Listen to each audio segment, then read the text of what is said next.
I'm not trying to be a hater. I just don't particularly find the game fun, ICU. It can get better, I'm sure, but right now it doesn't really interest me. I find the matchups also, there's like not a ton of strategy behind them. It can obviously change and get better. But for right now, I just don't particularly enjoy it.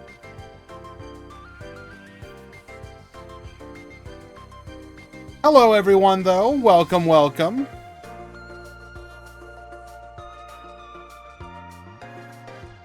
Good to see you all. We are here for another Go Rush Grand Prix. Hello, Tinkerbell. No. Oh, she's been doing it all morning. No.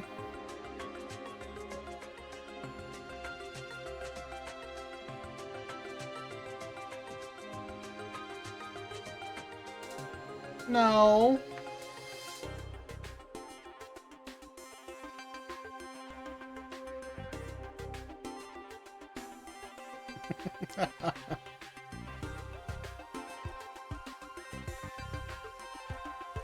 What are you thinking about back there?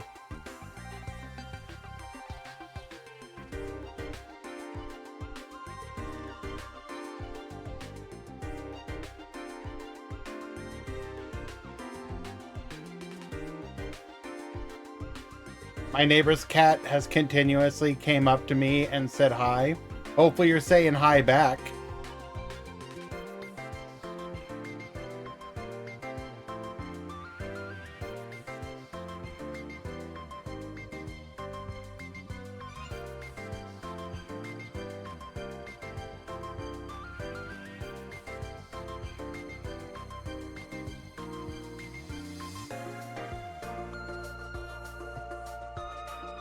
Okay, but regardless, we are here for another Go Rush Grand Prix. If you'd like to join, you can do so. Exclamation point Discord. Go on down to the Rush Duel Swiss channel. Sign up. While I... No. No.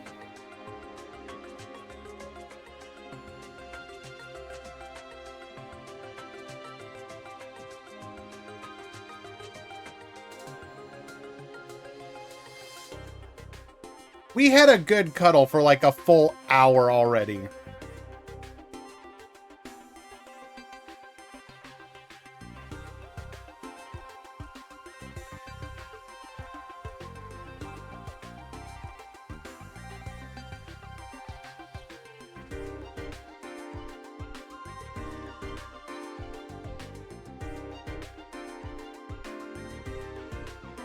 It's not gonna happen, baby.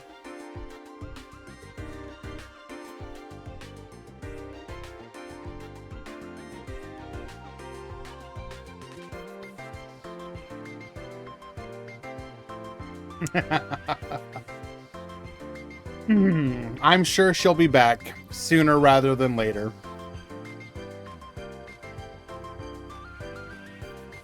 But I see you. I saw your comment earlier about how I think they're doing one of two things. Either they're turning in to somebody's stream, or they may have like they may be streaming to a Discord call, not a Discord call, but like a channel, or it's like a replay VOD type thing. Because yeah, you can't like actually spectate through the client itself, so you would need some other third-party method. Talking in reference to Pokemon.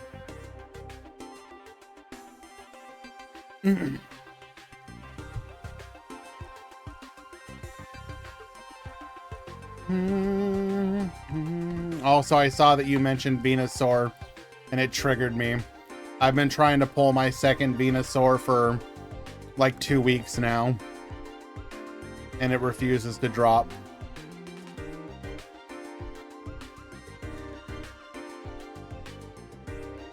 Well, cool, Marco. That does nothing for me.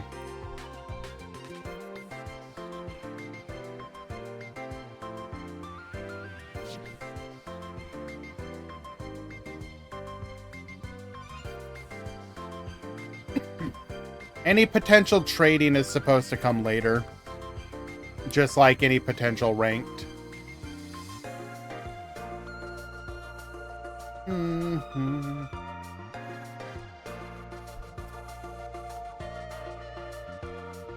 Well, see, at least an Ivysaur is relatively cheap to buy.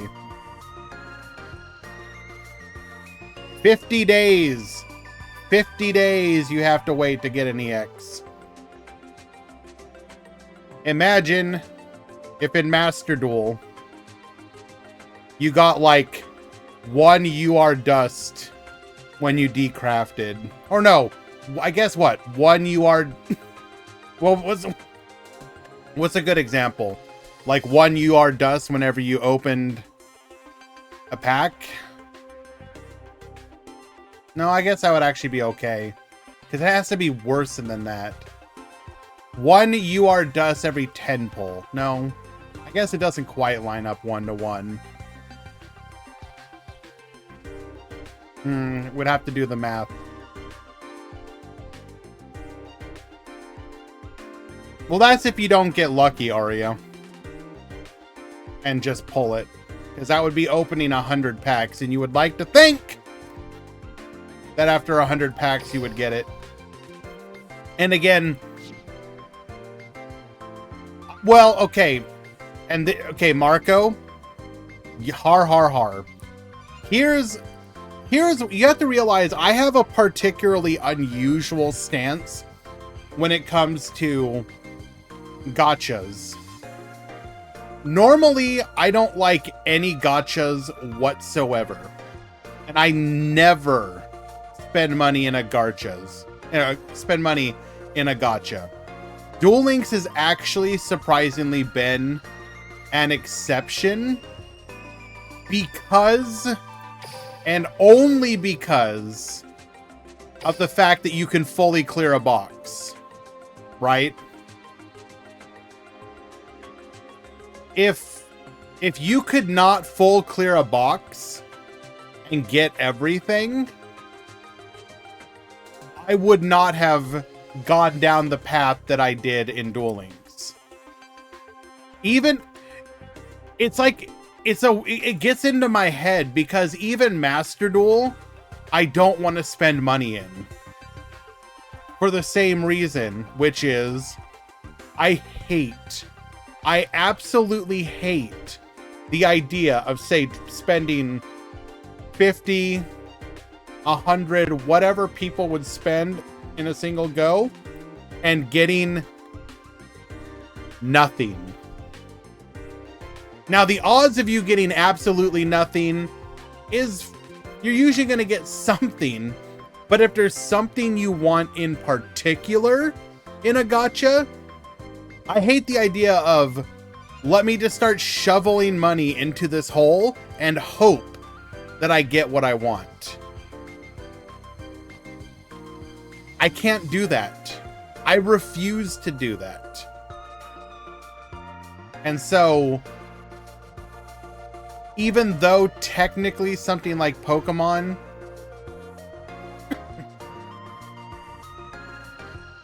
like, I've had really good luck in it. I can't complain as a free-to-play player. I just can't bring myself to spend any money in it. I mean, even not counting the fact that I'm not particularly sold on the actual game part of it yet, like, I would need some kind of assurance that I'm not just funneling money into a void.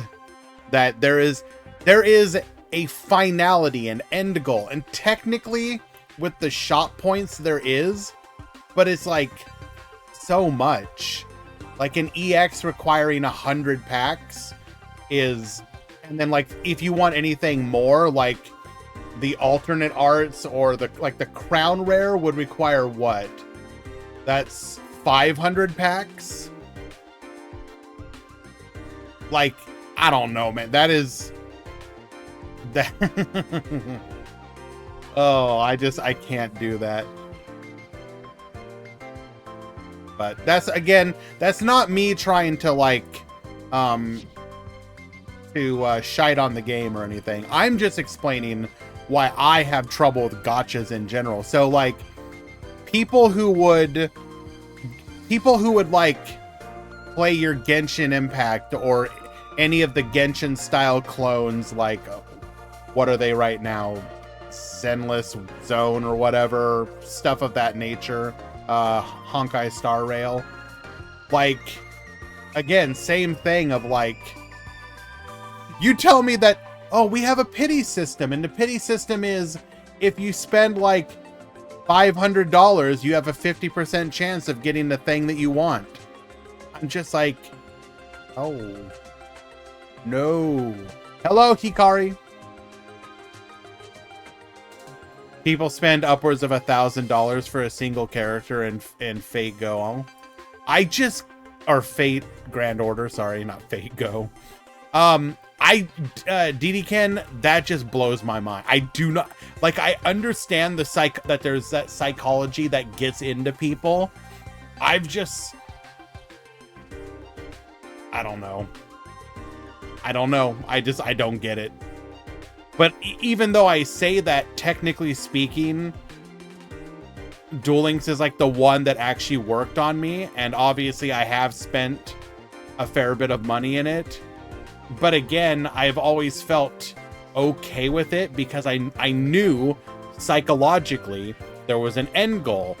It would be literally impossible for it to be a black hole of a money pit, because I would eventually pull the stuff that I wanted. There was a defined end goal, end date, etc. Honkai, to be fair, is pretty free-to-play friendly as long as you know what you want to get and are wise with how you spend. Oh, I'm not trying to dog on any game, Arya. That's not my style. I don't want to just clown on a game that I don't know all the details on. I'm strictly speaking from the, you're gonna pull a banner and that banner will just reward you random stuff, and you may not, and there isn't like a, if you pull this banner 10 times you will have everything, right?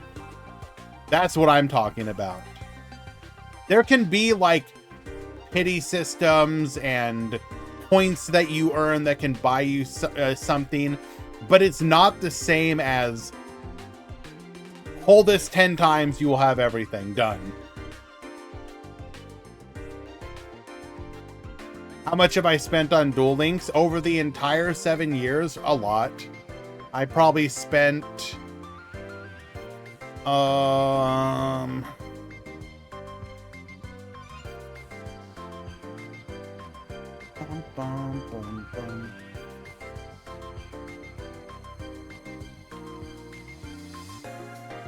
I know roughly how much I spend per month on average.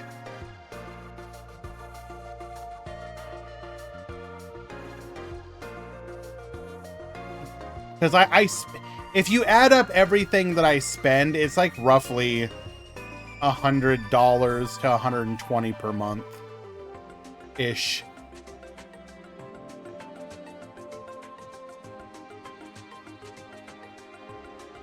Selection pity is the best. You get points when rolling, and then okay, but mono, then you run into the problem of, well, now you pulled the character, but you need to pull that character 7 times to max them out. So now you need to hit that pity 7 times. Those games tend to do like the Genshin style constellation of, oh, you can play with just the character, but it's not the full power character. If you want that, you're gonna have to keep pulling the banner for a while. Just drop some more money in, get your full constellation, or the equivalent, depending on the game.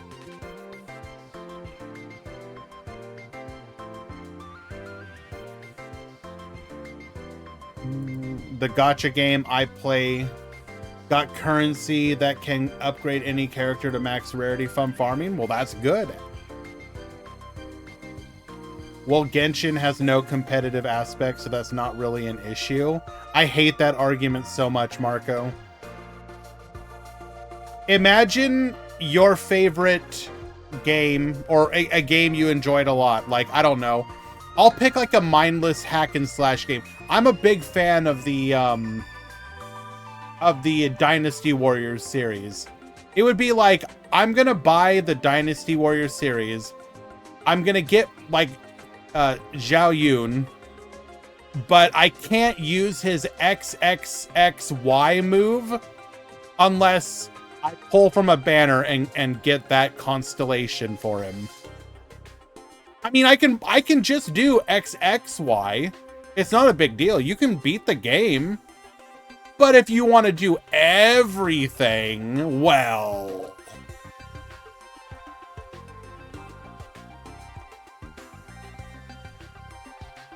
Like, just because it's not PvP doesn't mean that you're getting a subpar experience. Just, you know, people would say, for example, oh, you can full clear the content with just the base 4 characters. You're gonna hate yourself and it won't be fun, but you can do it. Like, that's such a bad argument. I don't know. At least to me it is.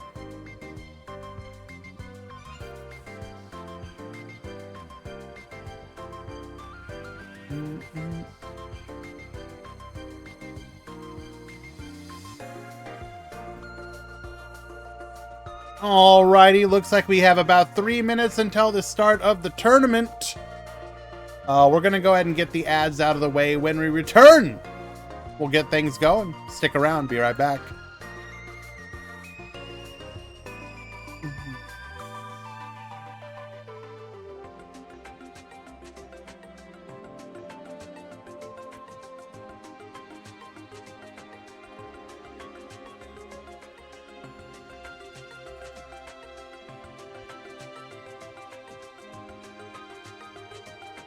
Oh, no. So, Koyo Mimetic, you're absolutely correct. Like, I'm not naive. I understand that it works. And so companies do it. And this isn't a new argument of gacha's bad. This is just like, I don't know. Me yapping about not being a fan of most of those in general. And then I'll start to play them, but because I'm unwilling to, you know, keep up with it, I fall off and fall behind.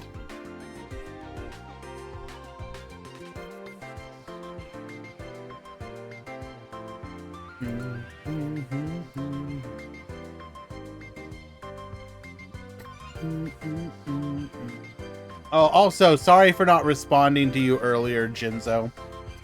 Good to see you, my friend. Welcome, welcome.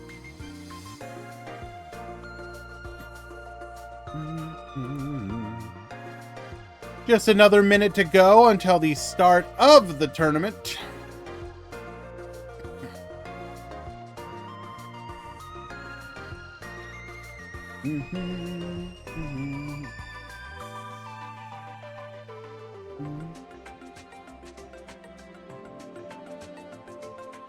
I mean, Hunter, I'm also in that same camp of the same thing. For example, very recently I picked up not recently, this was a couple months ago. I bought Earth Defense Force 6. I love that series. It is so dumb. but so fun. I paid my $60 for the game. I played it for like, I don't know, 80 or 90 hours. And it was a great experience.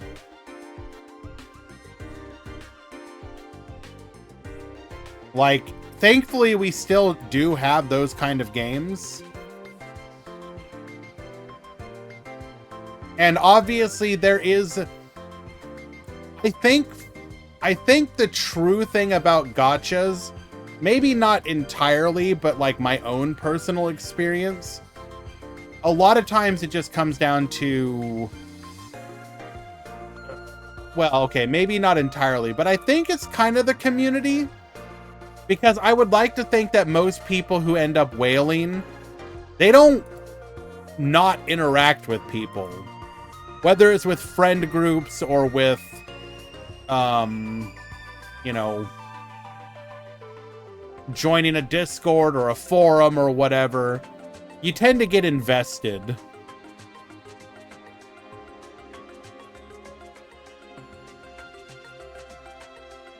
Alrighty, let's go ahead and get the tournament started.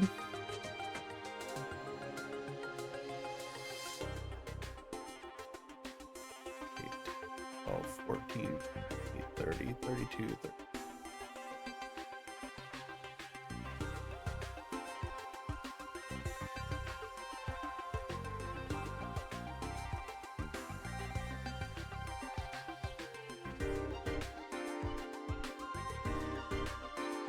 Two, 4, 6, 8, 10, 12, 14, 28, 30.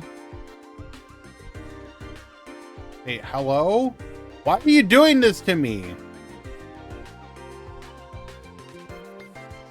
14 times 3 minus 1. So we have 41 after drop.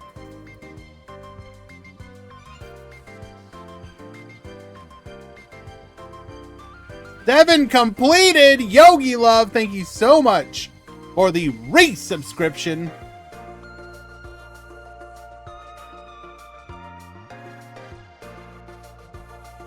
Appreciate you, dude. Let's go ahead and announce to the Discord.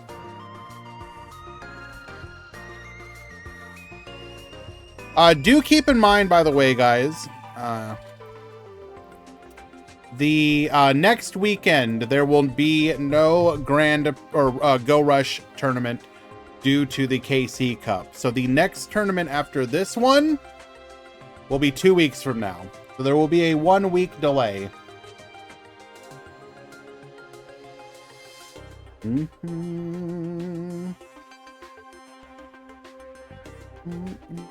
You gonna play the KC Cup? Probably.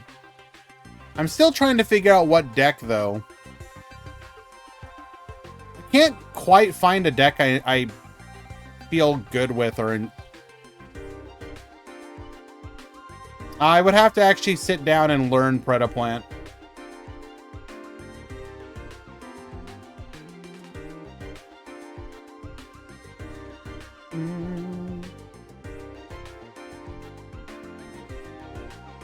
Do you stream during the second stage? Well, I don't normally play, so it would be probably.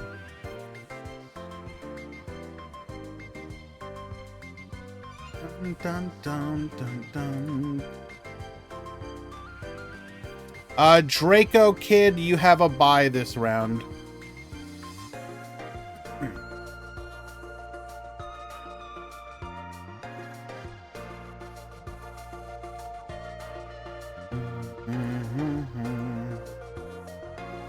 Go ahead and find a match.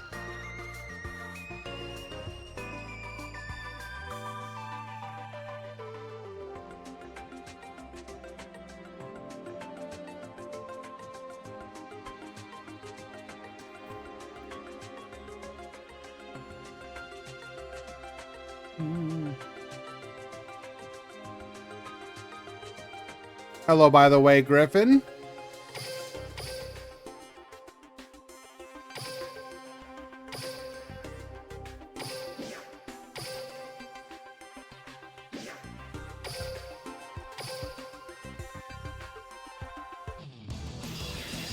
Hello, Valk.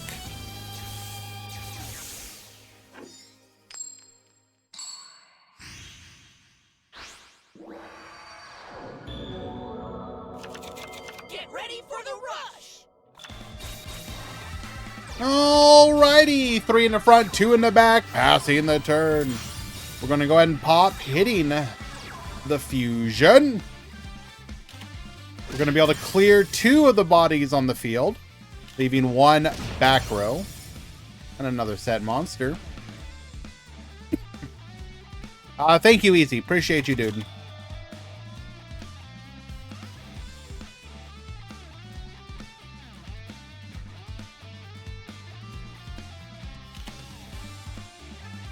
We were yapping a little bit, though, in the Discord, because I wasn't sure if I was going to host the tournament today. Right? There was a discussion about what people would like to see change with the meta, because obviously it goes without saying that Materian is pretty much dominating things right now. If you see people not playing it, it is either because they are confident in the deck they chose, or are just looking for a bit of fun outside of it. Well, Easy, I'm actually not necessarily surprised with that. So specifically, I don't know if this is exactly true, but one of the Rush Duel tournaments that was a regular mainstay is currently going on hiatus, the Angel Cup. So my guess would be there was probably just a desire to show love for the events that we do have.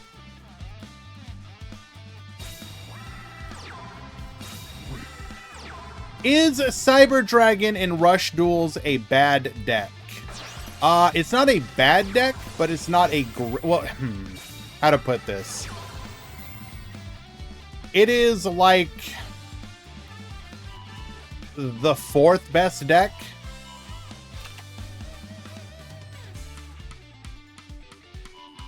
Like, you can absolutely win with it.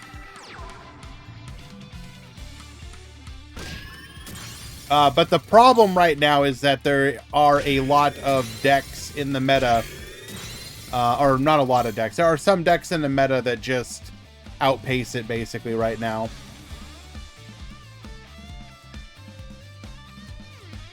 So Draco, there was, how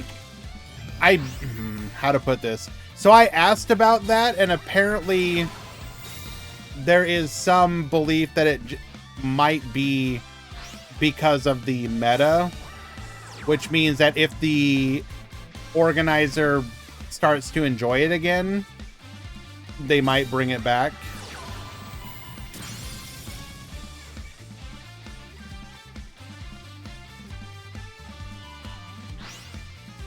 We are going to go for the pop of the back row after using Shield and Sword. This is going to open up the possibility. Oh, nope. Did not quite get lethal here. Did not have another body. We do put our opponent down to 400, though. Celestial Warrior is easy.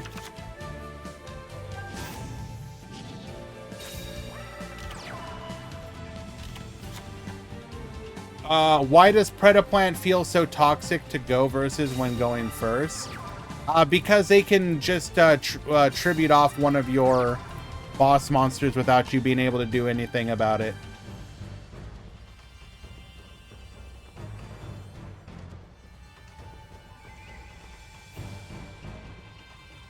So any deck that wants to build any sort of board or needs some kind of monster, you can't rely on it.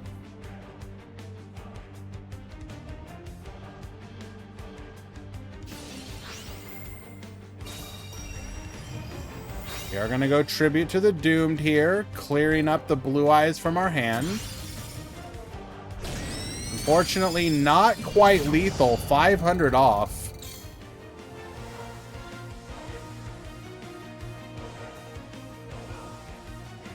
So personally, I've been actually thinking about this.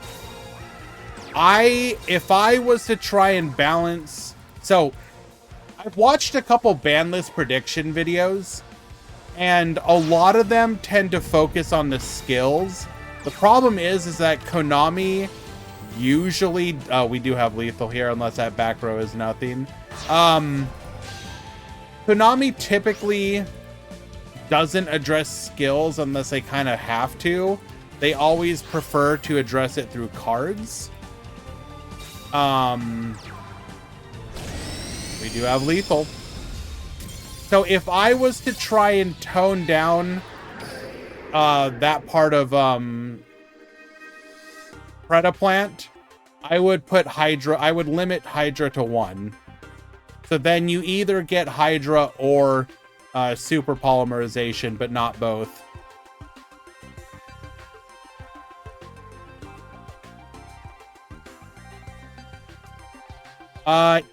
Easy. Yes, just name that aggro.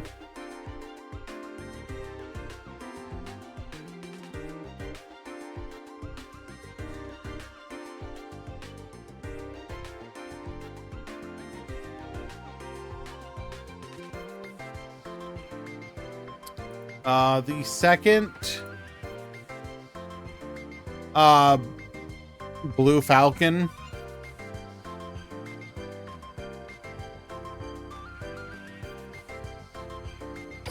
Okay.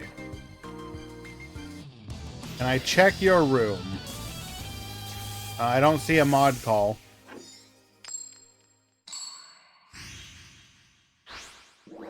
Feel the speed skills are getting too overpowered. Depends on the skill. Some yes, some no. Keep in mind, one of the best decks in the format is all the skill does is foolish a monster.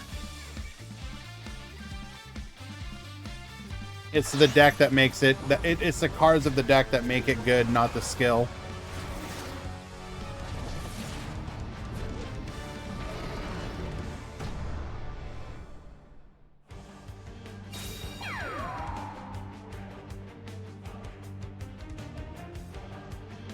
Alrighty.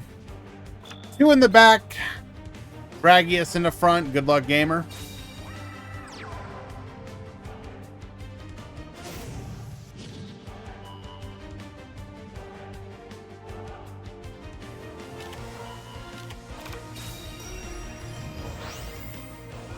Shield and Sword allowing us to boost the Needle Cree up to 2,900.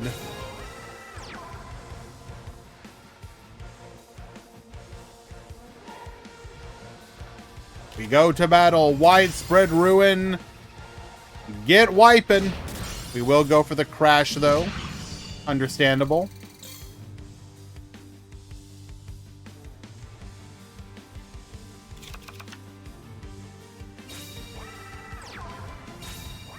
I feel like a lot of the complaints that people have about skills could be solved with minor tweaks.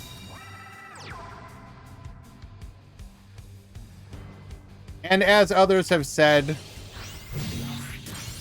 certain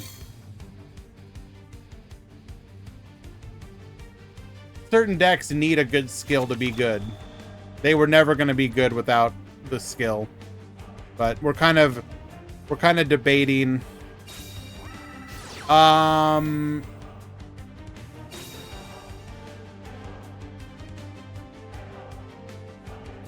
Easy. Just keep it Materian.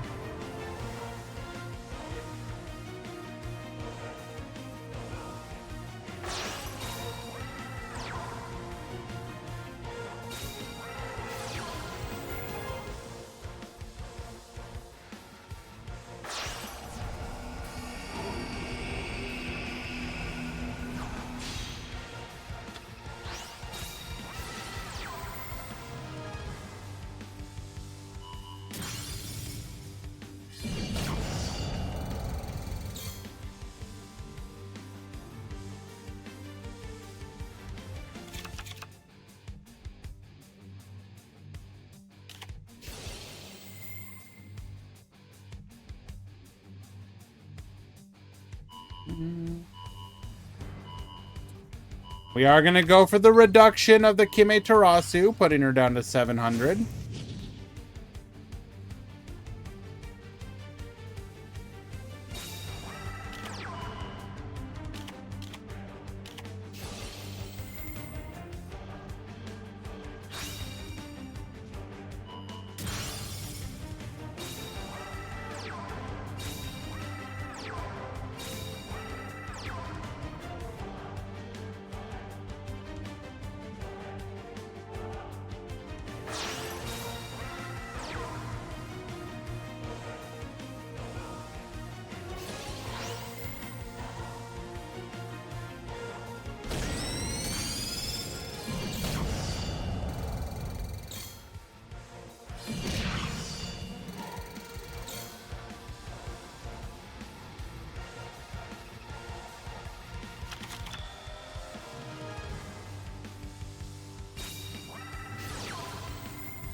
Sorry, one moment. Mod call.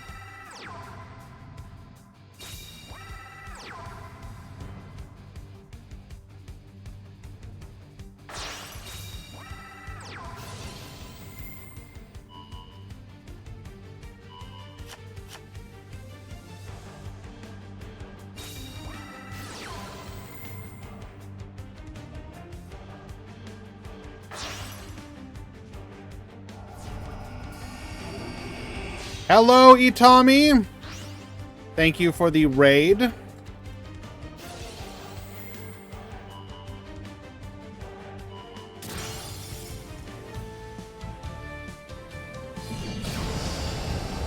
And that will be lethal. That is a 2-0 victory.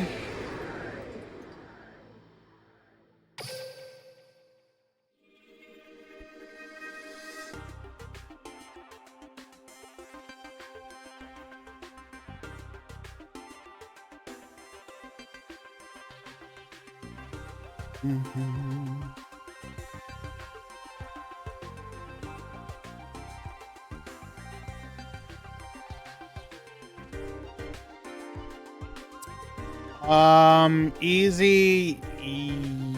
Yes.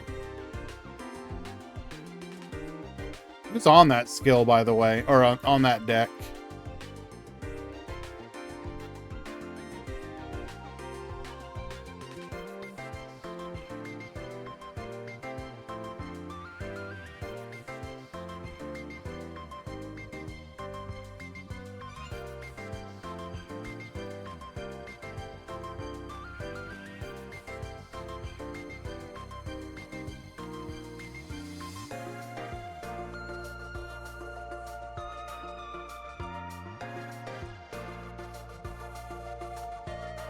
Ezekiel! Answer the question!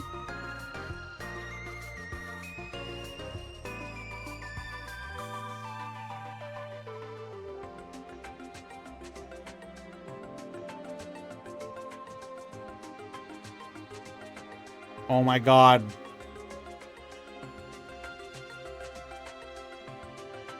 Please, bro, for the love of God, answer the question!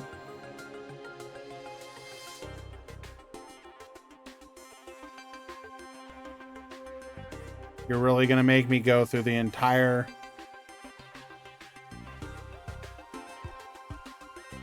tournament list.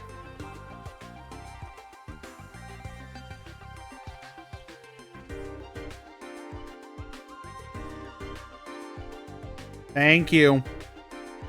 Oh. And they DQ'd. Wonderful. See a genuinely interesting deck list. They DQ'd. Story of my life.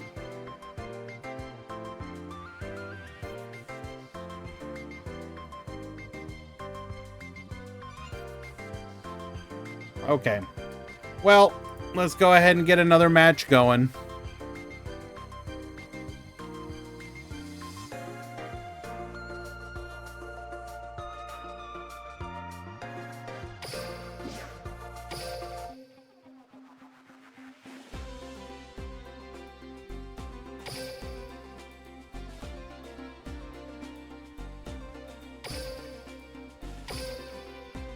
You're welcome, Easy. Glad I could help, bro.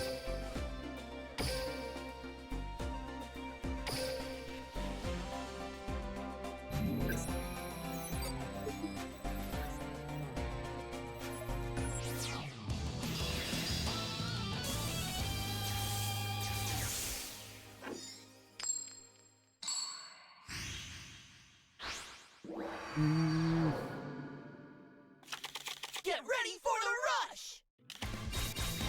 Alrighty, we got Dwan at the top, we got Yadin Sword at the bottom. We're gonna go for the dump of the imaginary actor here. Dragonic Pressure, wipe the field, bring back the Treasure Dragon. We're gonna be able to Secret Order.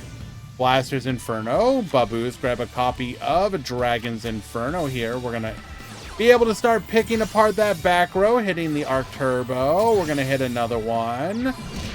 Getting in for 5,000 damage. Monster Reincarnation adds the reactor back to hand. Reactor is going to be able to draw 2 more cards, turning this into a 7-card hand.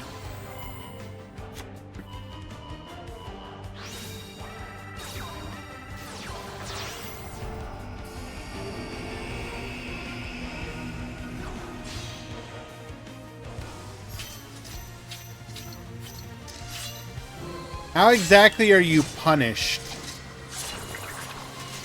You're literally just playing the game. Ashura Star and Cheese Play OTK that you can do nothing about. Excellent back and forth gameplay. Let's go to game 2.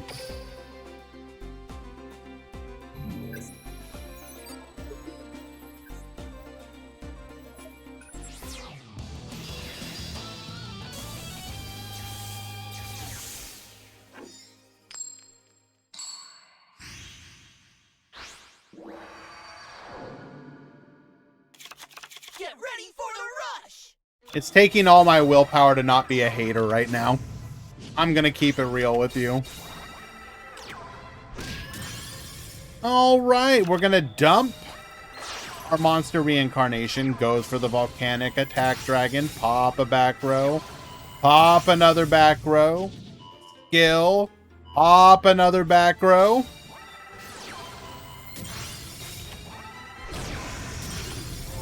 Clear the opponent's board.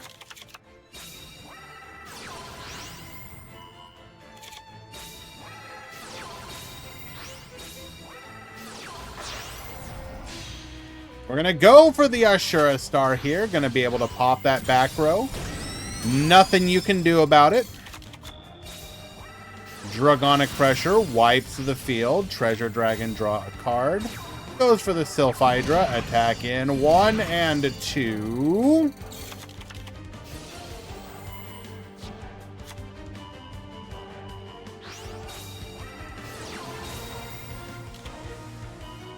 Is it just not enough attack on the field to be able to OTK?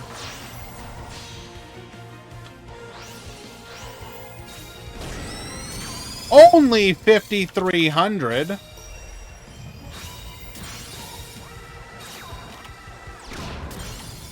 And we're able to push in for not quite lethal, leaving our opponent on 100 life points.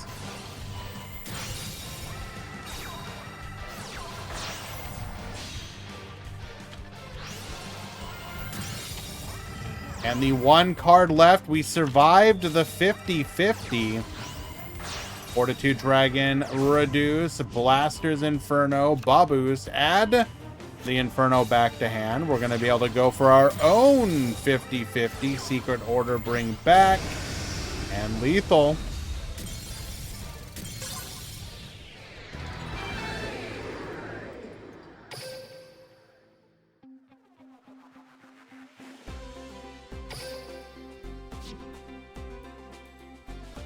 I feel that Dragonic Pressure is a bad card now. I actually disagree. I think it's in a decent spot specifically as a way to punish Materian. If your opponent goes like double fusion, being able to Dragonic Pressure away the field is actually alright.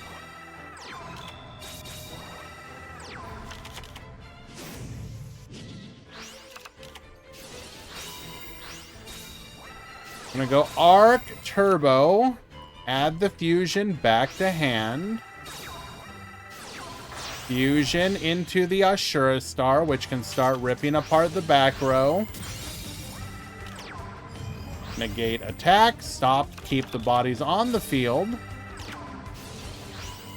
Gets reducing. Triad Drago goes for the attack dragon. Rip apart the back row.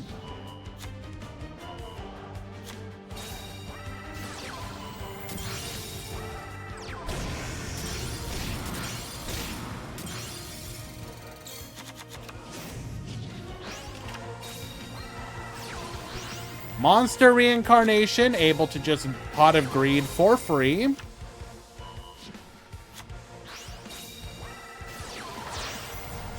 Fusion into the Vitra.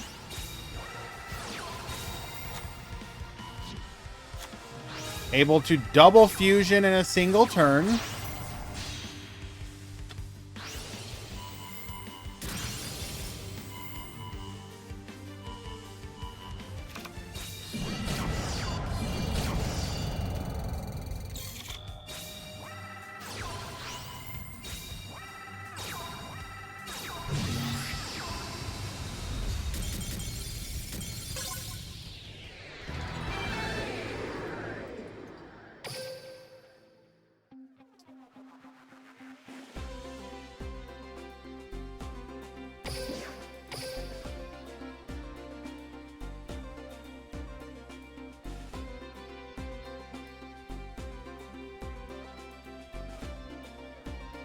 Go ahead and find ourselves another match.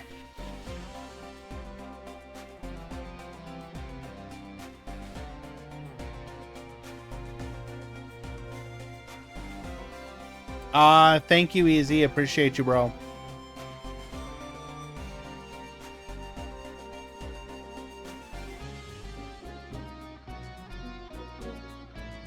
That's actually easy. That's actually shockingly not as bad as I was expecting.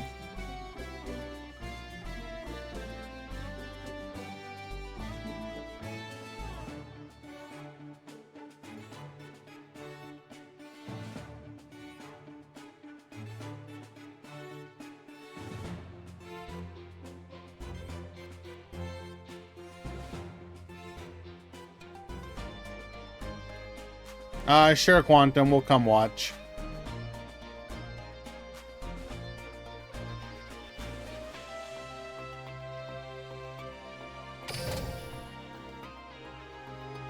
There is just genuinely so much wrong with Materian. Like, I hate to be the type of person to just complain. But it genuinely shocks me. Sometimes I feel like they aren't even trying to balance rush duels.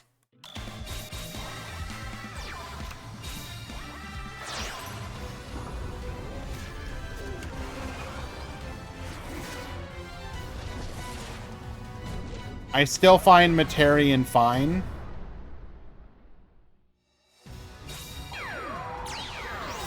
I don't understand how you can say that.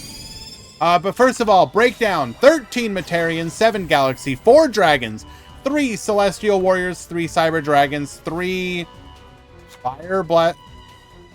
What? Is that just like how it says it in your language, Easy? 1 aggro, 1 Blue Falcon, 1 Bubble Era, 1 Hero, 1 Joint Tech, 1 Maximum Excavator, 1 Miss Button, and 1 Psychic.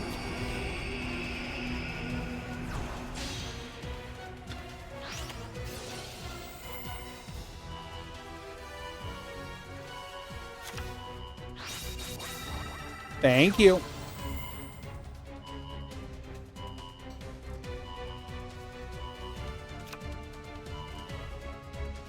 So I think there's actually a couple things that I personally feel are just like egregious with the deck. One, and I've said this before, Ashura Star being able to pop back row for free is busted. This card should be hard limited. The fact it's not is crazy to me.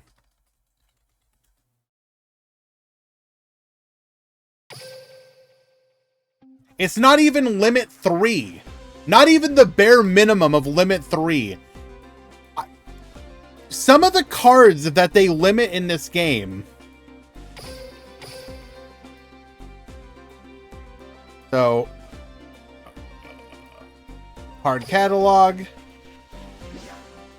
Rush Duel, Filter,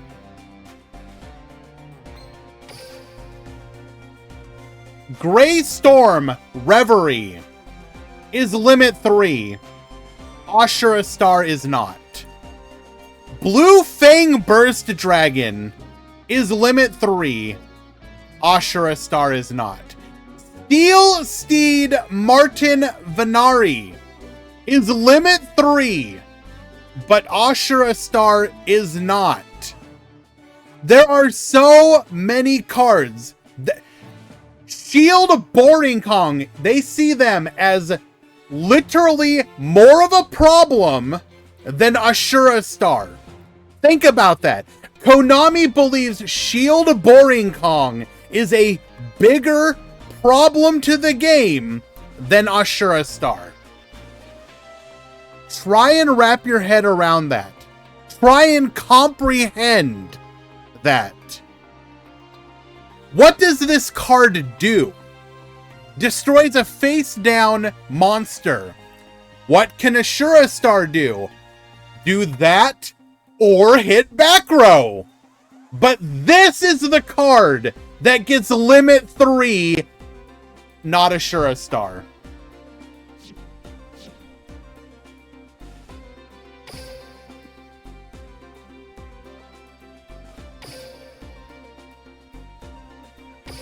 Go to game 2. Hello, Tomato!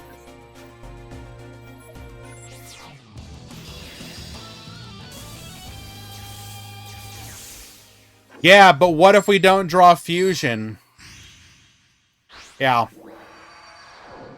What if?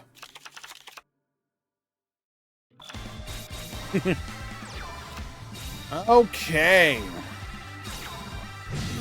We are going to get walled by the Fortitude Dragon. We really wanted to save that face down. It is our Argent. We're going to be able to look at the top, finding a copy of Avian and another copy of Avian. We're going to go Fortitude Dragon here, get Reducing as a copy of Fusion, Avian, and Burstinatrix, allowing us to go into our elemental hero, Flame Wingman. Get Burnin', clear the field, except for the face down defense position monster. Start working on that back row, double Avian Tactics. We'll be able to grab a copy of Burstinatrix here. Get in some burn damage. Pass back to you.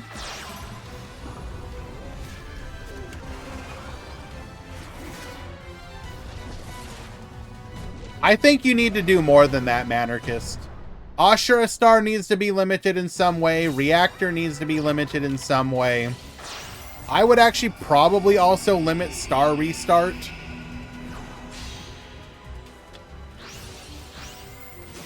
Type Change Beam, I would probably just straight up ban.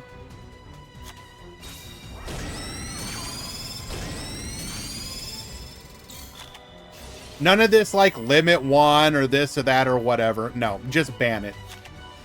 We don't need that card.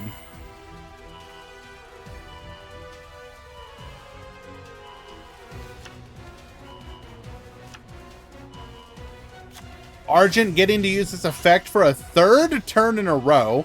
Adds the fusion back to hand. Our hand is huge. We do have the slime. But you know what it doesn't protect you from?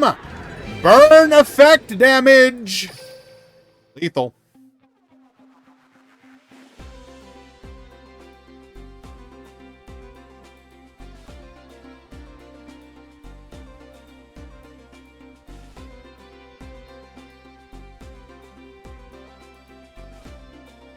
Beam to why are we leaving beam legal? I don't what is the logic for leaving beam legal?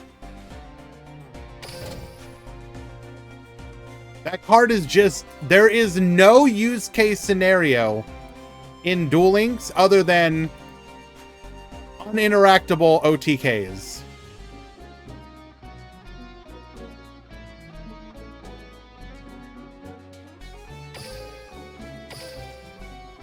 I would do something like Reactor to 2, Ashura Star to 2 to start with.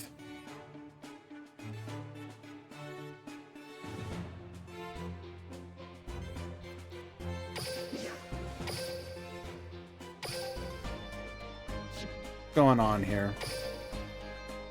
So we are 1-1. Let's hop into game 3.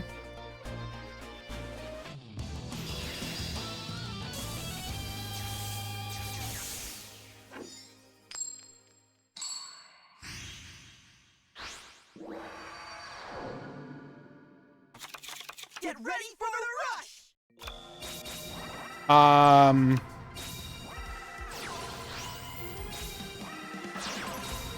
If you wanted to go that route, Paris, you would have to do something like Reactor, Ashura, and Type Change Beam all to 3.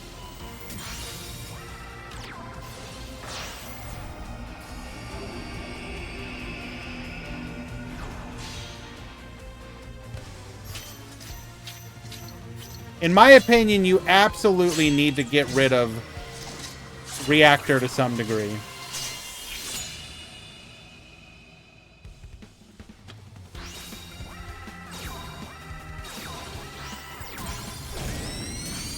Reactor and Star Restart to 3 is also an option.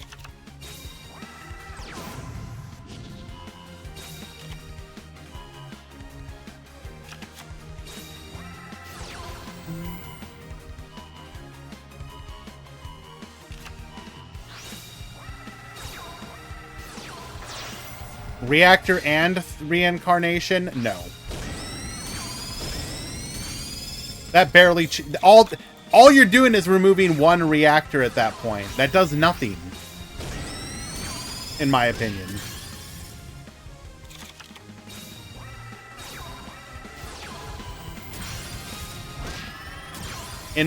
Materian is the type of deck that doesn't need a slight consistency nerf. It needs actual power reduction.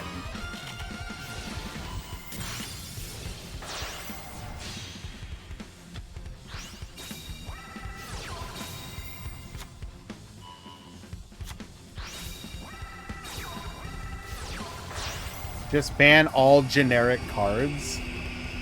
What do you mean ban all generic cards?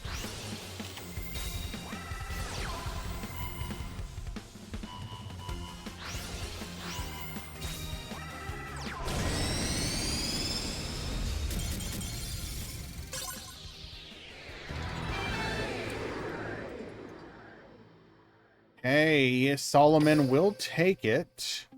And that will bring the round to an end.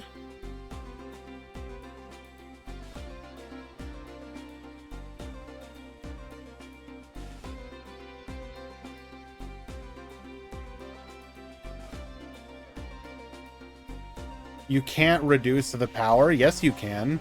Put every fusion to 3. There's so many ways you could reduce the power. If you only had one Ashura Star, that would limit one Ashura Star.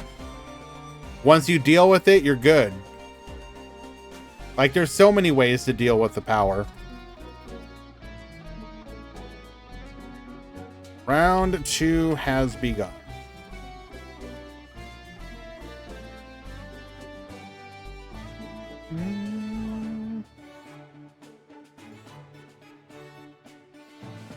I'm actually, Yogi, I am genuinely over Konami's unwillingness to release traps. I do not understand it at this point, why they literally don't want any traps in this game. Like, does Konami believe that traps in Rush were, like, legitimately just, like, a mistake? Because, like, I don't get it. They didn't pull this same strategy with the physical game, right?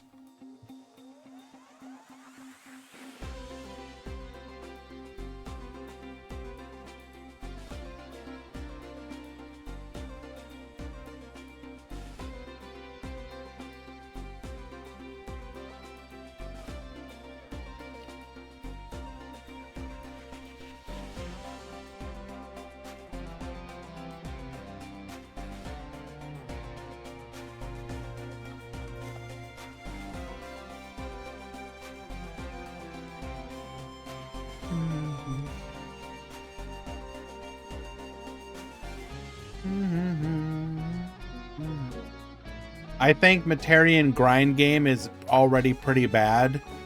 The thing that needs to get hit is the stupid OTK. I disagree, Giorfio.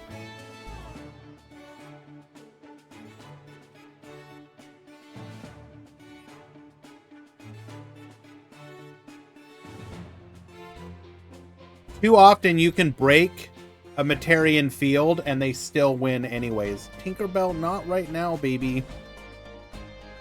No. I'm serious. No. No. Oh my god, Cat. I love you so much, but go away. Because I was trying to eat.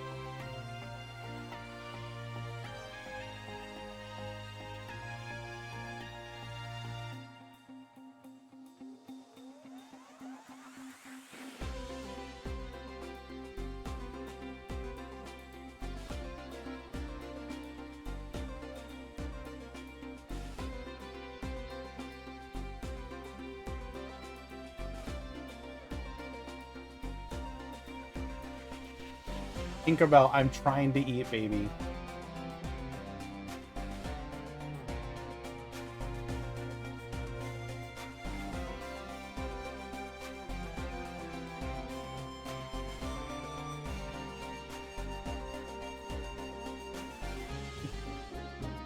What are you doing?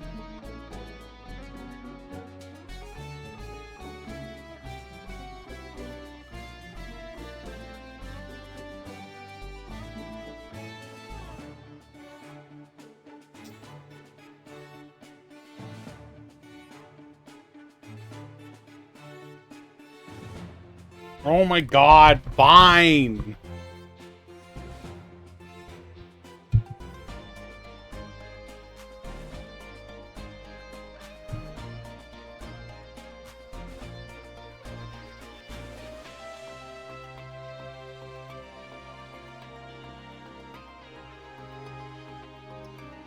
Cat, I'm literally trying to eat, please.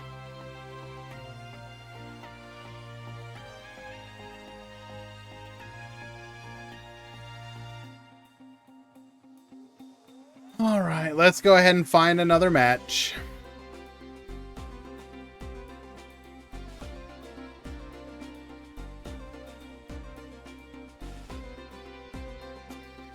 The other thing that I'm not a big fan of, and I said this as well. So one of the things I do particularly like about Master Duel is more frequent ban lists, even if they aren't big, impactful ones.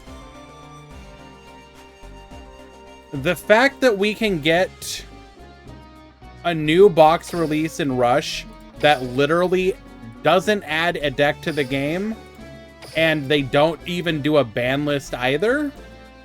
So we can get new product that changes nothing. They cannot afford, in my opinion, if a product release is not going to change the meta, it needs to be accompanied with a ban list of some kind. You cannot go. Hey, Tinkerbell, please. You need to get off, baby. Off the keyboard.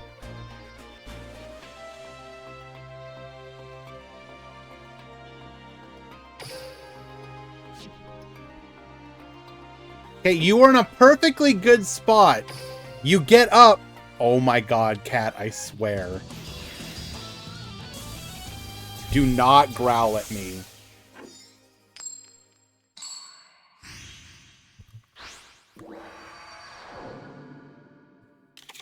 Get ready for the rush!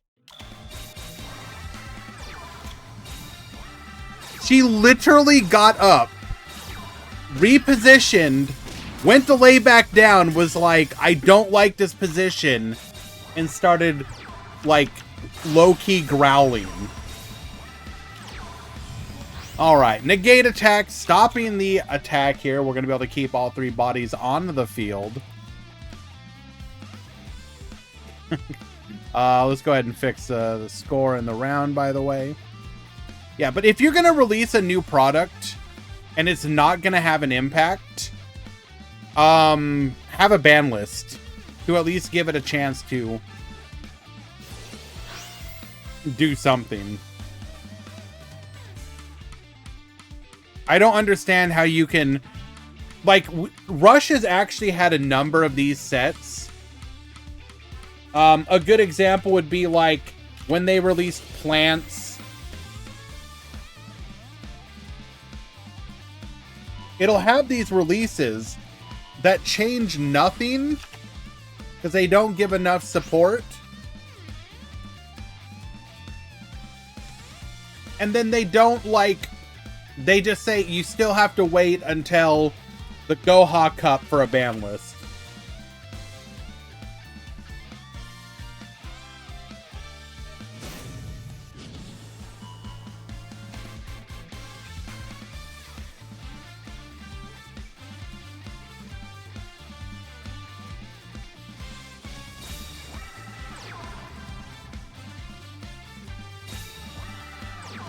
Goha Cup should be early December.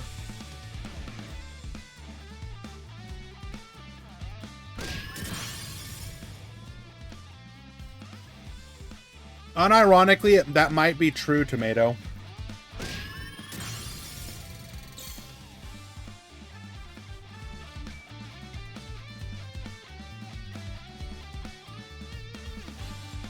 Yes, Kisara.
Thank you, Giorgio.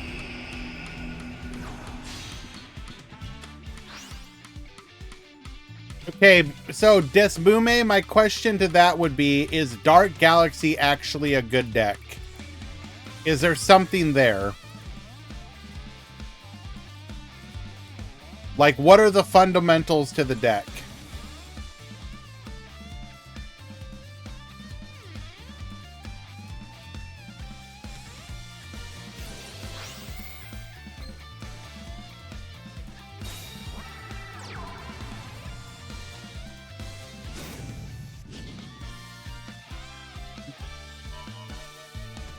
It's basically Link Joker from Vanguard. That means literally nothing to me, Sal. Thank you. In fact, I don't think you could have strung together a series of words that meant less to me.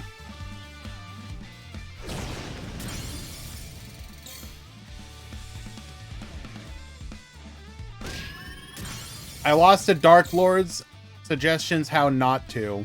What were you playing? You put face down cards and get bonus effects from it. It's good versus light attribute decks and can get okay. Hold on. Let me I'm going to go to DLM really quick.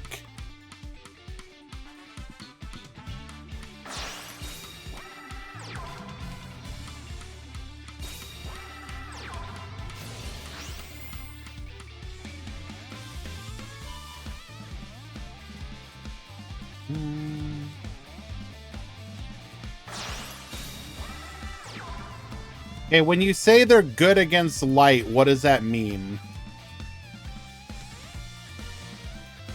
Can you give me an example of a card that we might theoretically get?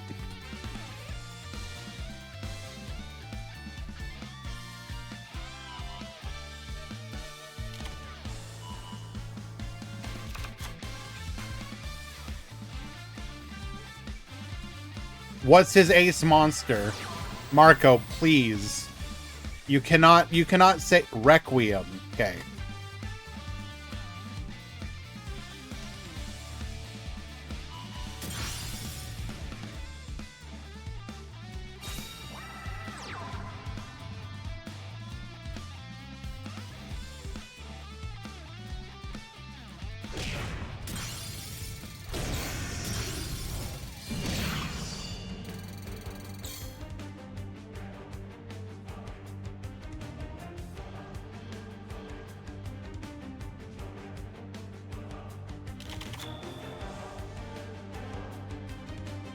If someone's connection fails, what do we do?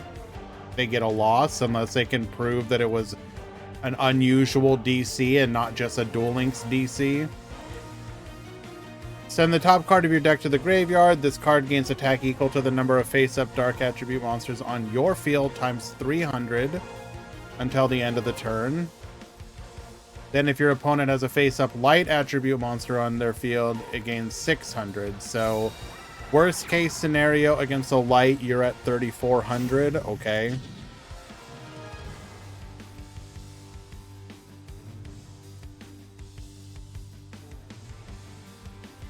So you guys think the answer is big monster get big?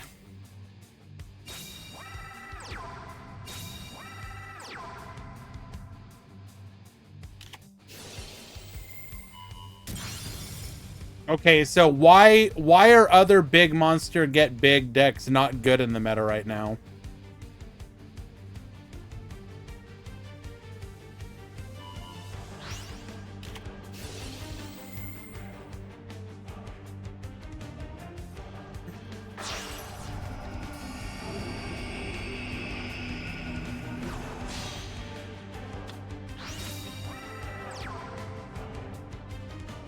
All right, we are going to be able to clear the field here.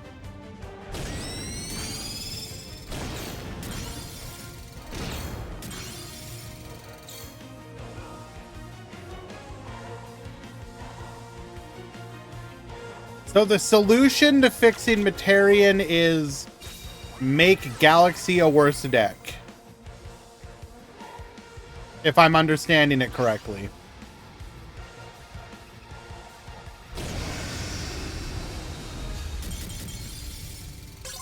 All right, Giorfio with the game 1 win.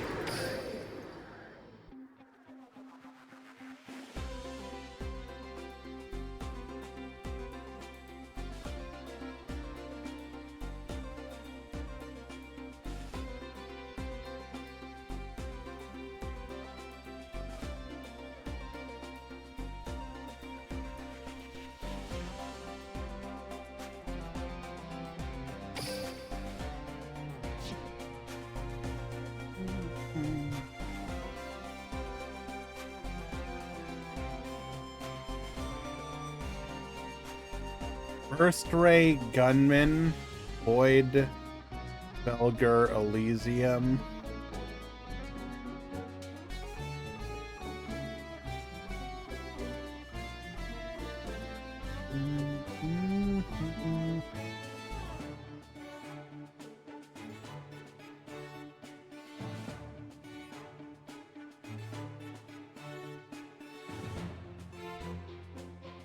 Okay, median is pretty bad.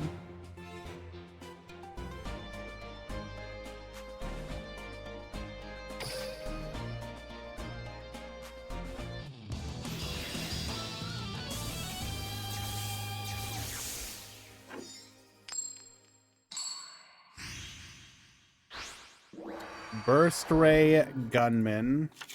Get ready for the rush!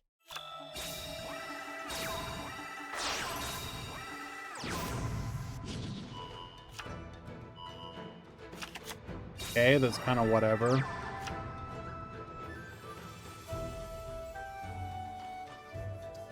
Elysium.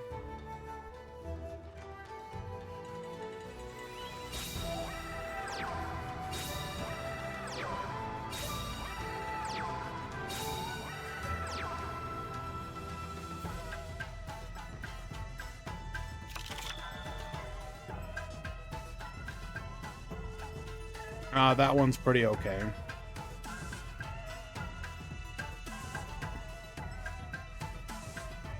A single monster on the field, not able to do anything about it, unfortunately.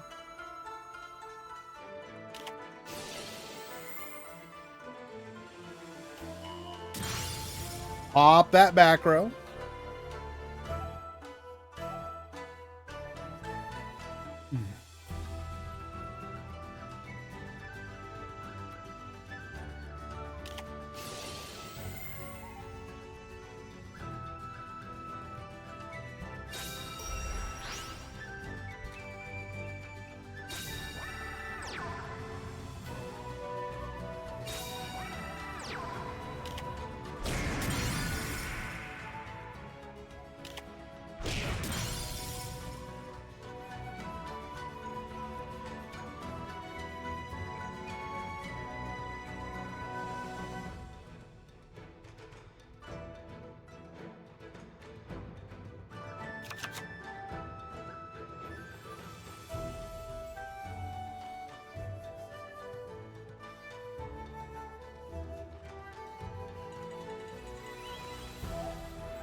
Hello, Icy.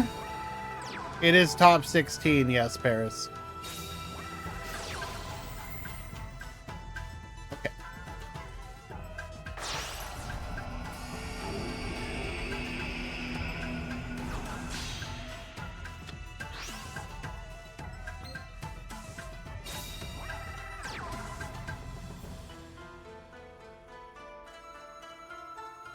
I just think part of the problem, though, is any deck with easy access to back row removal is just going to be better than so many other decks because of Konami's unwillingness to release good back row.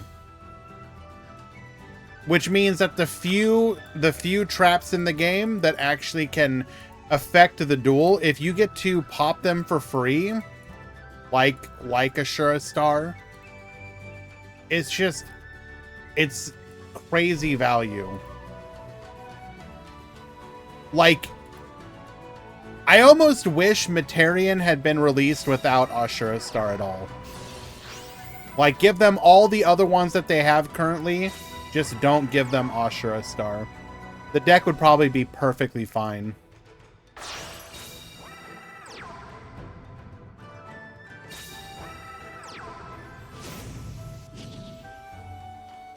That card isn't nuts. A card that gets to pop a back row every turn is pretty good.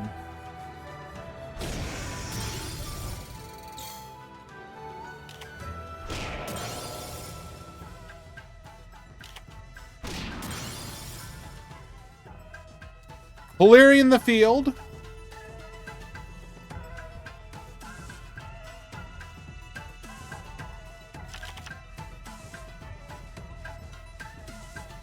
I understand that it's the ace.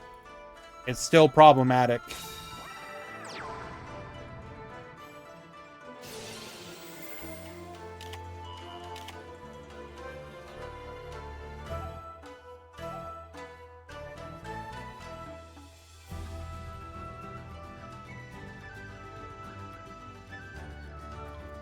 Early December, Icy.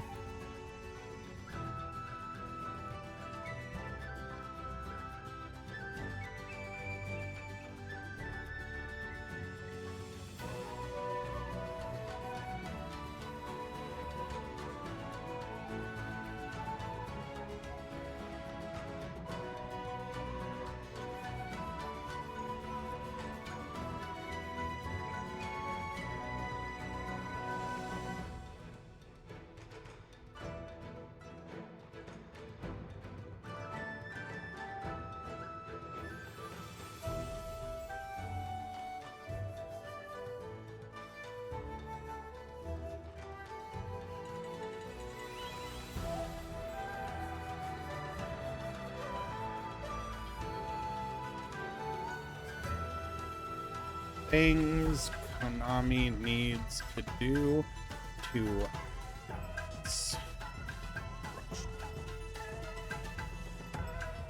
one,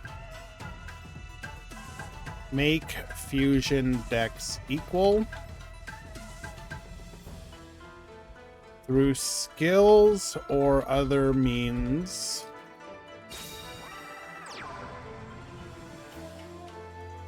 Correct the Materian / any other fusion deck problem. Dragons / spellcasters should not take 5 materials or 5 cards to make a fusion, whereas Materian does it with 3. This is going to be forever imbalanced.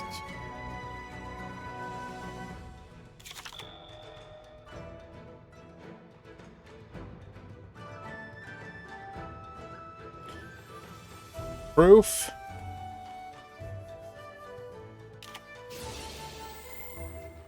Only fusion decks that are played / good are Materian. No tributes. And Cyber Dragon. No tributes.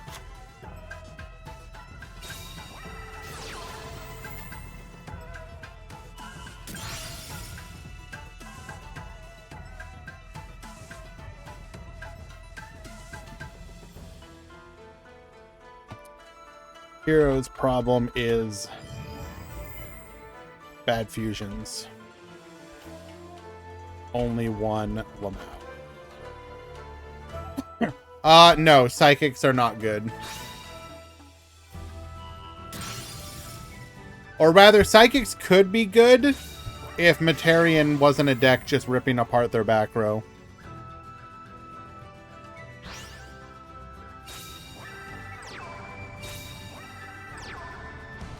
Two, when a new set releases,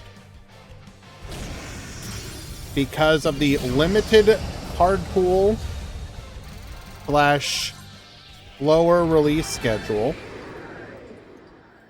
the cards or skills or a ban list needs to make them good. You cannot release sets that change nothing.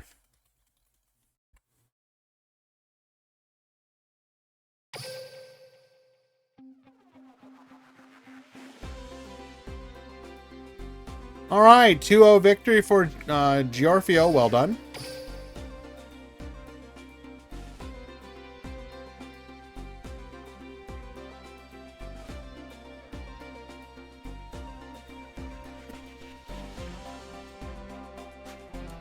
Do you agree with me that back row removal excuse me, getting a bit aggressive with certain decks where some get fair amount of anti-back row while some get huge amounts of... Well, I mean, what do you mean by that exactly?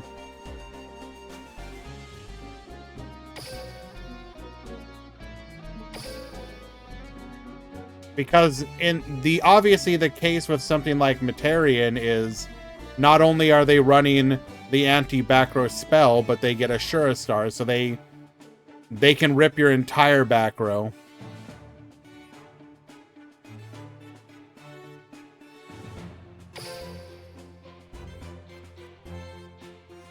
And it's also a factor of there being so few good back row cards. So when you do lose your important back row, it's even more critical. 3. Release good back row. Stop playing with kids' gloves when it comes to back row. Get ready for the rush.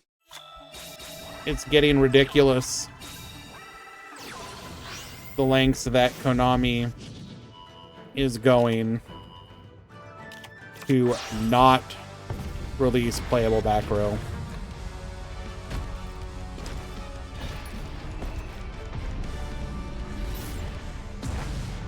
If you're scared of stuff like blowout traps, then make battle traps good.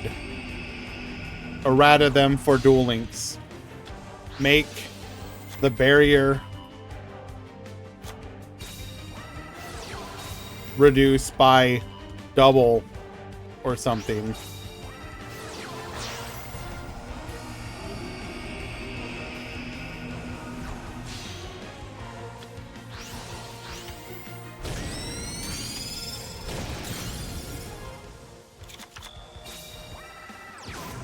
Unlikely, but an option if they refuse to release blowouts or other good ones.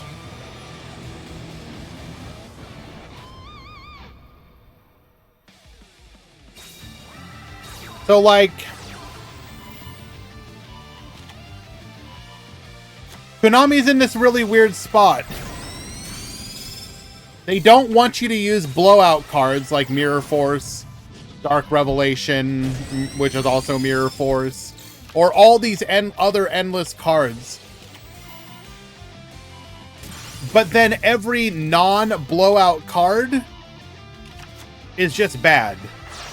The stat modification ones, none of them change the stats enough to matter. They need to make... If you want a battle-focused game, which is kind of what they're going for with what Rush Duel has been, then make the battle traps good. Make them worth running. I don't know what the sweet spot is, whether it's like, maybe don't double it, but maybe make it like 200 more than what it was. Like, it needs to... If I activate a battle trap, it should be able to have an impact. And too often right now, I could activate a battle trap and it's like, it doesn't do anything. It doesn't do anything. People already play Negate Attack in Rush Duel. What are you saying? Battle traps aren't good? Crimson Reaper, do you play Rush? Out of curiosity. Okay. When's the last time you've had the barrier played against you, or any other stat modification trap? And when was the last time it mattered?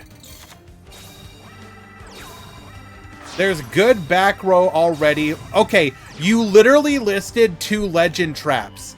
Name, other than a legend trap or slime, name one that you see and is good. I'll wait.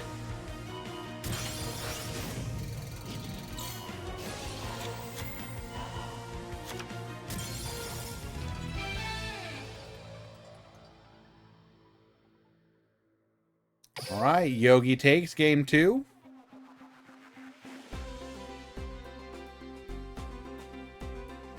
I have often said that one of my favorite metas in Rush Duel was the December through January meta, where battle traps actually mattered.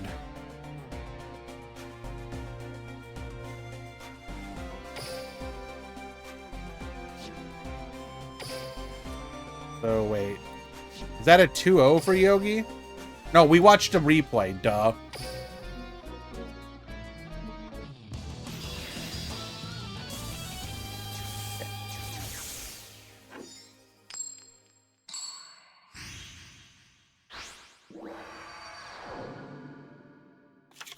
Get ready for the rush. But again, okay, so Sora, Strange Wall is 500. It's not enough to be relevant. What if Strange Wall was like 800? I would probably start playing battle traps if they were like 800 plus modifications, because the odds of them actually changing the outcome of a fight are fairly significant.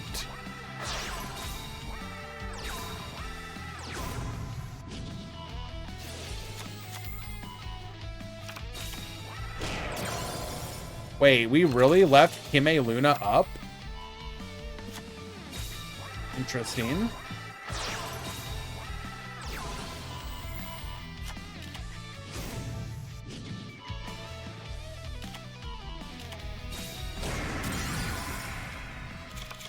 It is relevant, but only with Oblivion, can clear Metarian fusions, etc.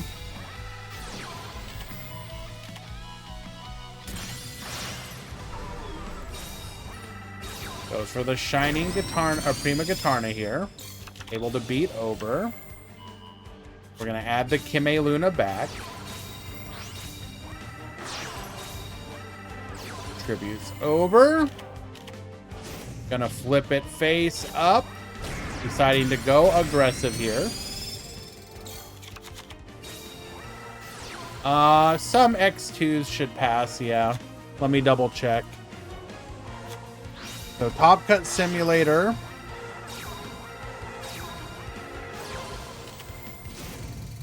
So we had... How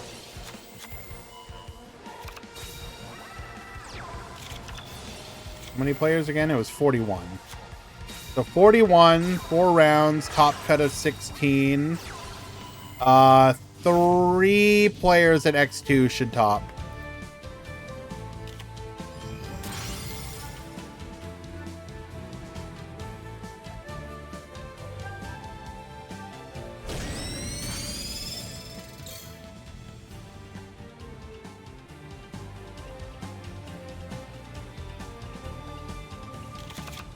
Again, I feel Konami needs to do one of two things. And again, it is either elect to start adding the other power traps to the game, or make battle traps good. Choose one.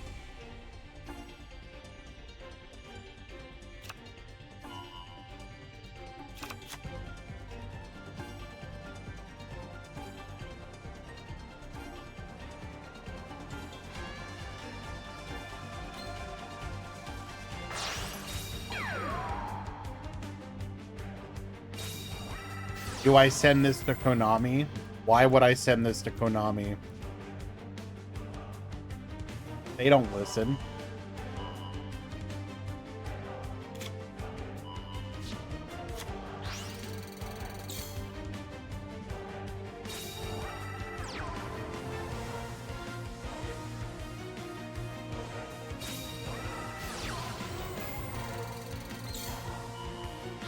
Gonna go for the Divergence here. Goes for the Boost. There is a delay, unfortunately. And right into a Sword and Shield. We will commit Sudoku. See, that right there is interesting. I want more of that.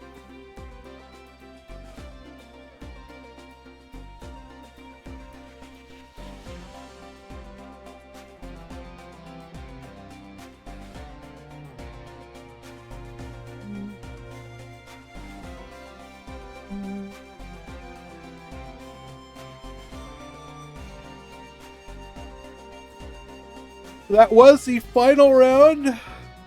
Excuse me. Our final game of the final round, I think. Let me double check.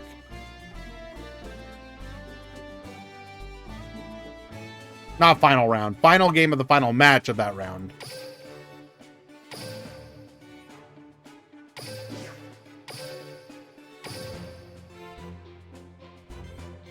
Wait, no, did we?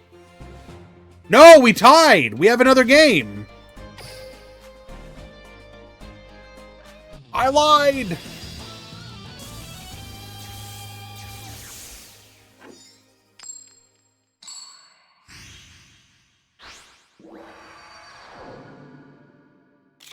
Get ready for the rush!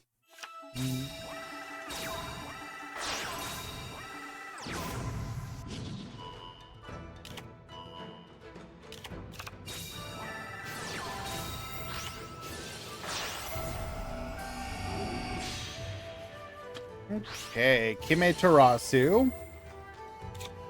Gonna be able to add the Needle Cree back to hand. Pass a turn.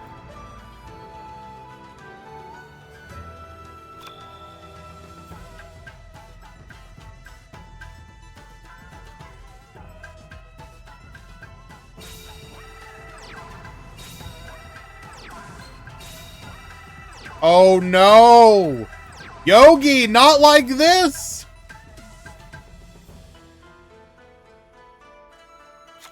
Three face-down monsters.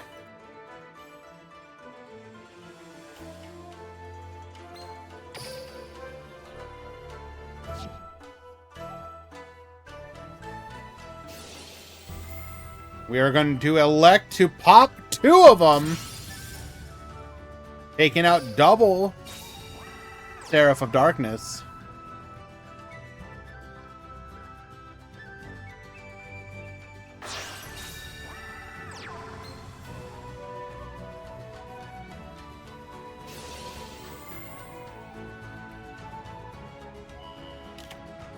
Flip our opponent's monster face up. It is a Dream Drummer.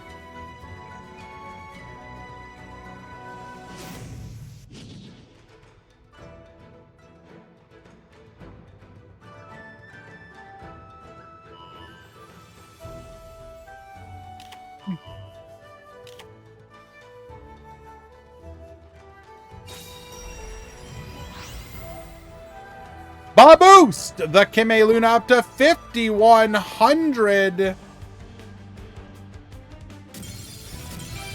We don't even let the attack go through. Hans takes it in game number 3.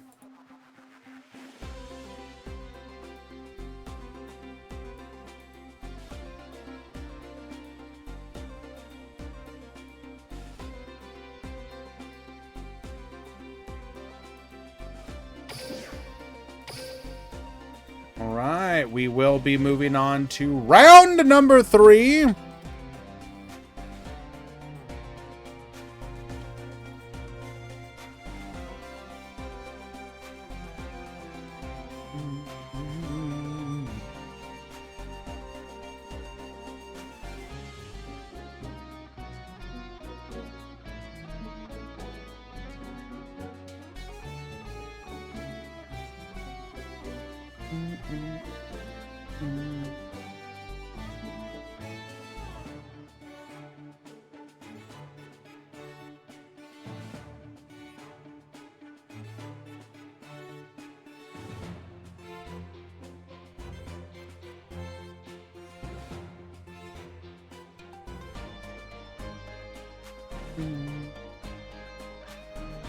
Did any Matarian decks enter? No. It is literally 41 Blue Eyes decks.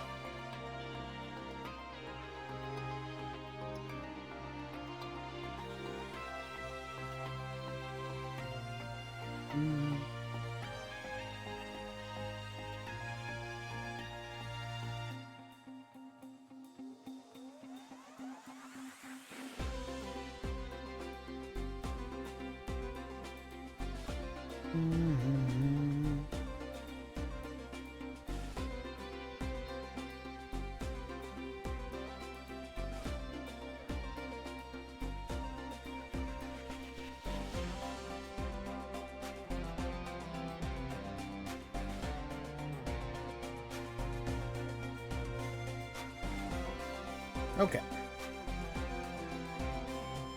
Can we spectate Blue Eyes then? No. Remember when Blue Eyes was meta? Hey, they have an opportunity to do something like that again. Next anniversary.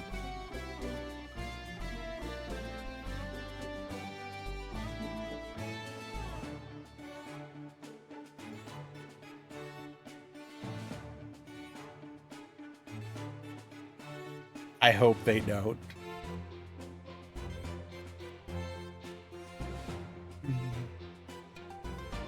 Let's go ahead and get this set up and ready for round 3.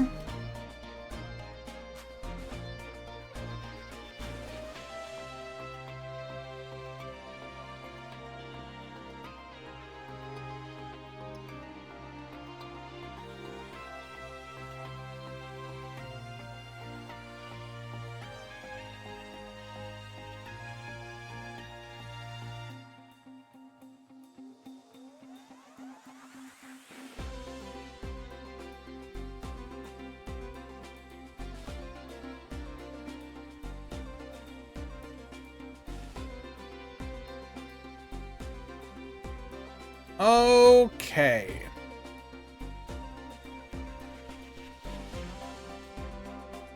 Let us find match.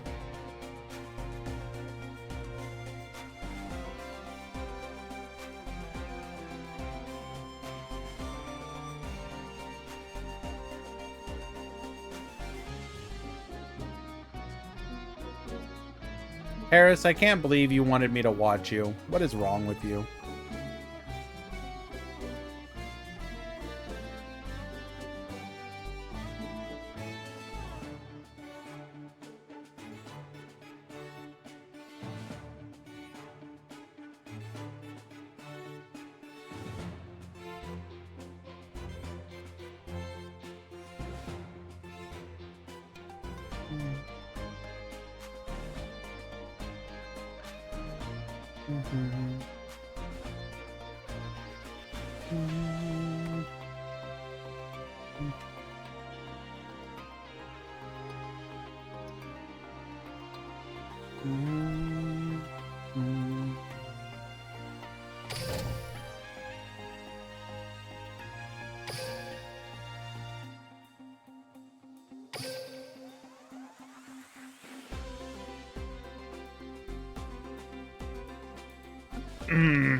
I'm kind of curious about the Sidra one.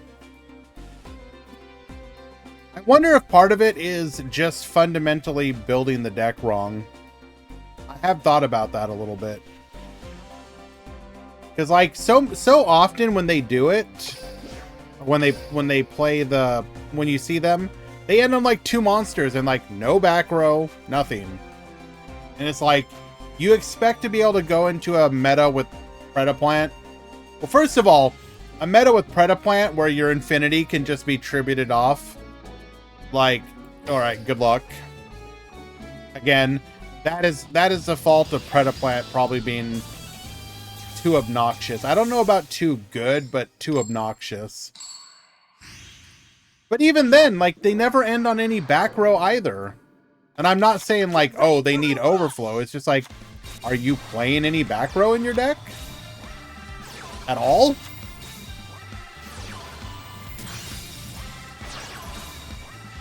Okay. Double dual Coraltis. Able to clear our opponent's board here. Reactor goes for the draw. Getting in for 500 damage.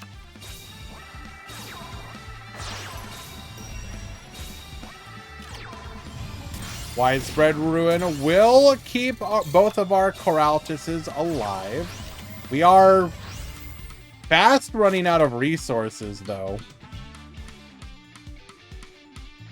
I guess our opponent isn't much better.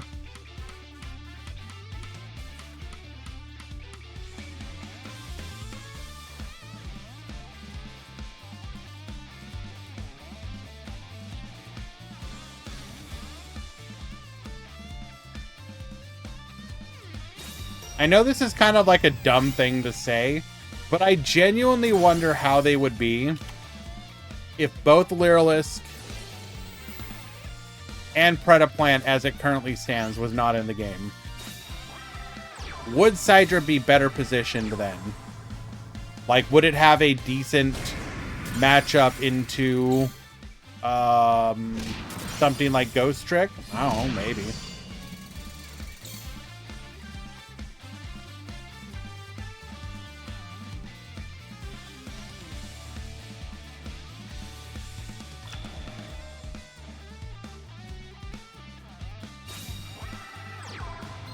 Goes for the full board clear here. Gets Milling, able to draw a card here.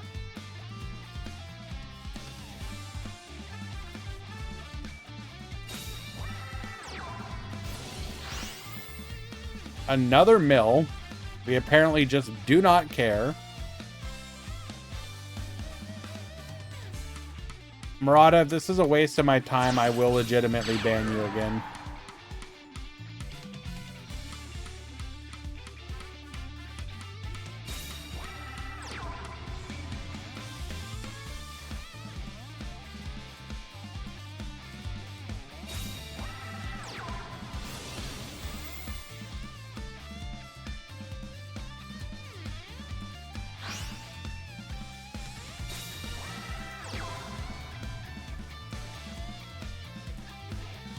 I have no clue. Do I think Boral being gone from the meta is a good thing? Potentially. I think a deck naturally phasing out is always preferable to having to hit the deck.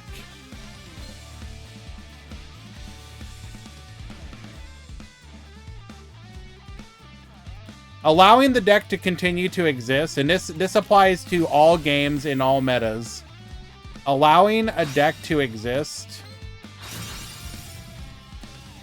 is a good thing.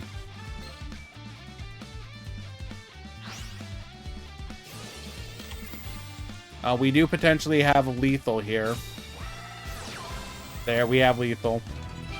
Bring back the boy, go in. Giorfio takes game number 1.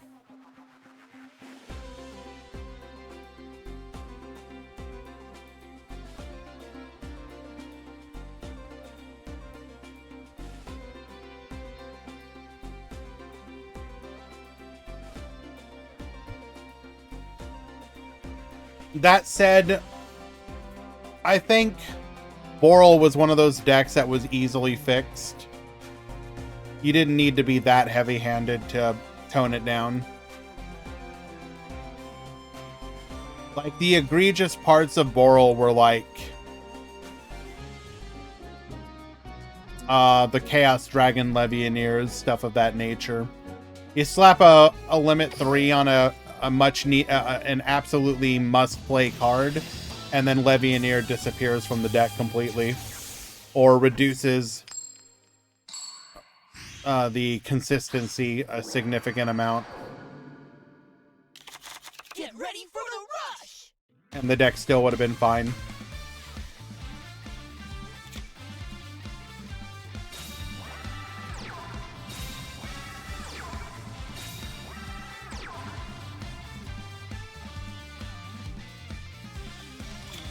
The main concern with decks is when they operate on an unusual axis that is very difficult for other decks to deal with.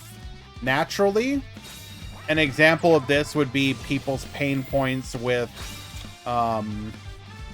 stuff like Lyrilisk, because of the fact that you have a monster that makes it so no damage, can't be destroyed by effect or battle. A lot of decks simply cannot deal with that, especially with it being a floating effect.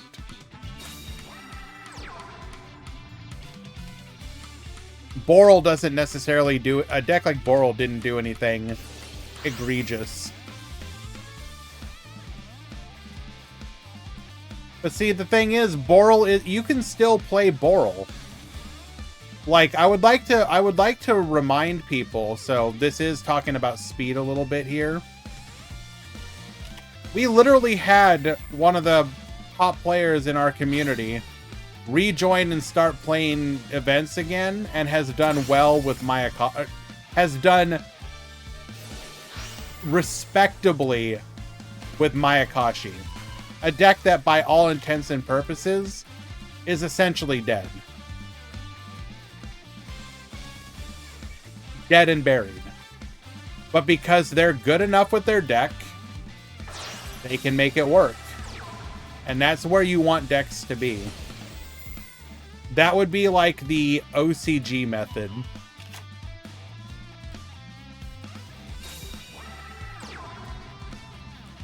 Alright, we're going to go to battle. No delay, gets in for piercing. Going to be able to pile on an additional 2,000 damage here.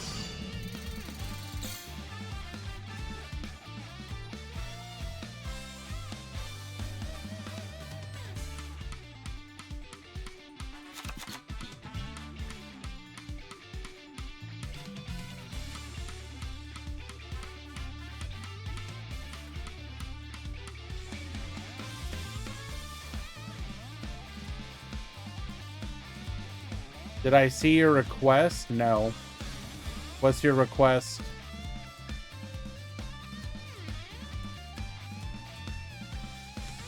Oh, mod call, sorry.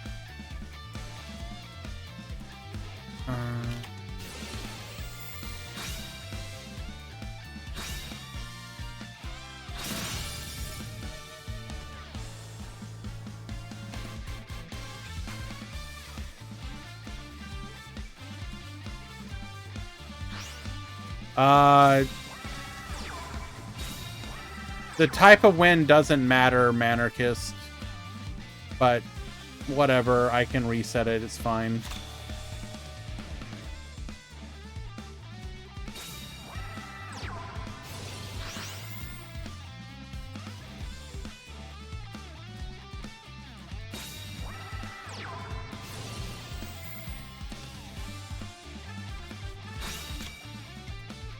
Games won don't count. They're not part of the tiebreaker system. A 2-0 and a 2-1 are the same for tiebreakers, as far as games.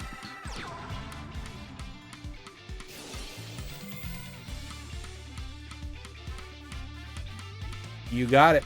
Okay.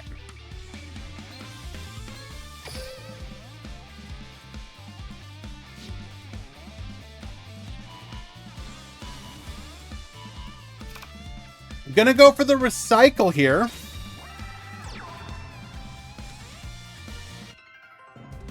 We go to battle. There is a delay this time. It is the negate attack. We will survive another turn. Is a DQ. Okay. I will again reiterate. Games won does not matter. Matches won matter. A DQ is a match win.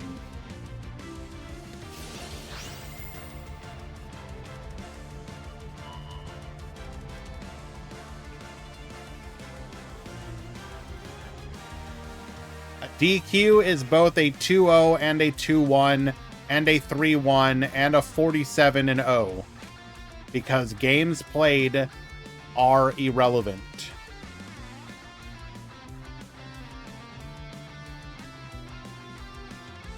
It's matches that matter.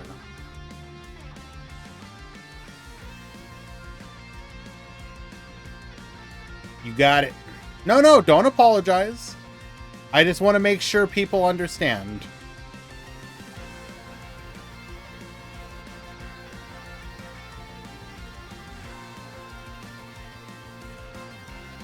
I think any system that rewards a 2-0 versus 2 1s is not a good one.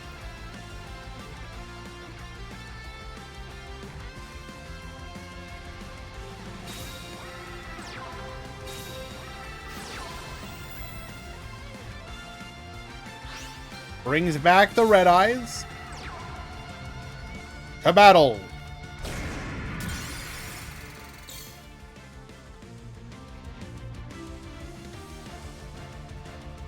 No, you're not, Dr. Dinosaurio.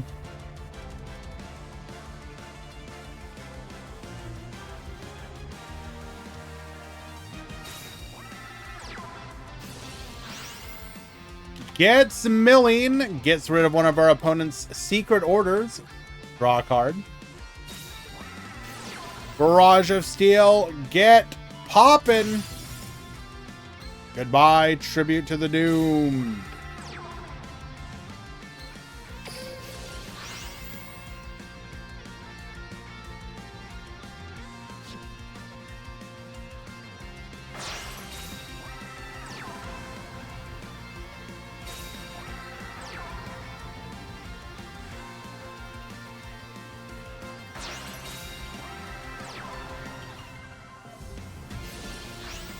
All right. one mil away. Goes for the recycle here.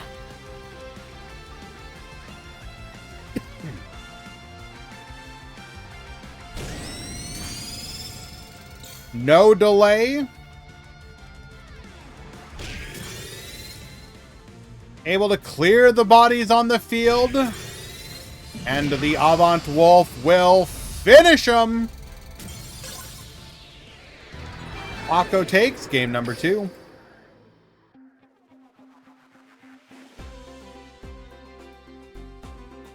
Those two players seem very good. Feel like they could get to Worlds if they tried. No shot.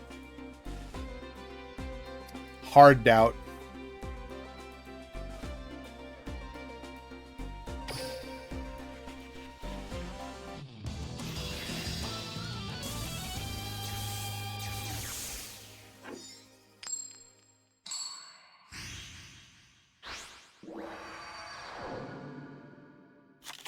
Get ready for the rush! Wow, damn Anarchist. That's brutal.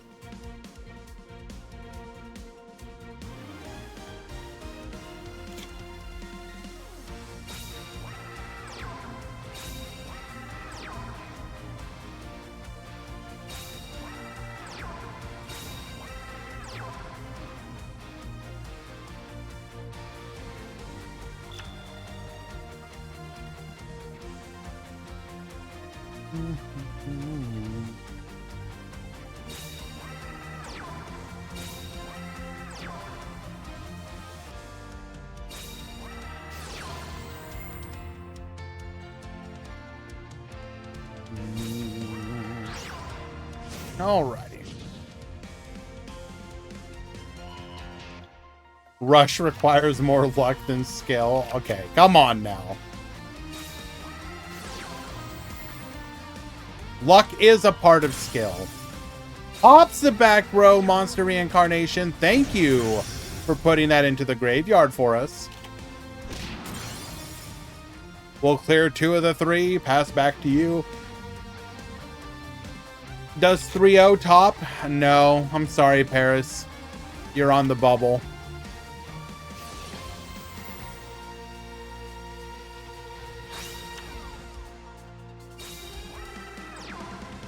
Approximately 50-50 of the 4-0s will make it. Gets milling. Double draw. Hits on both of them. Barrage of Steel. Pop the other back row. Alright, Paco. Now you're just styling on him. Kill, bro. Tributes off for the Innovator. Do we have another? Okay, you are not going to hit here. We do not hit.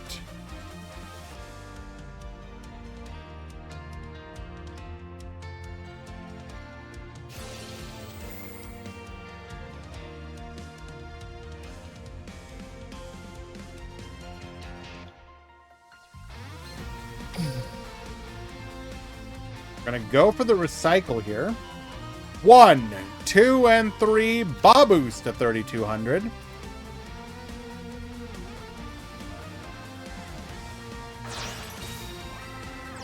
We've got another Innovator.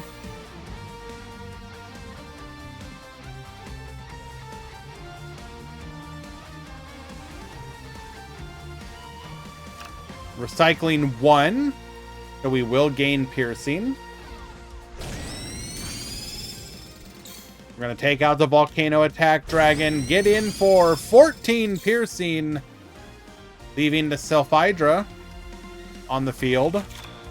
Pass back to you.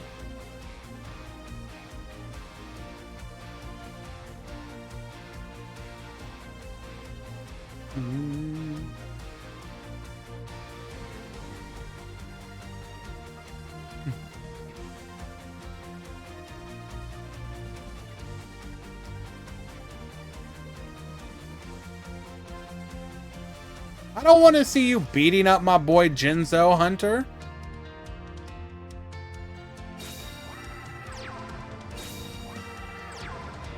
I don't think Rush is as luck-based as people think. Otherwise, why do the same people constantly top/win?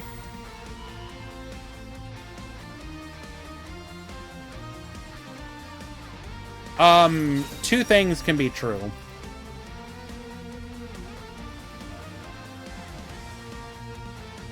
A game can be more luck dependent, but that just means that the best players in the game who are making less mistakes, you can have less decision points to make mistakes, but if the good players are making no mistakes versus, or maybe one, versus the players who will make a couple, it's a big difference.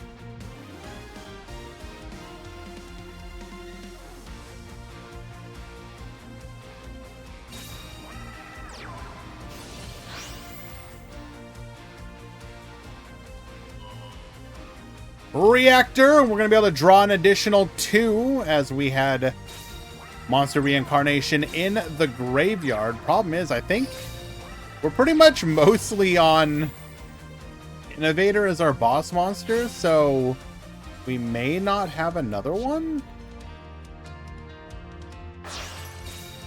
Ah, but we do have the Golem.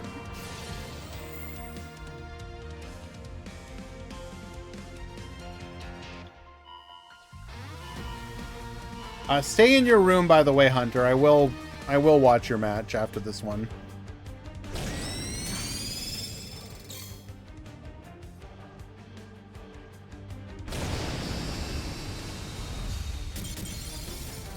Paris, because you're cringe.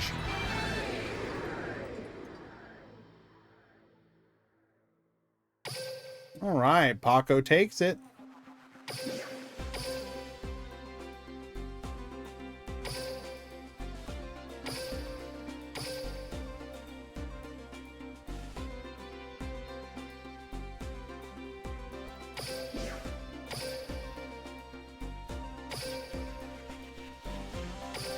Okay.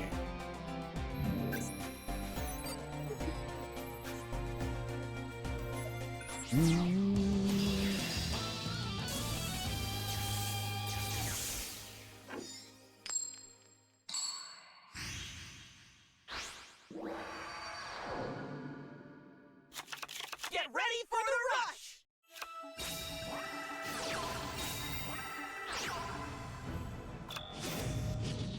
Secret order into Gaia the Fierce Knight. We are gonna siesta hole. Wait, what did we just casually happen to have double reactor. Can't do anything with it though. Goes for the avian spell tactics. We do hit the negate attack. Blue Falcon formation. Metarian script. We're going to get dumping passing the turn here. Clear the field. Oh, we're oh my god, we're getting cheesed.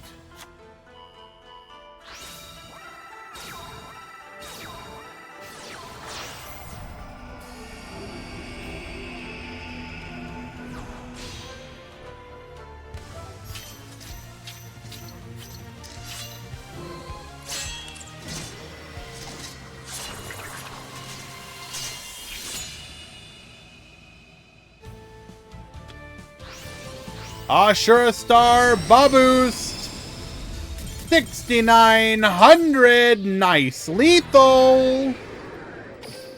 Jinzo takes game number 1.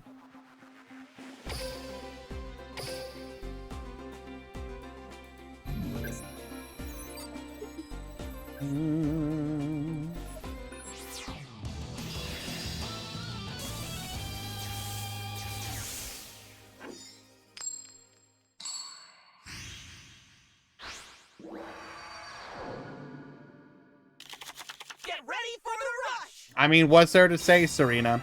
I don't think I've personally enjoyed any, ooh, what did we mill from our opponent here? Sent Torero. Oh, we did send an Essel, so that was pretty unfortunate. Harpy Lady and Buffered Slime.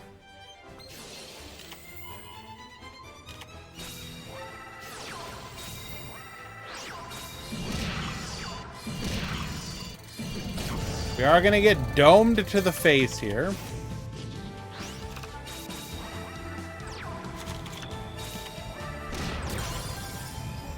Negate attack. We do allow one spot to get cleared up, so we can go for the reactor. Barrage of Steel gets popping. Type Change Beam.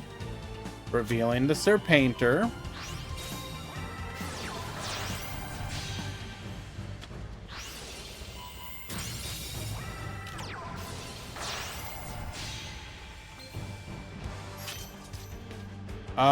The other potential misplay here was we should have, if we had waited to make the Ashura Star, we could have popped 2 here.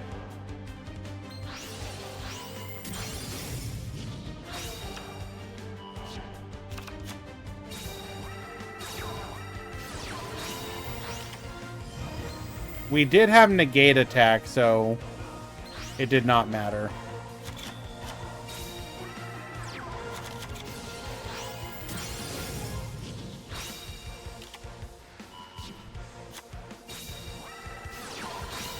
So at this point, we definitely, yeah, we should have put the juggler in defense and just started.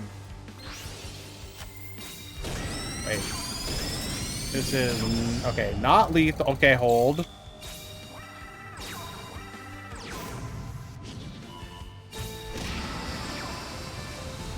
Yeah.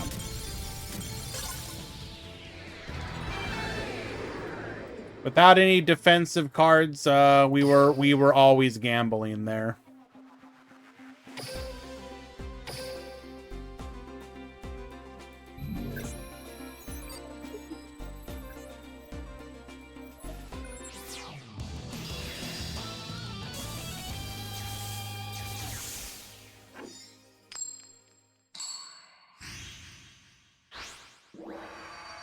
Tunnel visioning and that kind of stuff is not completely unusual, Jinzo.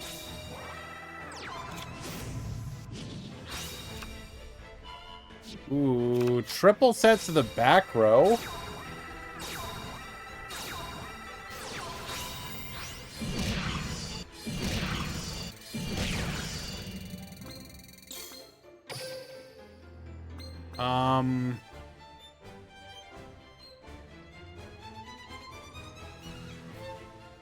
We probably should have not used that.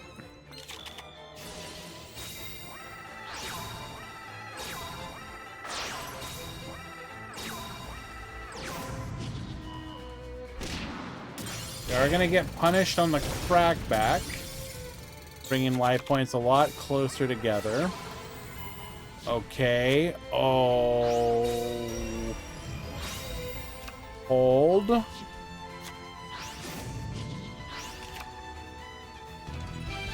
And then we just bricked.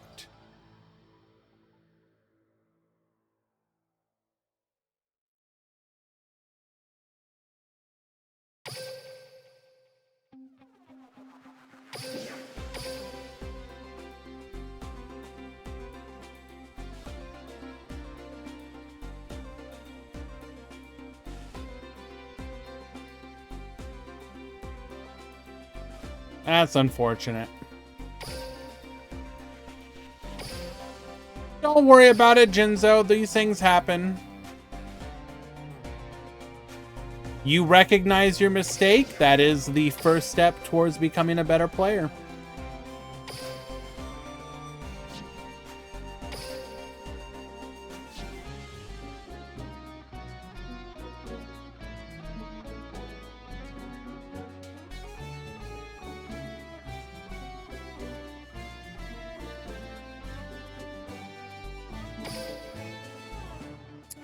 All right, that does, however, bring round 3 to an end. So we will be going to round 4, final round.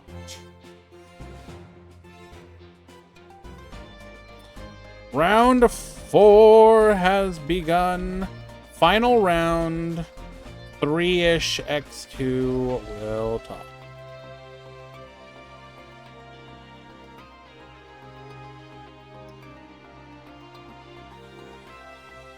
And also, Jinzo, by the way, I'm not just saying that. Genuinely, being able to recognize your mistakes so that you can learn from them is something that a lot of players don't do. They'll blame the game, they'll say their opponent just top-decked, but if you can clearly and, like, you know, identify what you did wrong, what you should have done differently. It's also different to... There's a difference between saying that was a hard misplay and I took a chance. So, for example, I'm going to push for damage because I'm hoping that my opponent won't top deck. That is a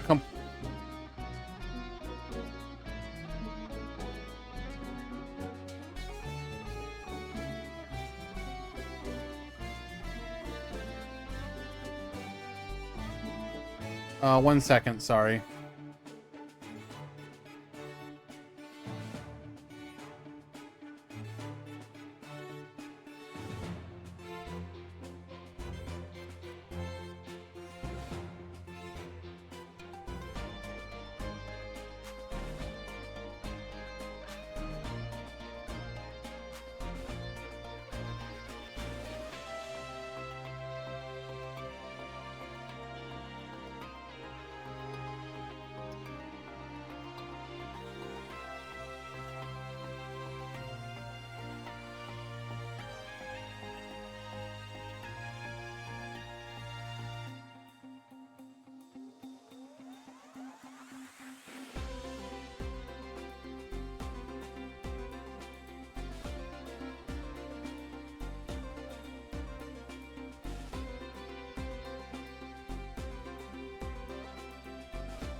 Okay.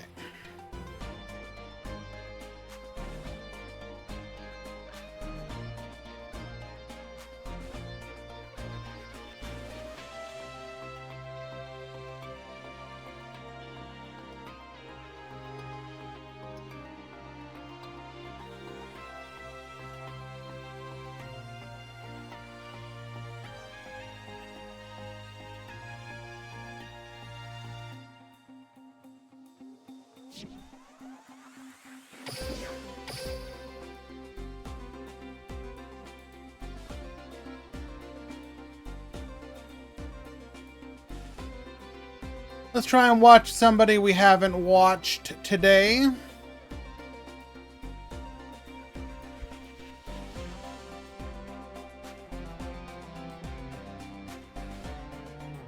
There we go.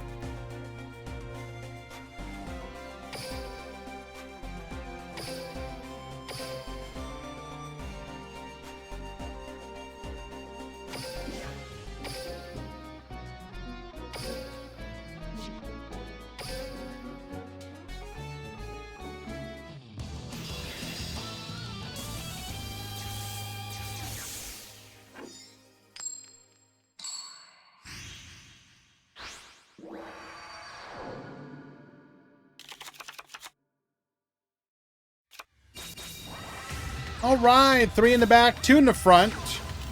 Harvey gonna start peeking at that back row. Goes for the Bright Sentinel. Universal Storm hitting the Buffered Slime. We're gonna start getting aggressive, running into the 1500 wall, unable to break through it.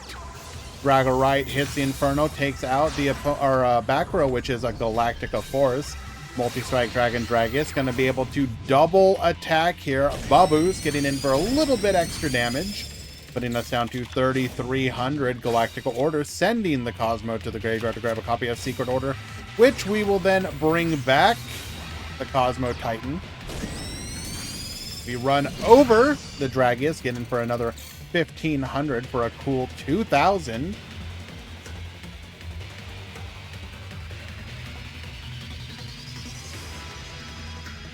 Jinzo, never apologize for playing a deck.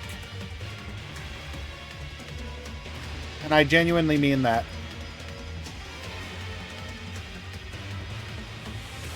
In a tournament setting, you're trying to win. Some people are okay not winning. Or rather, are okay having a bit of a handicap. Well, you are cringe, Paris. But that's separate. Also, I happen to like, I like Jinzo.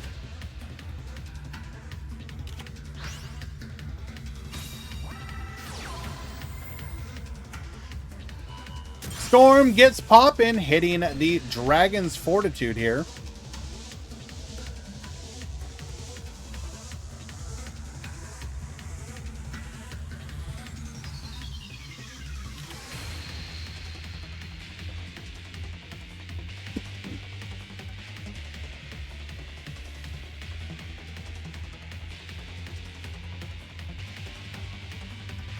But yeah, seriously though, there is no shame in playing the best deck or one of the best decks to try and win. People may joke with you. People may even make fun. But in a good and welcoming community, it's all fun and games. Even if it's a Floodgate deck, if it wins you a tournament, you earned the win, man. It don't matter.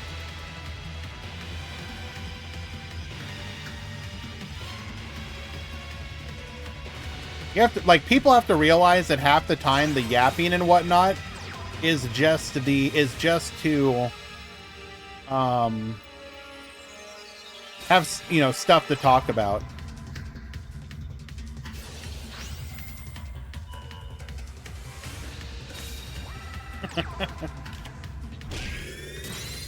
We're gonna get in for the piercing damage here, and then with no delay, we go in for lethal. Galaxy will take game number 1.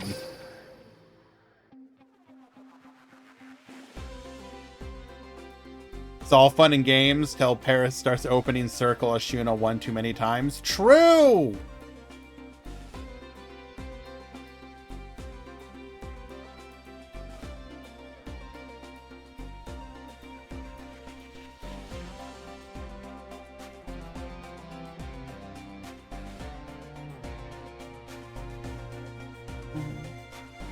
I'm only deck shaming Lunalight players.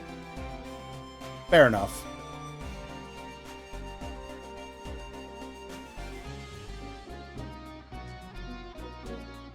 If you beat the world champ, do you become the... Only if you played Worlds format.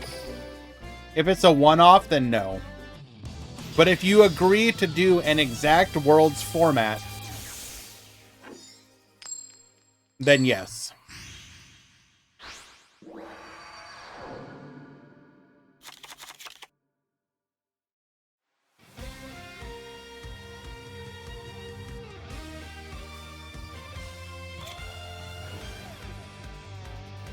That sounds like a lot of effort. Well, you're trying to steal somebody's, like, literal, like, record. What do you want?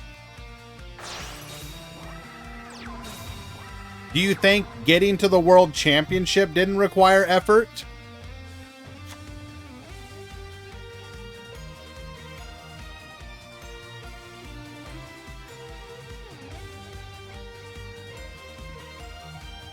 Exactly, Tomato. You must forego sleep, family, friends, amongst many other things.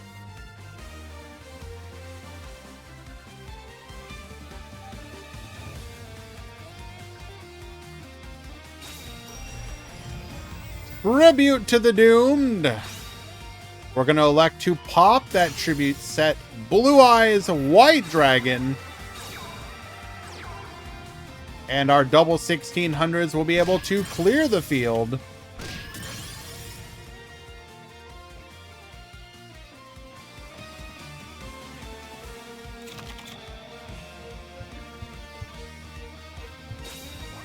Only if you beat them in the World Champion format. Again, otherwise it doesn't matter.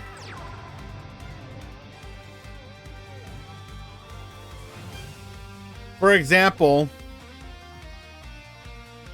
Paris, I don't believe you. For example, if your opponent is the world champion and happens to be playing like a Miss Mutton deck and you beat them, did that count? Oh my Jesus! I was able to beat the world champion with Metarian.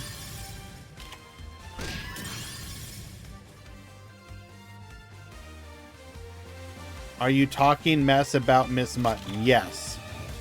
Bad deck. I will apologize for nothing.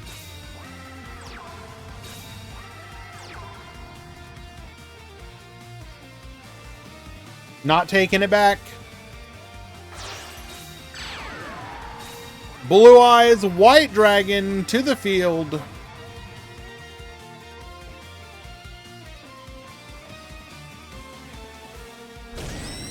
Get in for 14. Pass the turn. Well, Hunter. That's at minimum 2 weeks from now. And hopefully we have new rush cards by then. So if you're still bringing Miss Mutton with potential new cards, then I don't know, that's on you.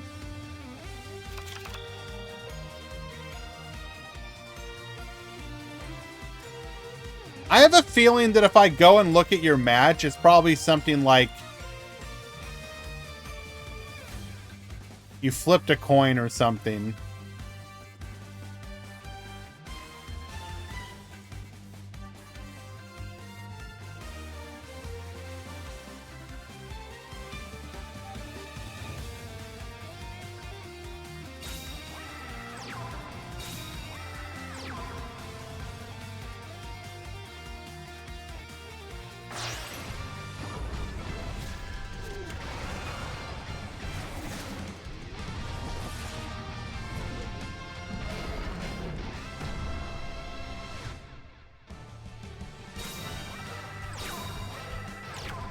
All right, going for the fusion play into the Dragia Star F here. But we are facing down triple back row. Surely, there's no way this gets through. We are going to give ourselves piercing damage. Oh my god, it's going through.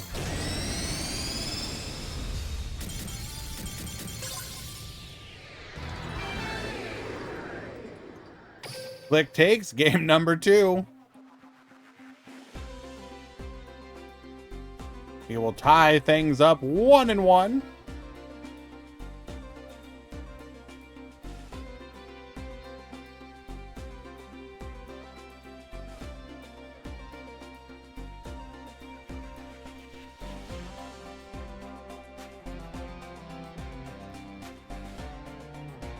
I will never sing easy.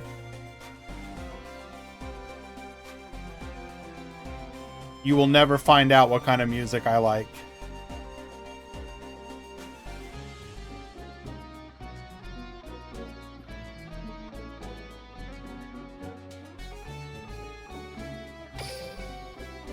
Game 3.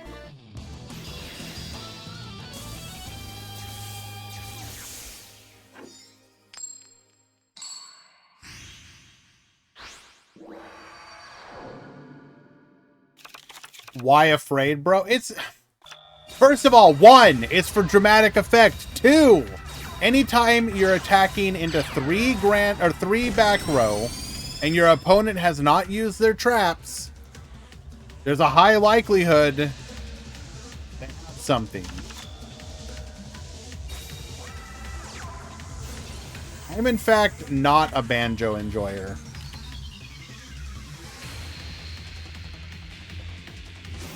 I don't have anything against it, but I don't particularly like it.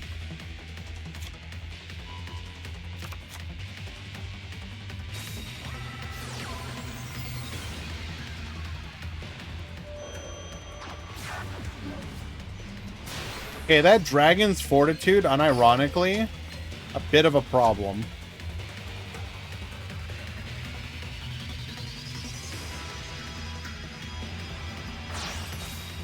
What do you mean coping on Mass Effect?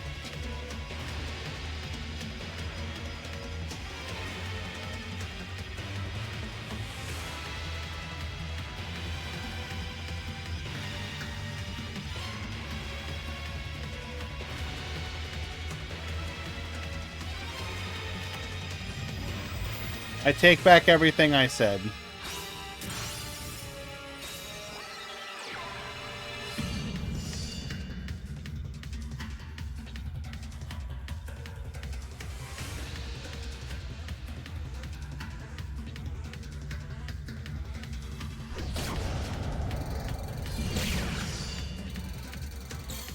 Gonna dome our opponent down to 500.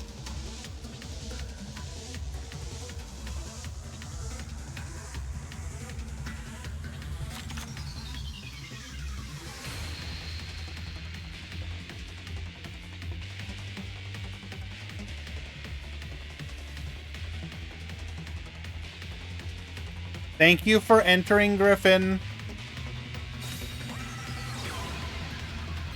Hope you rest well. Milling our negate attack, not like this.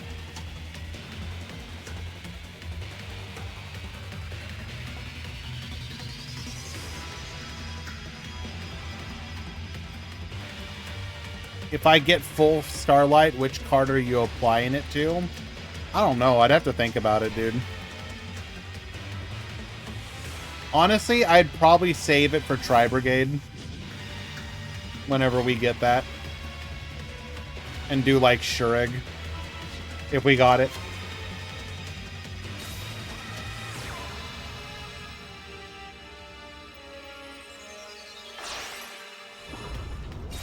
Bring out the Dragius.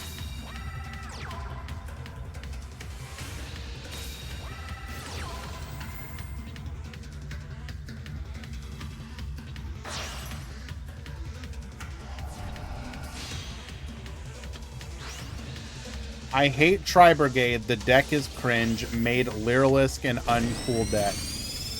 How did it make Lyrilisk an uncool deck? I am very confused.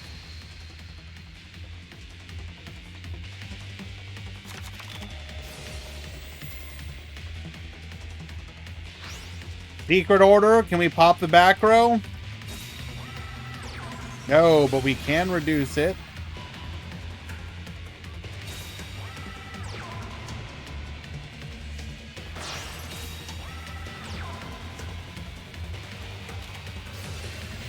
That'll do it.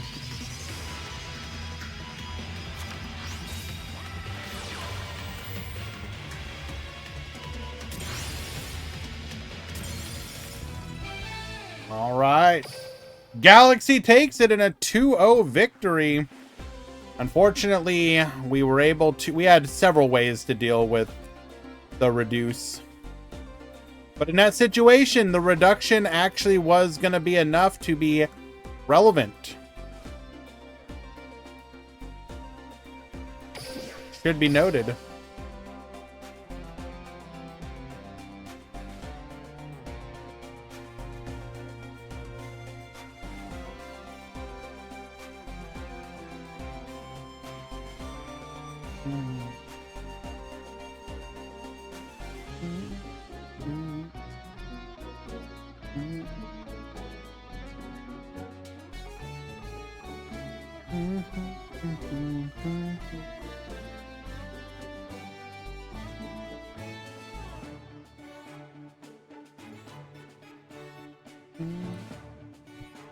All right. I'm going to see how much Paco and Paris are lying to me.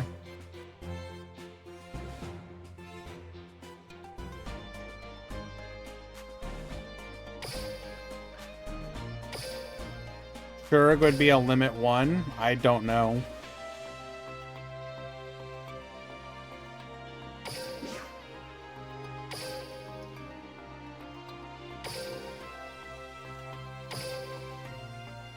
Like, if you were to ask me what card in Tri-Brigade would I want to...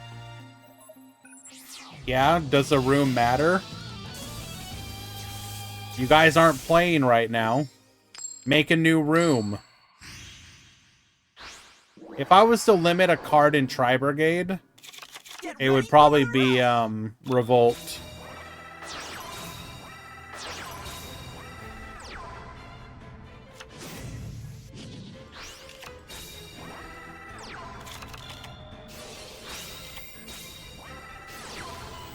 Barrage of Steel.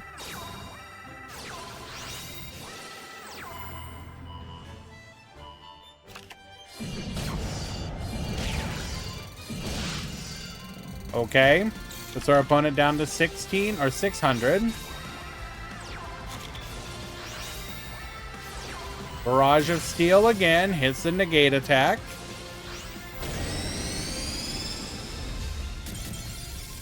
Excellent.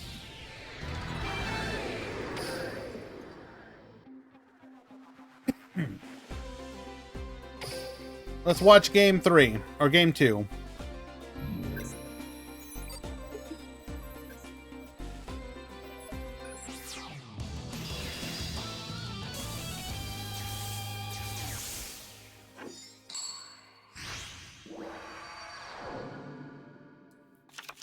Get ready for the rush! We actually have a monster this time. Let's go. Goes for the Essel. Elects to not summon. Goes for the second Essel. Brings back the reactor. Goes for the Ancient Gear Golem. Recycles 1, 2, 3.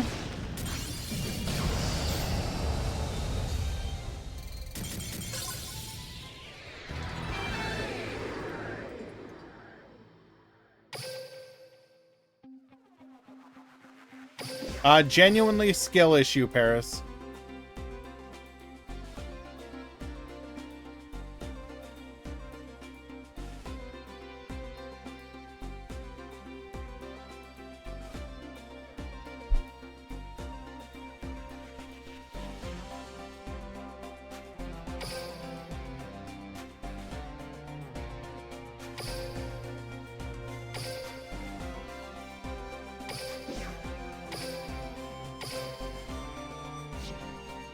We're going to hop into a game number 3 here. We've only got a couple games left before the end of the round.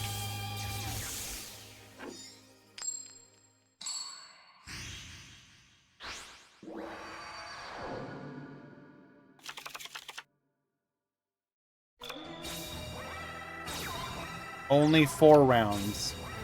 Easy, is this your first time with a Rush Duel tournament? 41 players. Why would you be shocked at 4 rounds?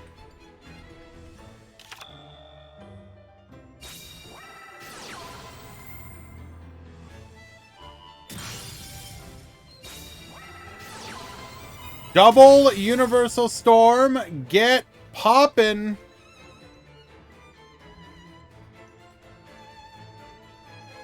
We had 5 rounds once. We were also offering like $100, and it was the launch of the new world.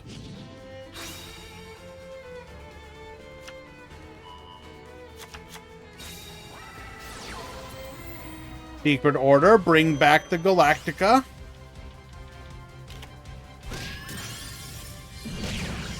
Domine our opponent for 5,500.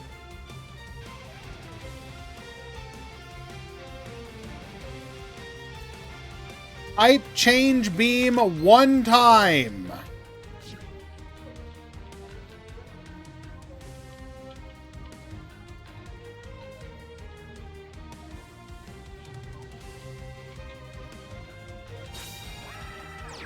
No.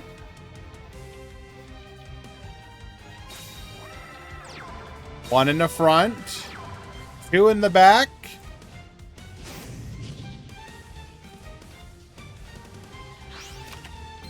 Dumps another. Okay. Those back row are going to have to very much carry you here.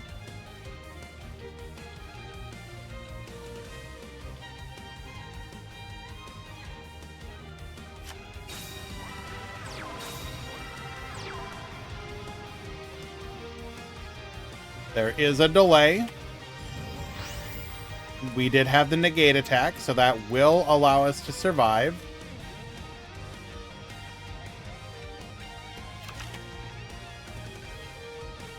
Easy, did you have to choose the ugliest one? I don't mind, of course, but I was just curious.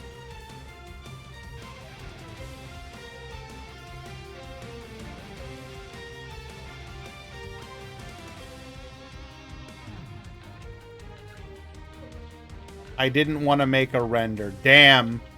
Bro just said I phoned it in.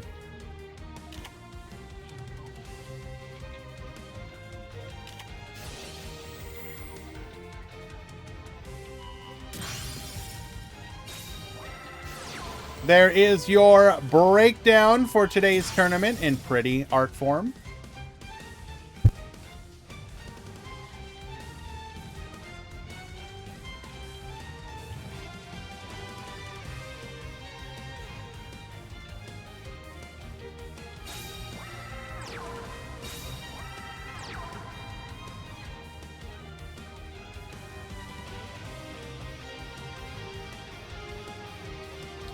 Thank you, as always, Easy. Appreciate you, dude. Do we have the slime to let us survive?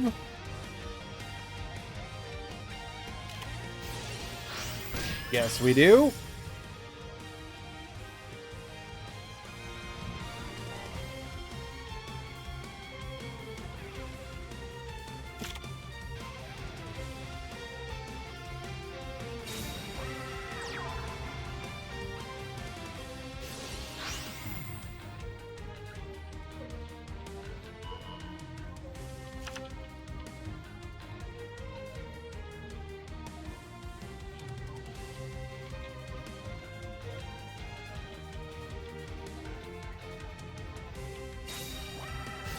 Oh no.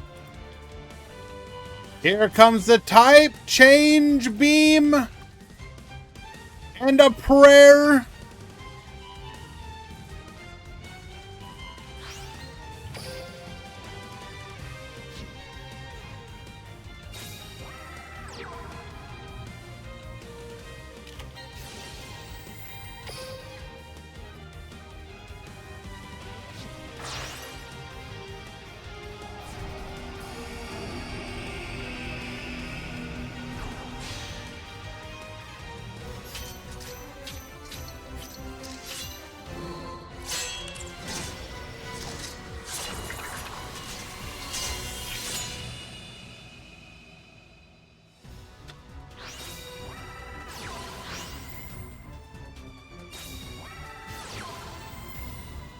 Are we gonna make another Shura Star?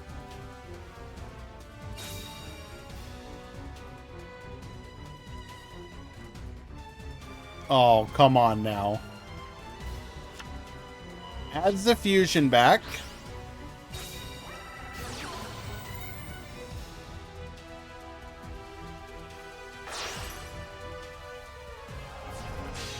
Making the second Ashura Star.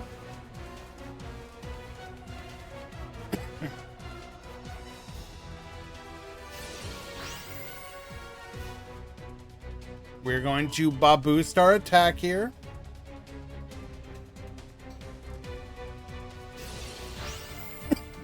We're now going to reduce it to a 50-50. It's the secret order. Do you have negate attack? There is delay. Oh, we lost the 50-50.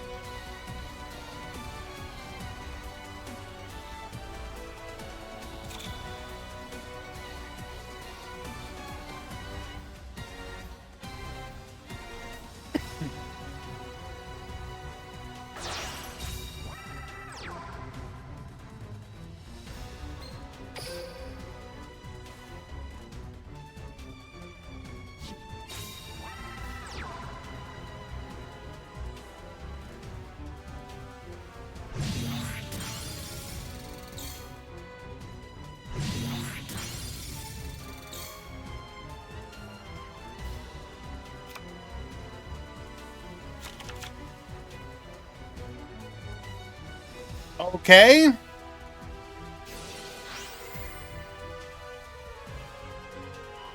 Not sure why we gave up like that.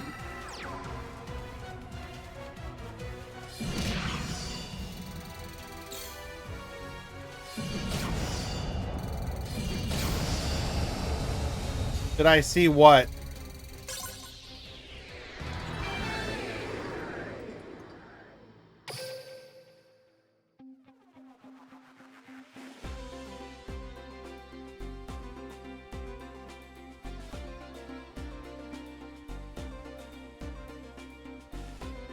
All right, Frankie takes it.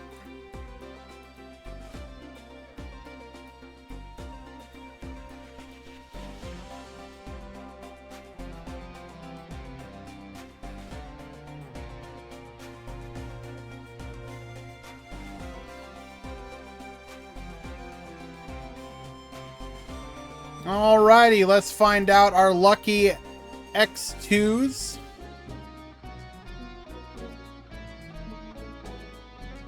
It's entirely possible that we also just got salty. I can, like, having your opponent on the ropes, then... Oh my god, Griffin left and then proceeded to top. That is hilarious. Juwan and Griffin.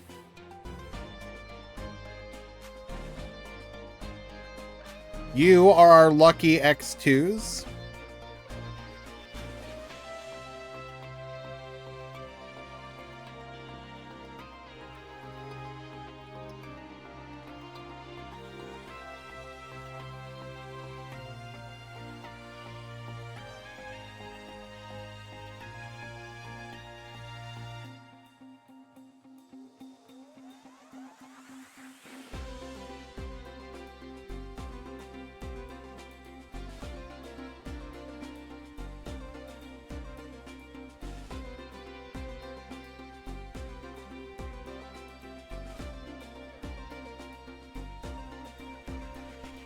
Well, I'm gonna ping and see what happens.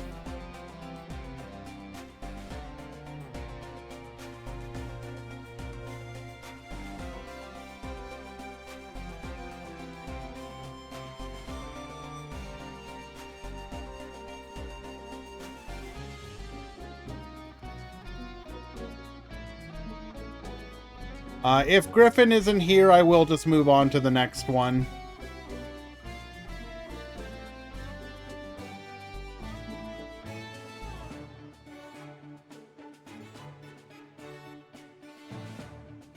So if, let's see, who would that be? After Griffin would be Giorfio.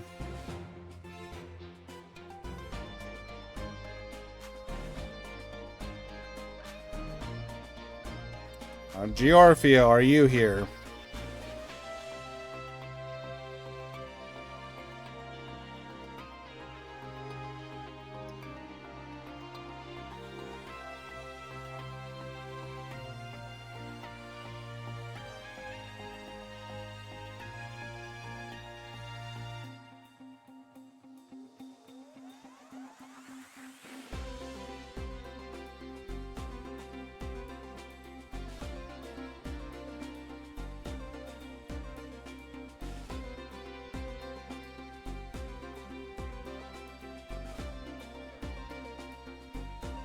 Okay, well, if neither of them are here, I'm just gonna go ahead and push it. I'm not gonna keep going down. I was just gonna do it this one time.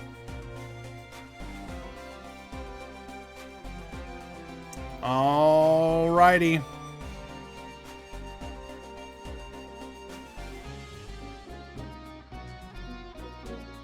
Top 16 has begun.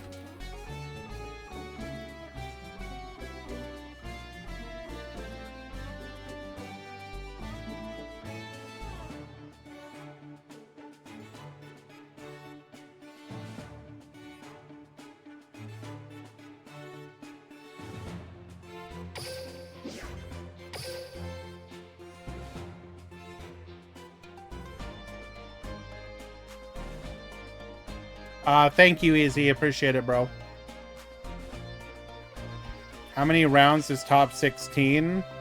4.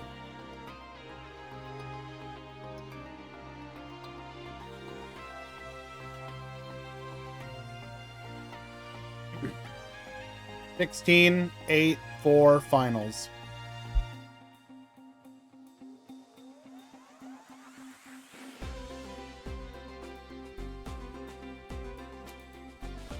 Can somebody ban Easy for me, please?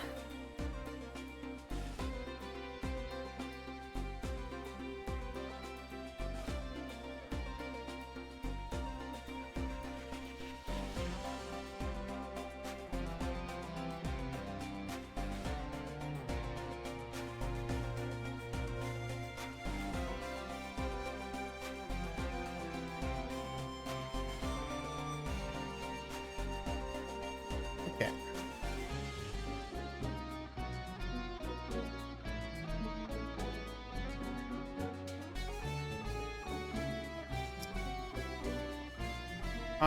We're gonna go ahead and get the edges out of the way. When we return, we will have our first match of the top cut. Be right back.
Get ready for the rush!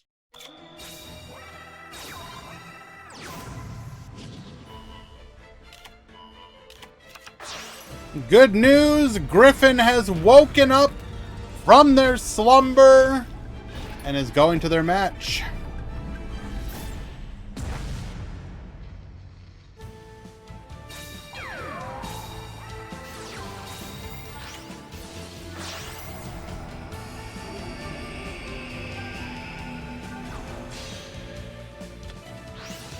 All right, diversity bros. Remember,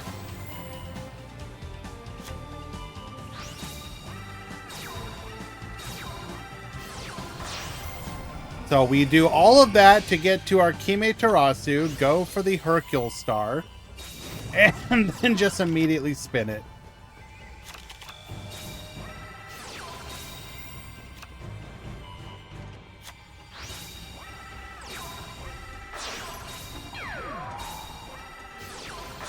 And then we'll immediately make it again.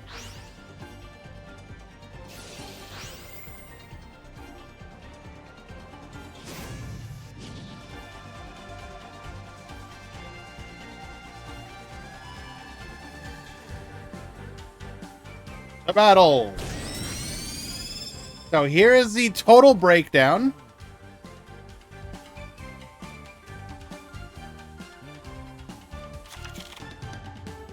And in the top 16,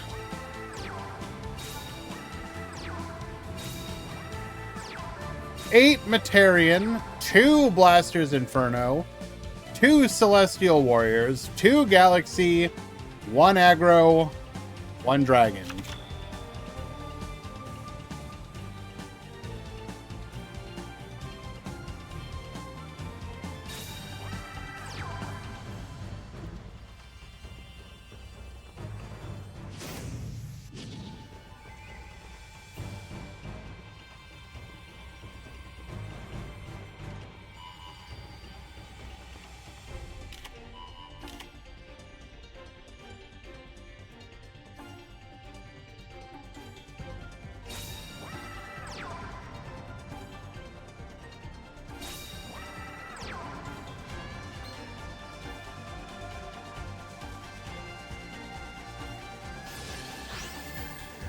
We do have to be careful about starting to run into deck out problems. We're milling 2 every turn.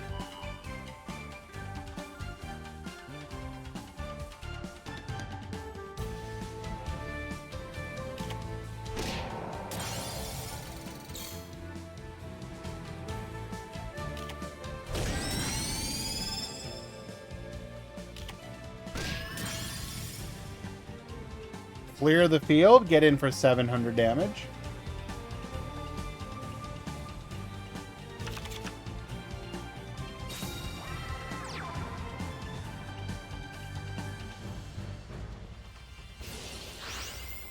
Reactor, get milling.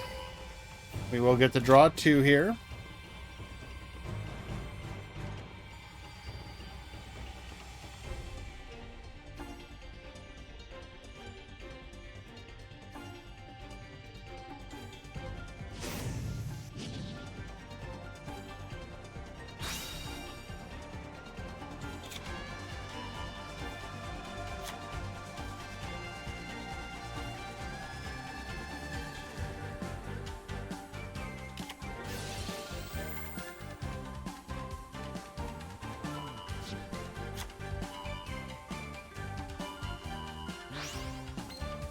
We're going to go ahead and turn our opponent's monsters into dinosaurs.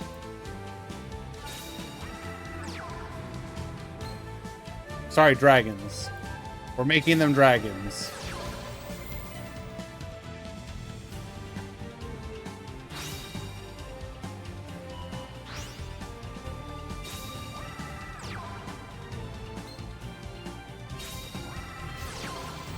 Wait. All of that and we don't have the fusion?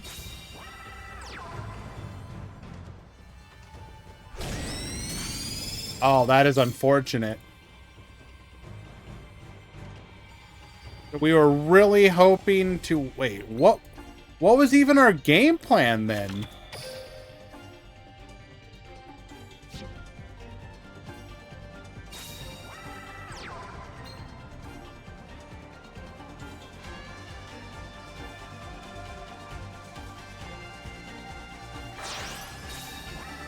You can still summon in defense, or are we just like conveniently ignoring that part?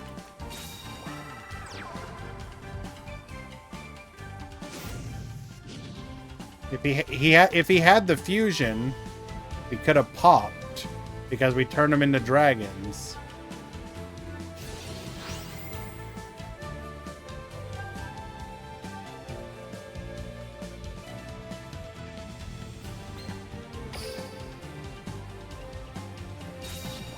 A high likelihood of us having defensive traps here.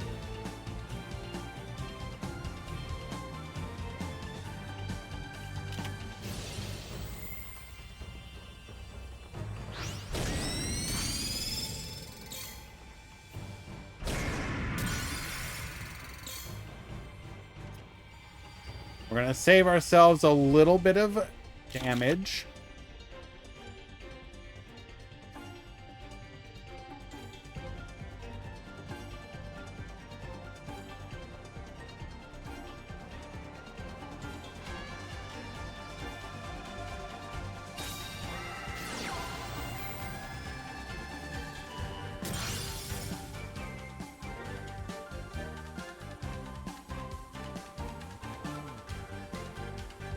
Up in the widespread.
Sorry about that.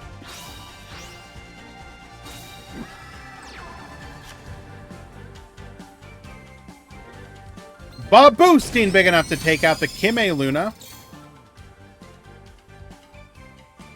We are once again in a situation where it comes down to that back row.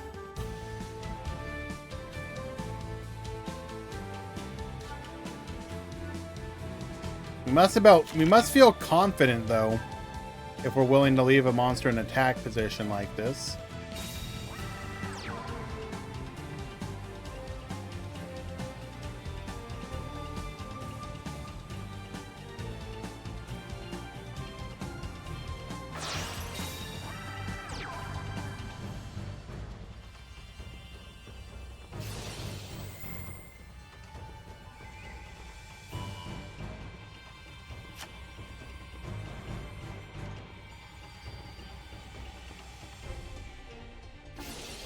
What's the best deck in Rush right now? Materian.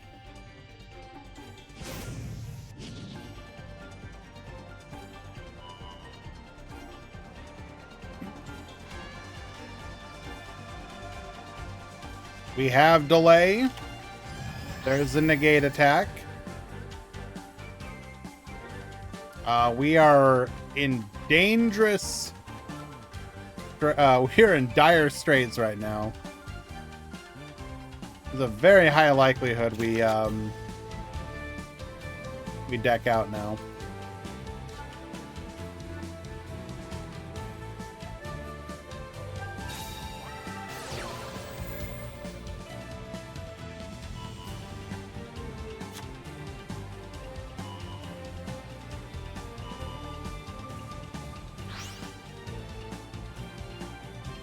Which graveyard?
When we get to our Hercule star here, we have the ability to bounce.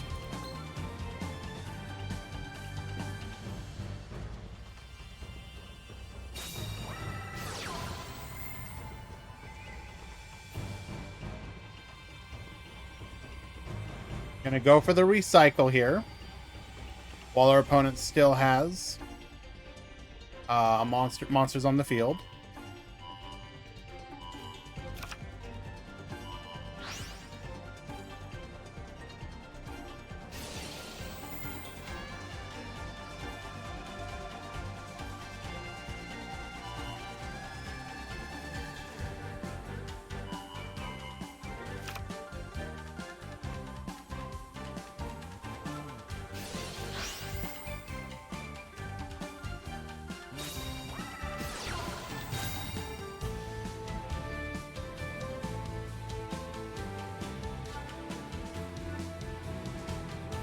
Aiming for one last fusion play here.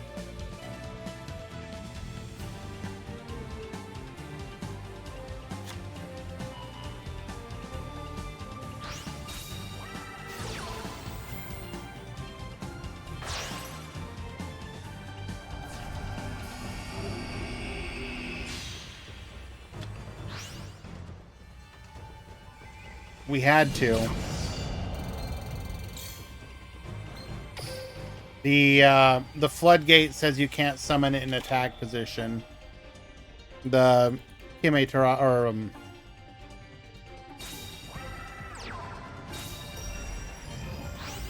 Yamitarasu.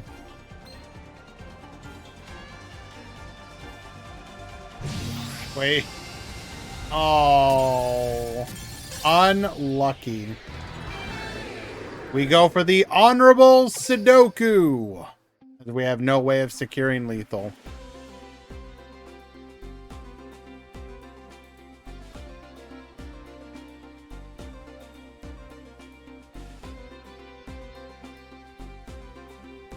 Game 2.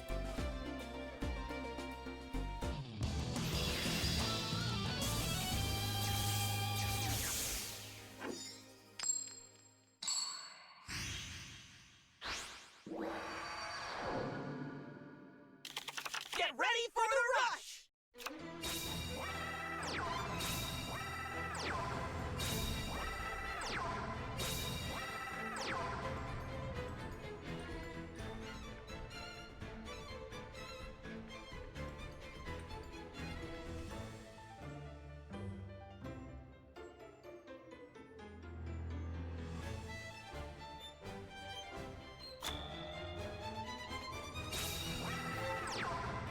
All right, Essel going second. We do mill a Hero of the Yeast, but we do not elect to summon. We're going to go for another mill. We do hit a Kime Luna on this one.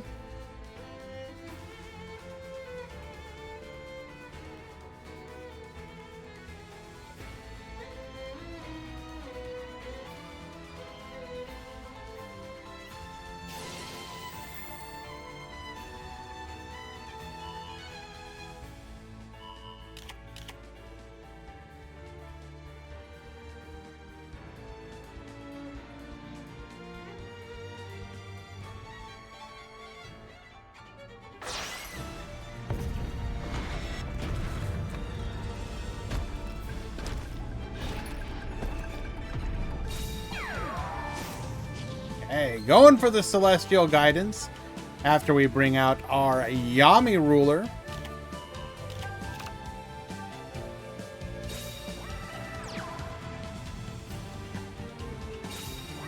Set 2 other back row alongside our fusion. We go to battle.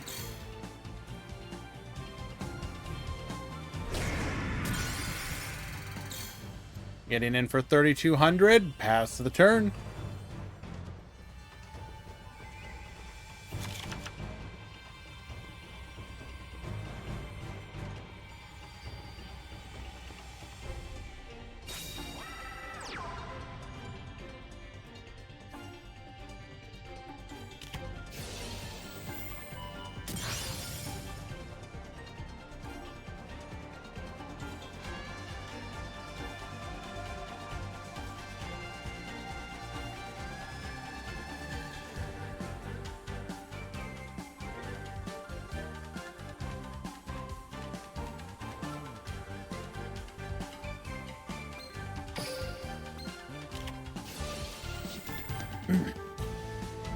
Our Barrage of Steel will hit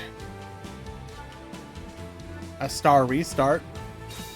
We'll then go ahead and activate a copy of our own, bringing back the Sword Dancer. No fusion to activate, however. We do have one in our hand. This is going to allow us to go for a copy of Ashura Star.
Imagine making an entire type bad forever.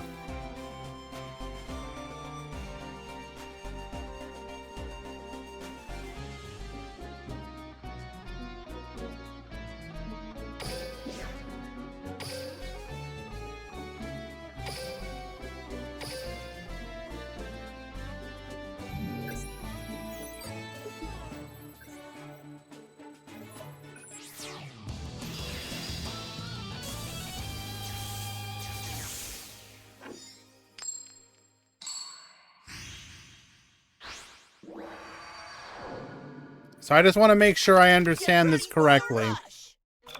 Konami releases Materian, a deck who renders warriors unplayable. And then in the next set, releases warriors. Okay. Blaster's Inferno, we're going to go for the Baboose, adds a copy of Dragon's Inferno back to our hand, rip another of the back row cards.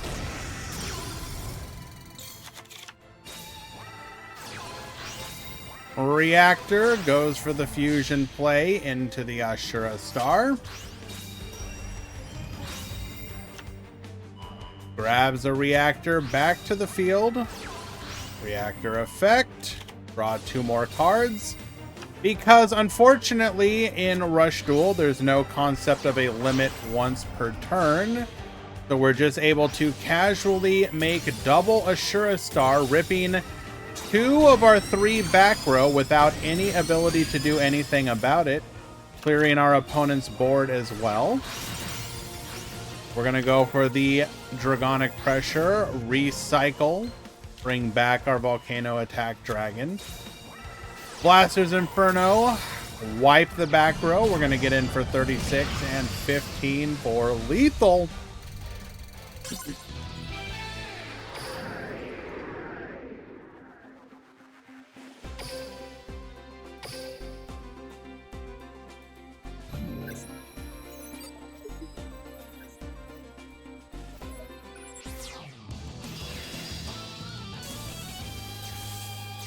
Out of curiosity, is it even possible to double fusion in spellcasters or dragons?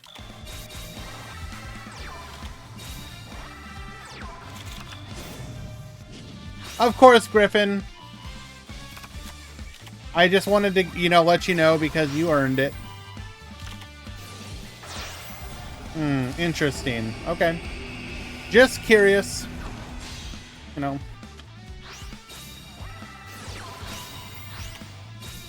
I'm not talking about a board setup, Manarchist. I'm talking about like Materian can do.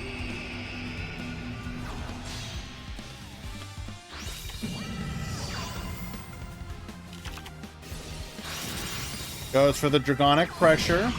Gets in for 15. Pop the back row, star restart, adds the fusion back to hand.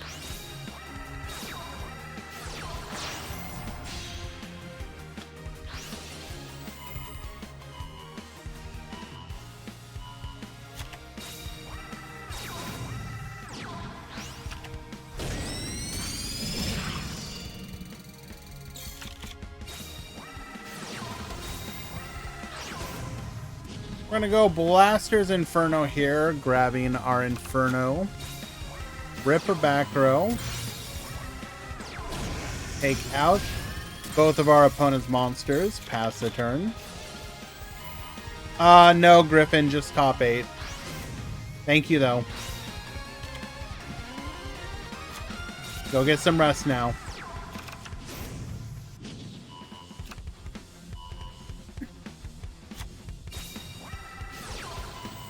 No. Not a problem at all. Happy to answer.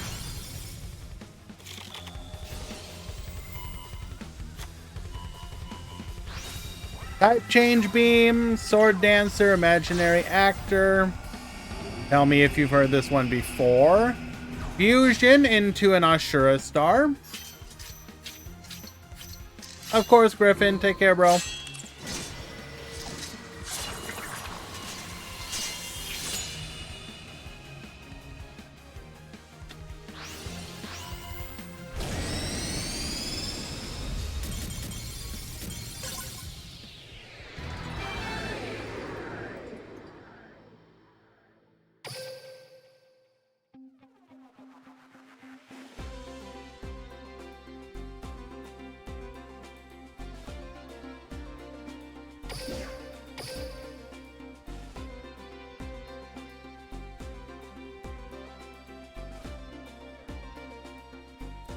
Hako and Nova King, you need to check in.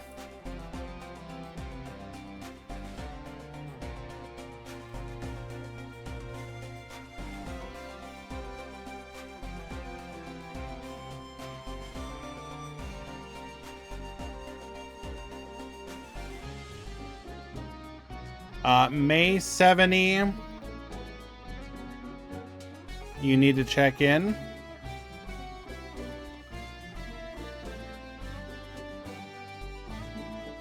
I'm sorry to hear that, Guy Bastis. That's very unfortunate.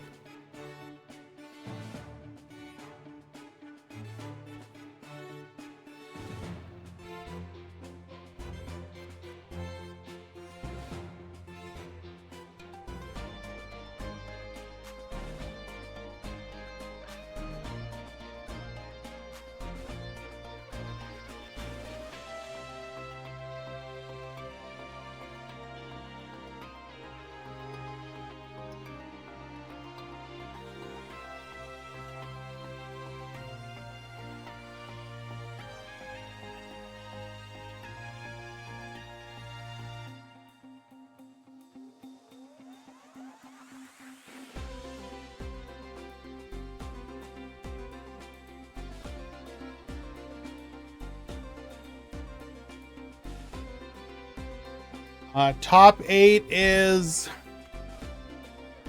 Aggro, Materian,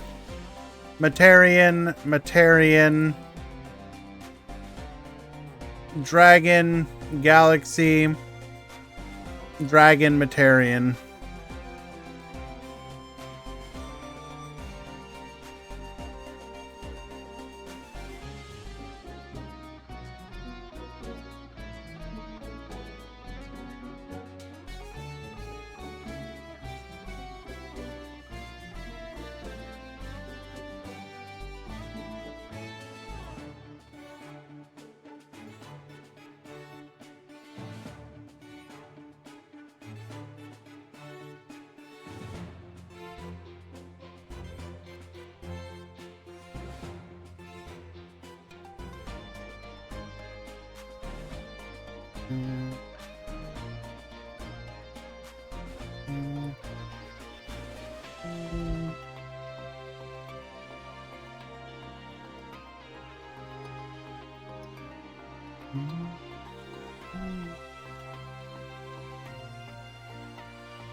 I mean, it's comedic to see it blow up in Konami's face the first time they actually managed to make people hyped up for Rush format. I mean,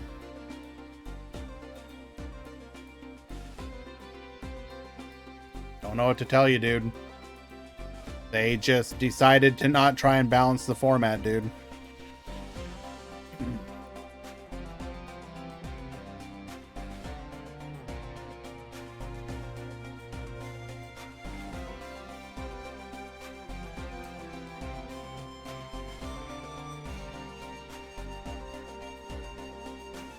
Like, genuinely, the best way I can describe it is it feels like it's like a ship without a captain.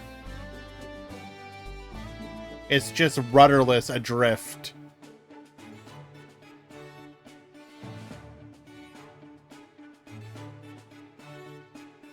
Sure, we can watch Hikari again.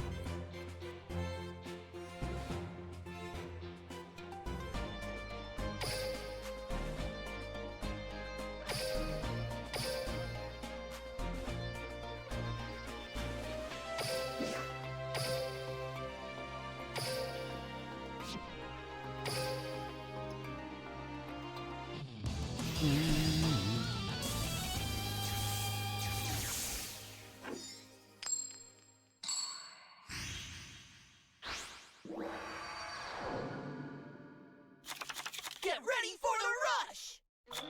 Am I in a bad mood? I'll be honest with you. I'm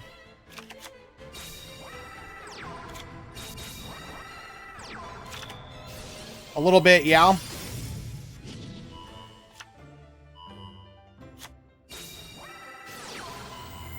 All right, pop of that back row goes for the secret order. We're going to be able to clear the field here, except for the back row.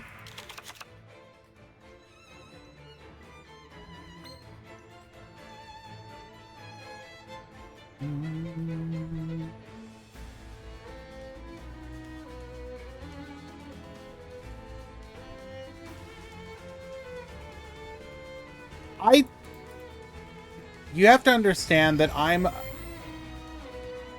do my best to remain impartial most of the time, but genuinely, I don't know what to say other than I find what Konami is doing with Rush Duel, it's not fun anymore for me.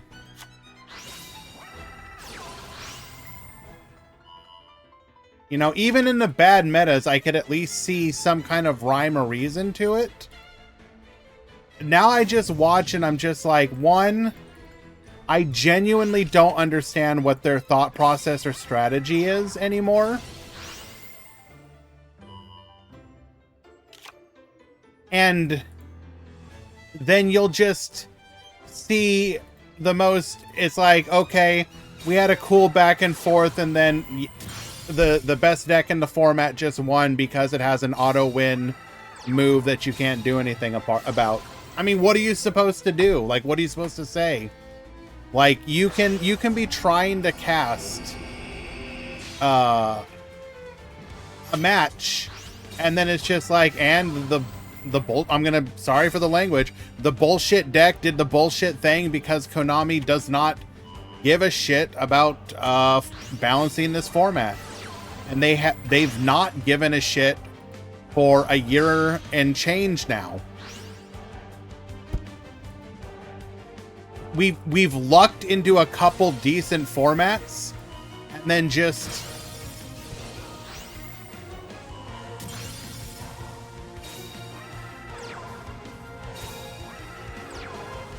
not only does the deck not care what you're playing against, but then you have these matchups that are just auto win. Cool match, I guess. I don't know what to say.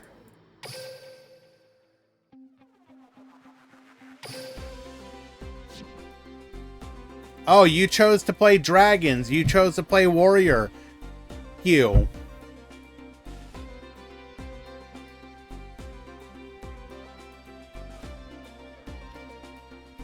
Um,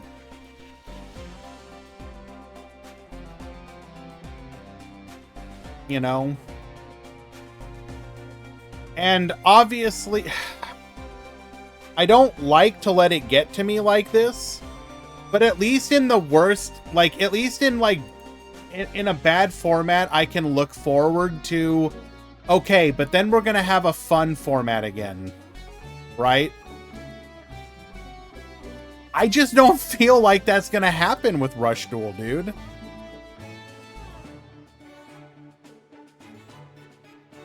And so, like, I don't even, I'm kind of struggling to even, like, I don't know, man. How do you cast a tournament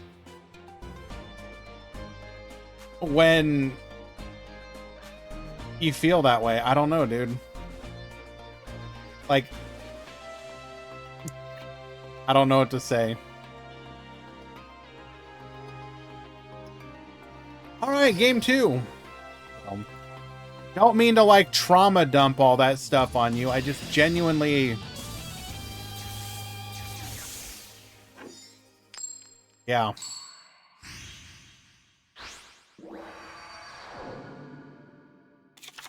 Get ready for the rush! Zach, you have to understand there's a big difference, though.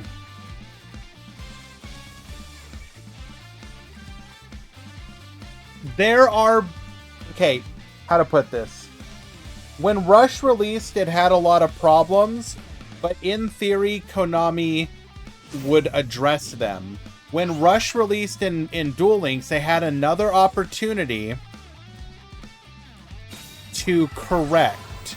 One of the things that they attempted to correct is they said, we made traps way too powerful, way too quickly, and they just became blowouts to the point that traps had to... Monsters had to basically have... Like, any good monster had to have the clause of cannot be destroyed by traps. Because they were like, whoops, we made too many traps that just blow your opponent out, right? So this literally became a thing going forward where...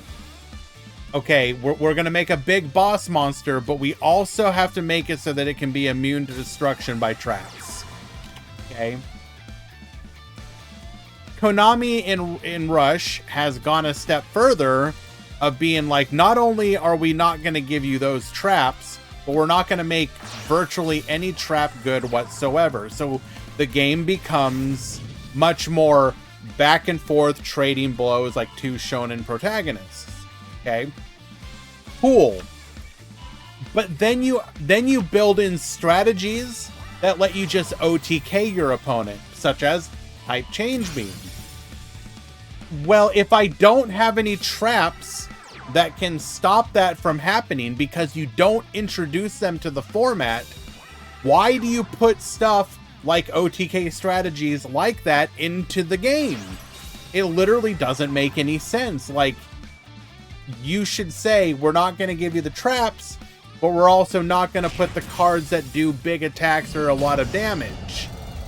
Like, but it's like, they don't go that route. I don't know.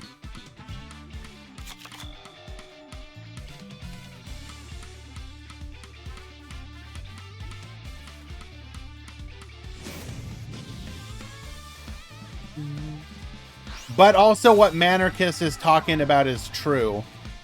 They are so incredibly slow to fix the problems.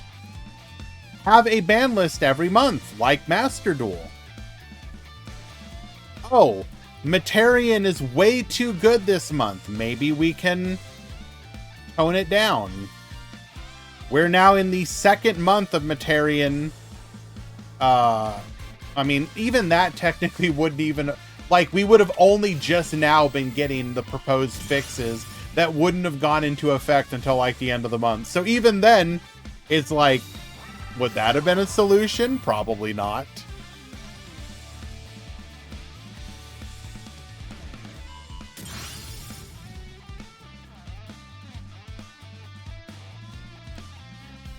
Popping 2 back row here.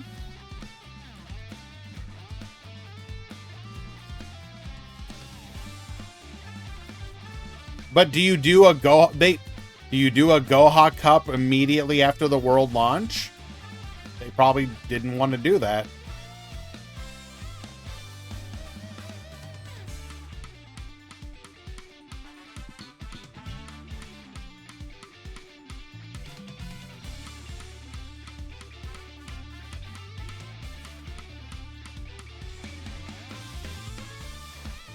Another rush issue is they do less Goha Cups compared to KC. Also true, and if you're only going to do ban lists around those kind of events, then that means even less ban lists. Although, correct me if I'm wrong, but doesn't the Rush physical game also not get as many ban lists as physical the main game?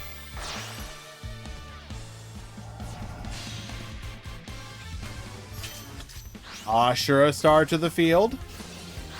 Pop one of those face down. Hits the back row.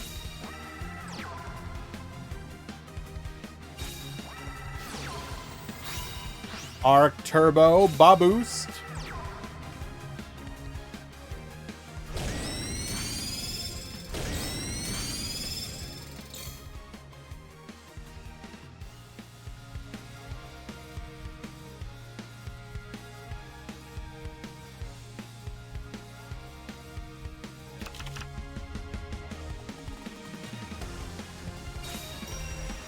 Well, see, you say that, Ryax, or Girin, but keep in mind that we literally just got a new box, but that new box did basically nothing.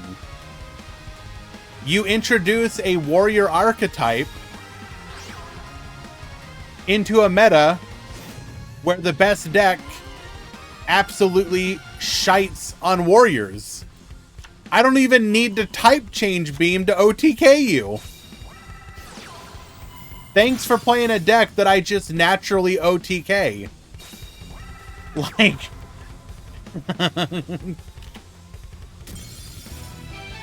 Alright, Hikari takes game 2.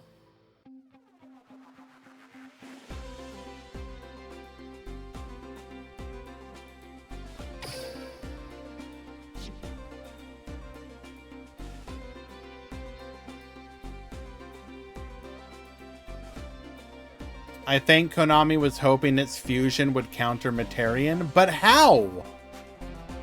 Any of the fusions that they can make, put it in defense, and you out the Hime Terasu or whatever the hell. I always forget its name. Yeah.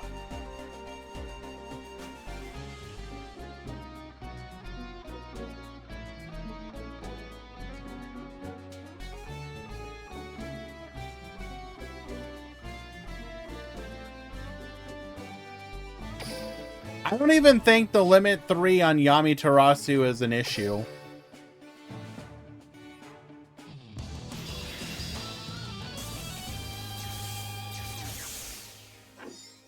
Like, I understand why they would be concerned, but you shouldn't be concerned when you have a completely unhit deck like Materian. If Materian was also correctly hit, then I could see being a little concerned about Yami Terasu possibly being too good. Unfortunately, not a great opener here.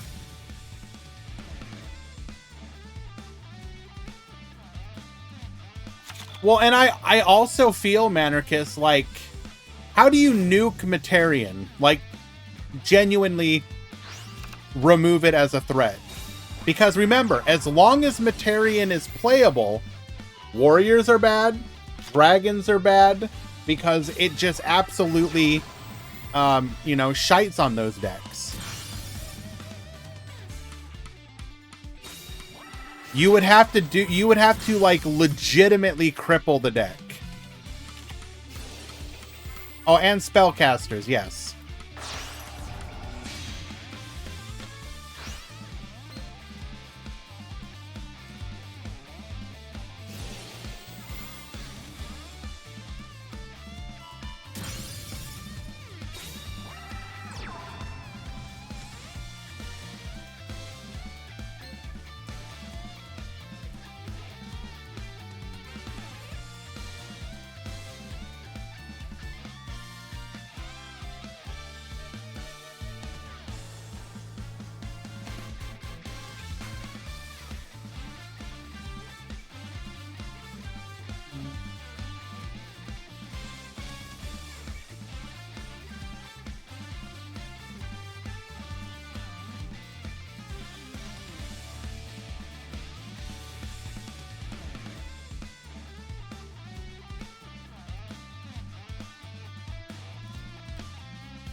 What's going on here?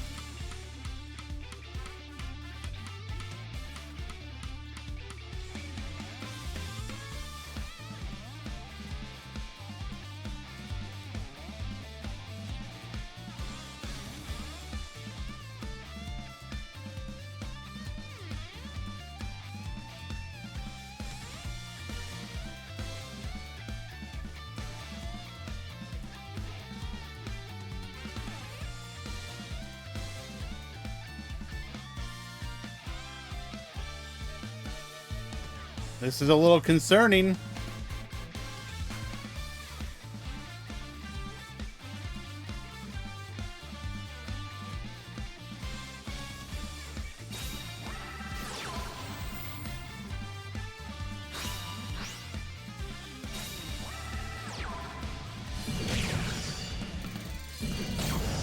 Get in and dome our opponent down to 1300.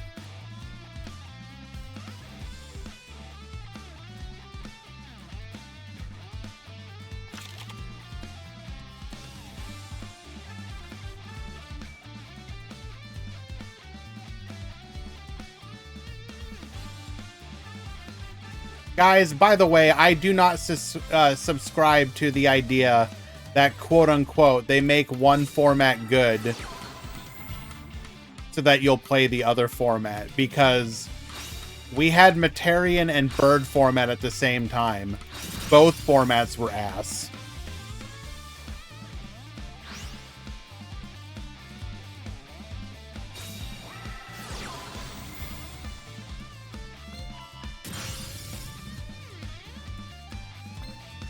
Treasure Dragon Pass!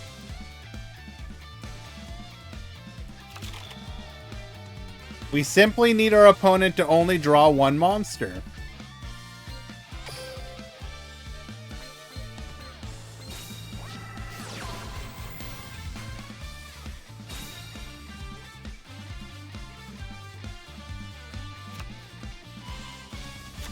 We simply do not...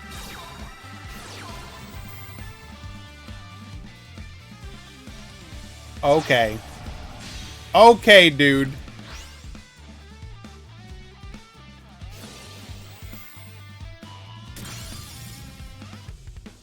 A battle!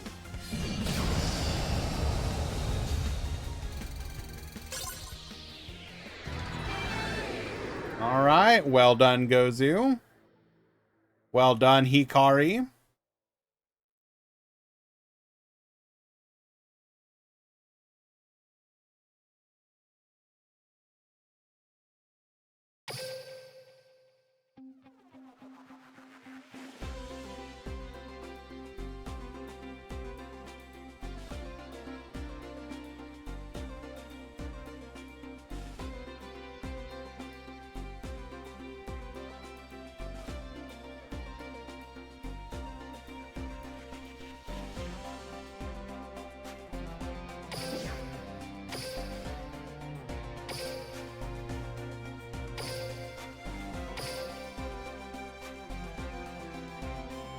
Don't worry, guys. We have 3 Materian and 1 Galaxy in the top 4.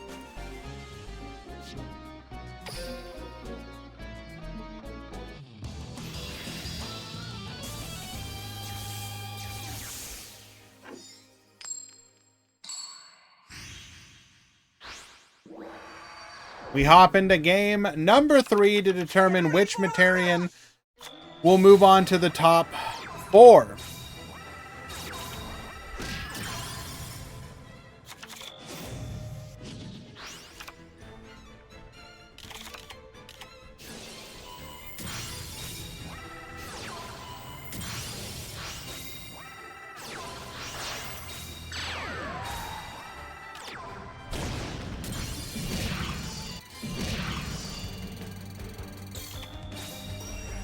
Surely we can come back. We add the actor to hand. Goes for the Barrage of Steel. Goes for the Sword Dancer. Goes for the fusion play. And now we just die.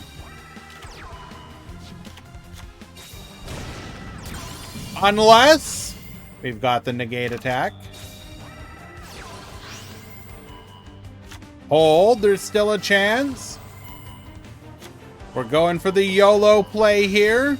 We just have to hope our opponent has no playable back row.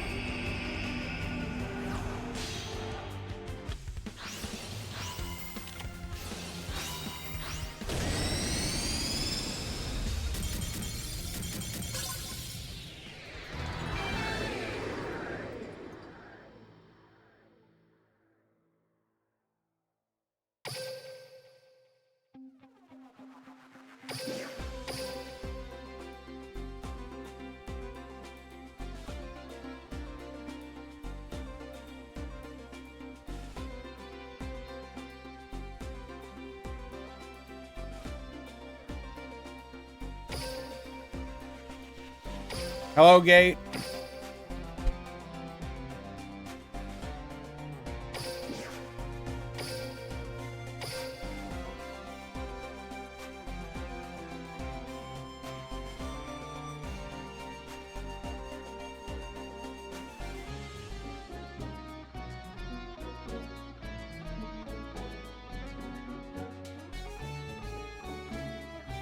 What do you mean so many gems? I only have 4,000. But to answer your question, level up characters, do the events. This is how many I've earned since the last box.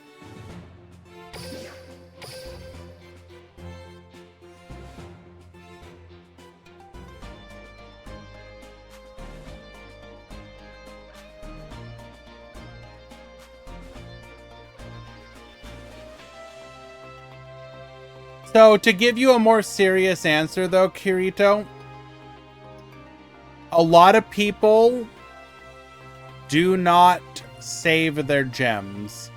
They get enough to open a pack, they open a pack. They get enough to open a pack, they open a pack. They get enough to open 4 packs, they open 4 packs. In my opinion, the best way to approach the game is to not open unless you can clear something or get a significant chunk of the way through it. Now, obviously, you may get into a situation where you've started to clear a box and you're just trying to finish that one, and I get that. But even then, in that situation, I don't like doing single packs, because it just kind of feels bad, right? Like, if I go in here to like start clearing through this box, when I expend my gems, I want to feel good, not bad, right? So like, let's, if I was to spend my 4K into this box, and let's say I'm digging for like, I don't know, Dogmatica stuff, I would like to know there's a good chance I'm gonna pull the Dogmatica stuff. So I could go, what, 80 packs deep? I could get a good chunk of the way through this with my gems currently. I would feel better about going into it then, instead of like open 6 packs and hope I get the Ecclesia that I want to pull. That just, I don't know, that feels bad to me. The other thing that can happen is if you are constantly piecemealing a box, let's say that a new box gets announced and you're like, oh my god, they're finally bringing my favorite archetype to the game. I would rather be sitting on some gems and know that I can start to go into that box to get my favorite deck, instead of be starting at 0, you know what I mean? But I obviously speak as someone with the privilege of also spending some money as well. I both spend money and use my gems, so if I was pure free to play, I would still focus my efforts as much as possible. I would focus more on a couple decks and then resist to the urge to just, like, you know, pull random stuff. I would make sure, like, if I was pure free to play, I would be going for, like, the boxes where I'm getting, like, 3 to 4 playable decks when I complete it. Even if it's a deck that I kind of really want to play, if going into that box means that I only get that one deck, I'm probably going to skip it if I'm being honest.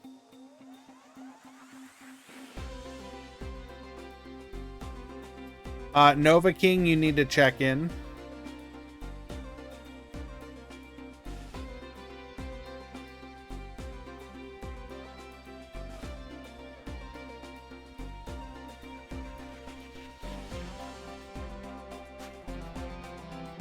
Take care, Hikari. I'm free to play, but it's hard out here for me. I have to get 3 ultra rare of the same card. Well, again, it depends on the deck that you're going for, right? I do understand what you're talking about, Kirito, but like my question would be, what's in it? What's like the last box? What box are you pulling on? Out of curiosity, what box are you going for? Are you going for Starving Venom? Are you going for one of these slightly older ones?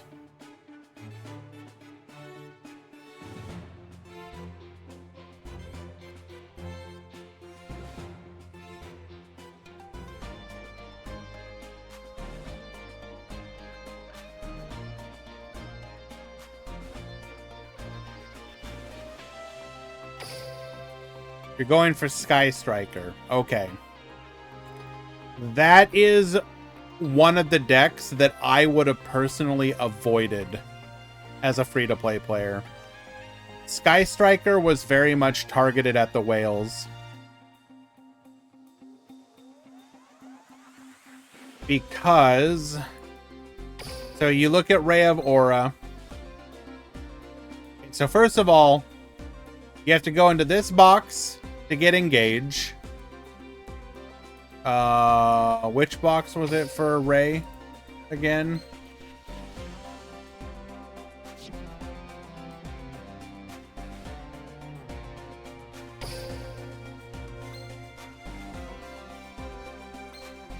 Yeah.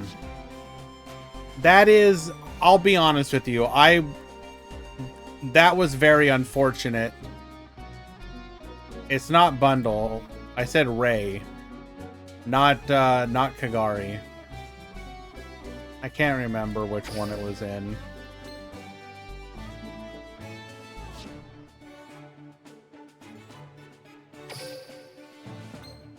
Striker expansion. You had to go in this one for Ray. So you're main boxing for Ray. You have to go into this one for Engage. You have to go into the selection box. Wrong one. You have to go into the selection box for the Kaina. Yeah, you want at least one Kaina. Like, that one was such a bad one for a free-to-play.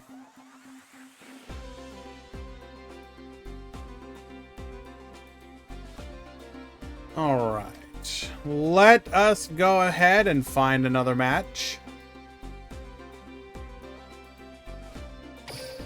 Don't get me wrong. I think it's particularly scummy, the way that particular deck was handled.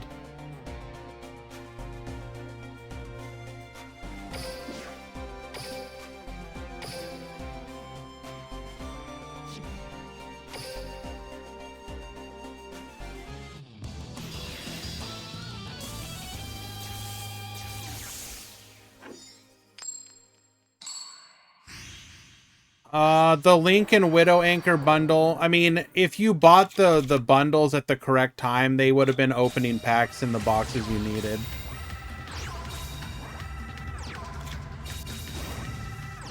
I think it's like that because it's OP, though. I mean, it is a good deck, don't get me wrong.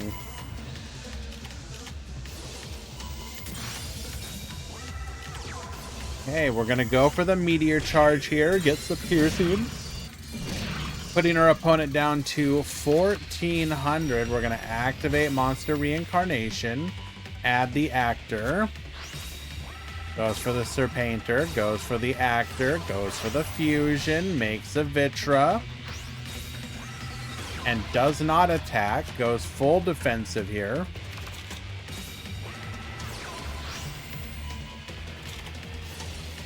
We're going to type Change Beam. Turn our opponent's monsters into dragons. Fusion into our Star. Pop the back row.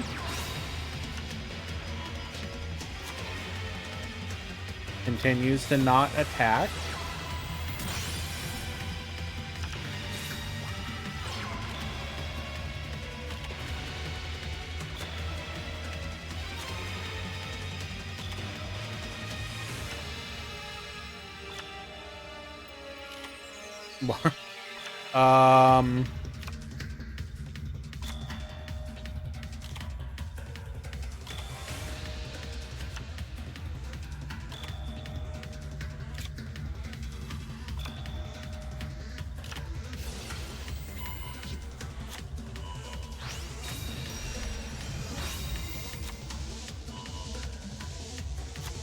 I don't understand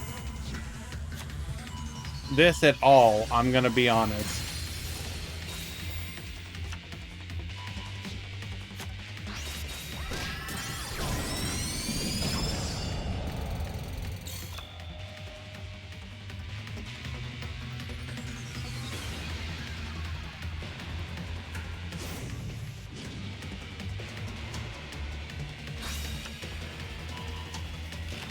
Okay, can we break through is a question.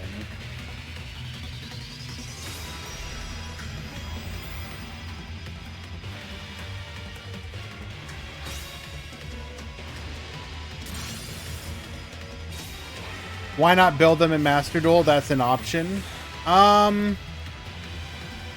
In theory, the thing you need to keep in mind about that is that Sky Striker is way better, I mean, way more suited to be able to be a good deck in Duel Links than in Master Duel.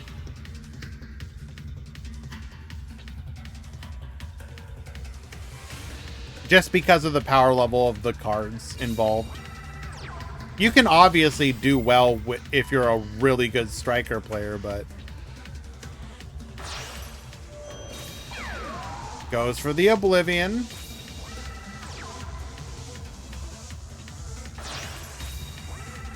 Goes for the Cosmo Titan. Goes for the Secret Order. Goes for the Galactica Force. It all comes down to, does that last back row stop us?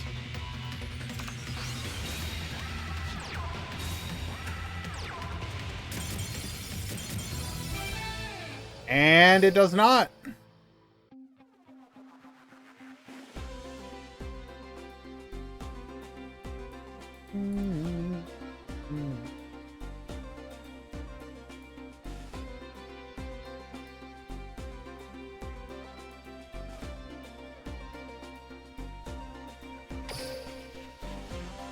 So 1 win for Galaxy.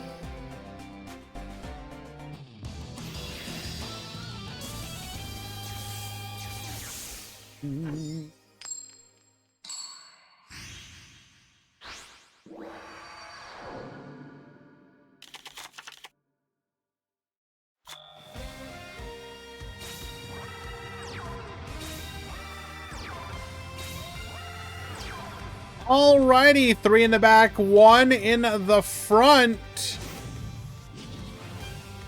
Those are dead back row. Galaxy has an opportunity here to get in for some serious potential damage.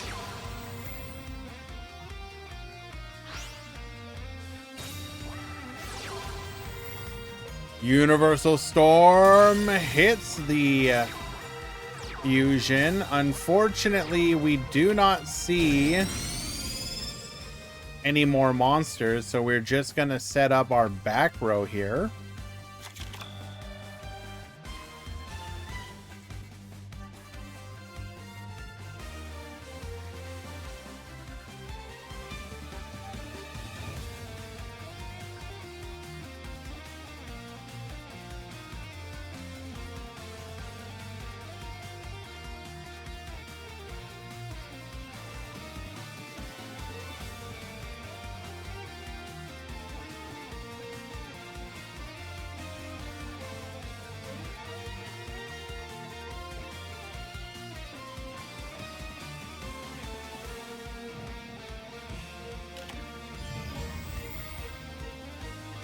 Activates monster reincarnation.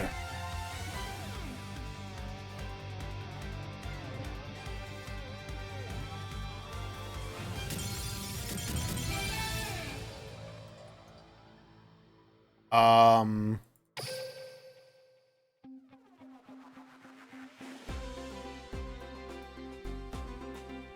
assuming that's a DC.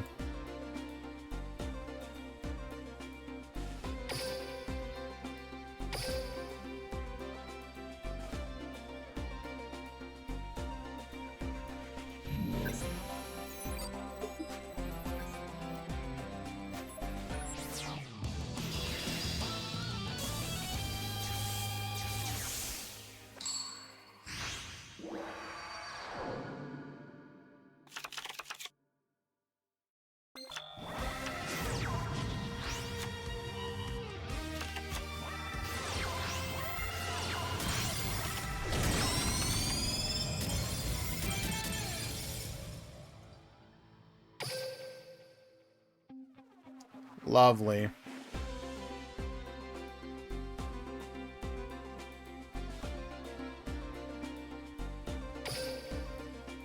I really wish DCs weren't a thing, man.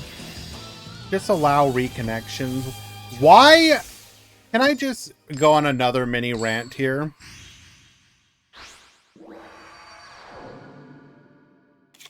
Why in God's name is reconnection not allowed? Why is that not a built-in feature?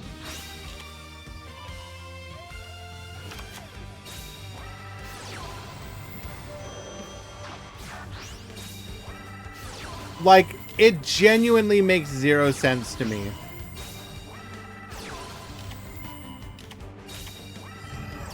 We have the negate attack.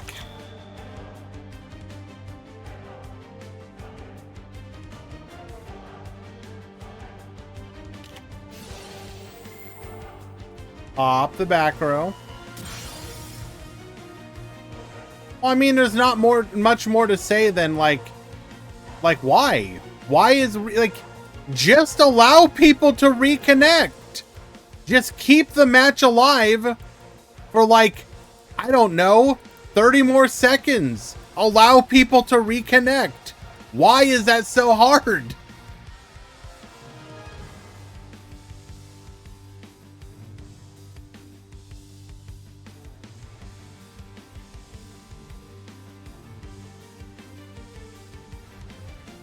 The fact that it would be quote unquote too much money is like ridiculous to me.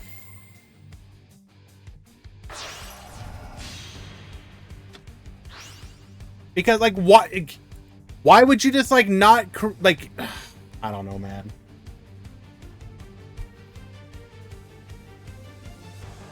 Oh dang, we disconnected. Okay, cool. Just reconnect, bro. Yep, be right there.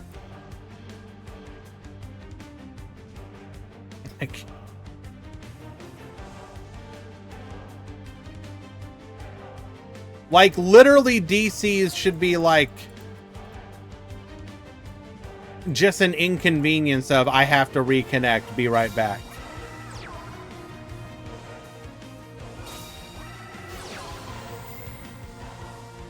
I mean, yes, we've Ogtodi, we've literally seen it where it was like you have worlds that are marred by DCs. The first Shadow Duelist event legitimately was DC into DC, where they had to break their own rules. Because remember, Konami does not have a rule that says, oh, DCs don't count. In a Konami event, a DC is a DC, irregardless of anything.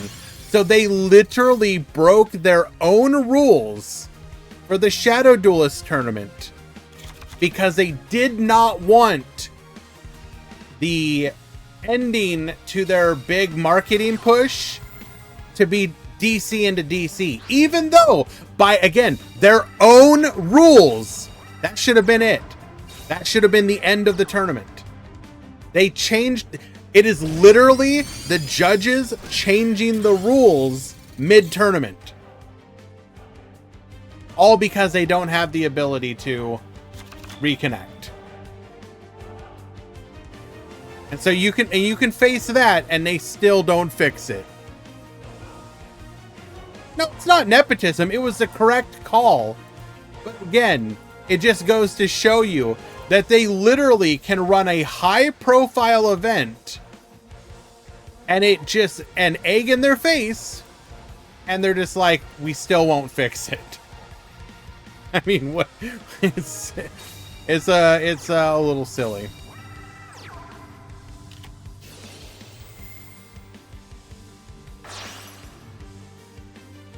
Well, sure, but even that was at least a little bit different.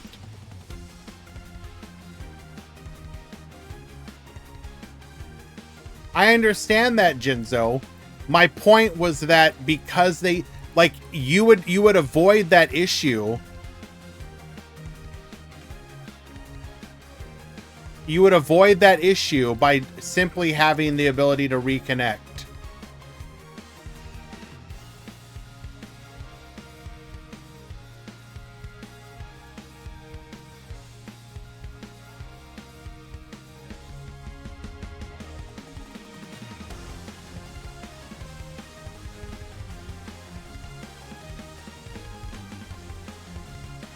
Like, I actually saved a screenshot of quite possibly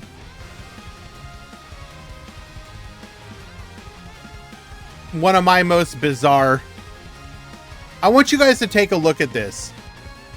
We're both DCing at the same time.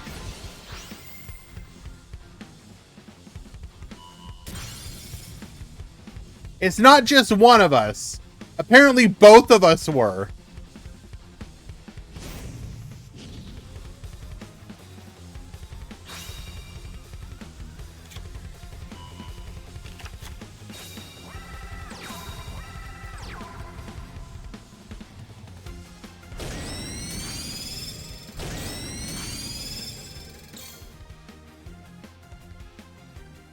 And then, what's the other one that I saved?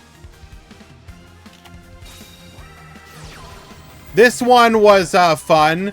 My opponent activates secret password, and I don't even get a DC signal. It just instantly goes, you lose. No delay, Wi-Fi signal, can't do anything. Card just sticks there. It's activate card, instant loss. Instantly. Instantly.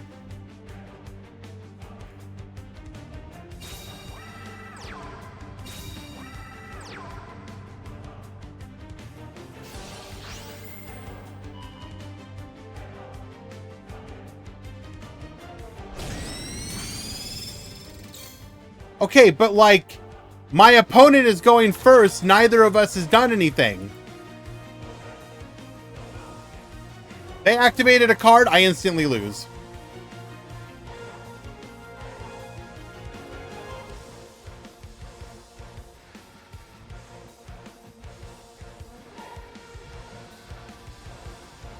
I do not have internet issues. Not like that.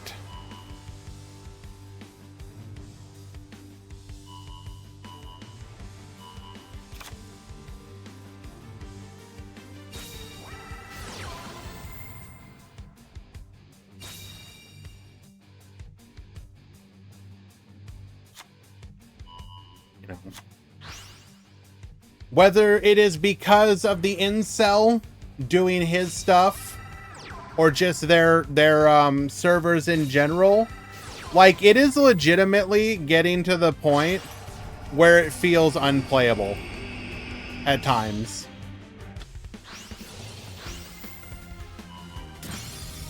Gets poppin', hits the 50-50.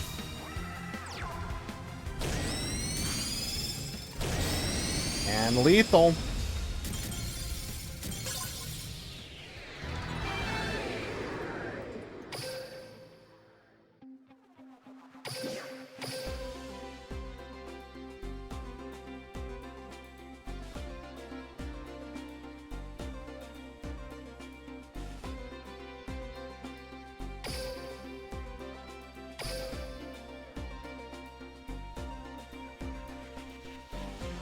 It just, you know, it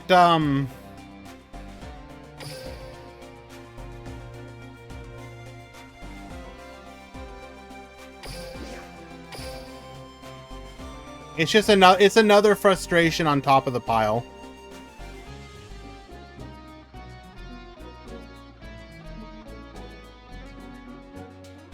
Because you let Konami know about it, and then they don't do anything about it.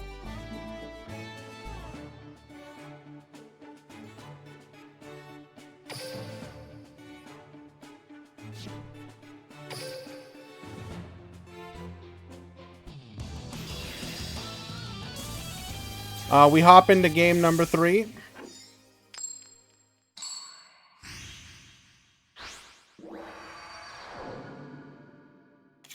Get ready for the rush!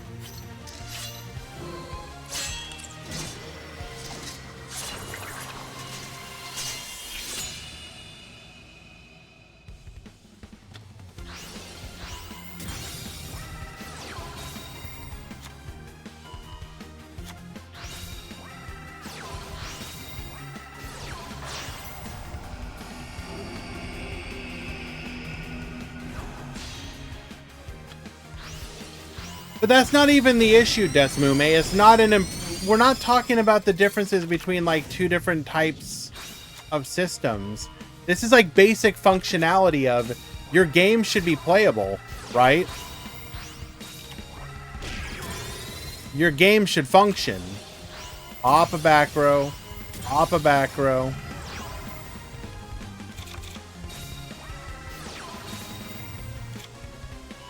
Well, I have good news for you, Nepeta, excuse me. After this one, you get to look forward to another!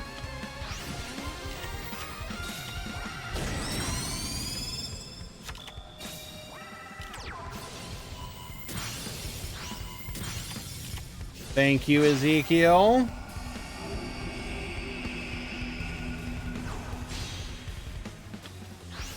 Alright, Easy. That is a crime.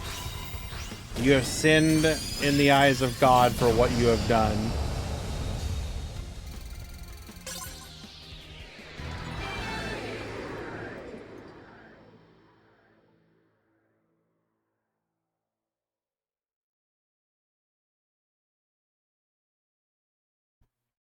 What the hell is that after the Blaster's Inferno? That does not look like a Celestial Warrior!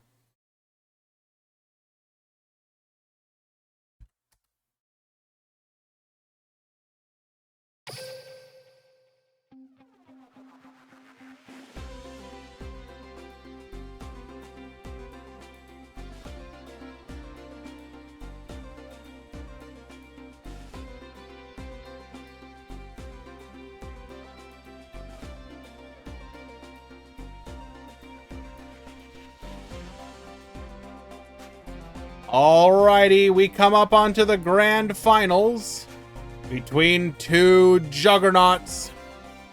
Paris versus Gozu.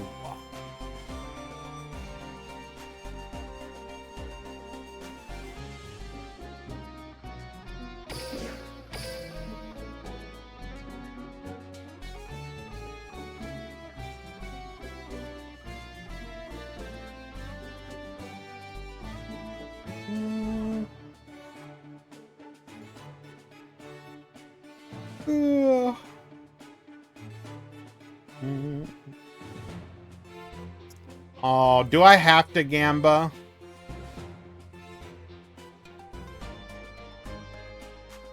Who has, let's see, less, no.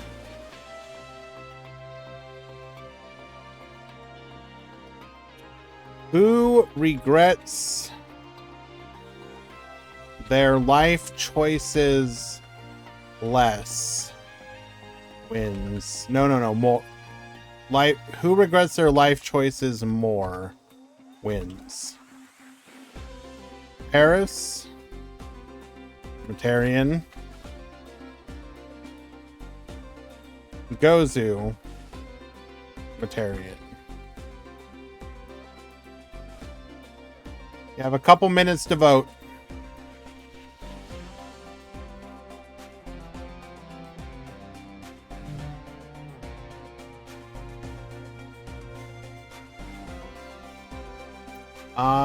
And then I'm gonna be right back while we wait for it to get started. One last ad run. Be right back.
Okay.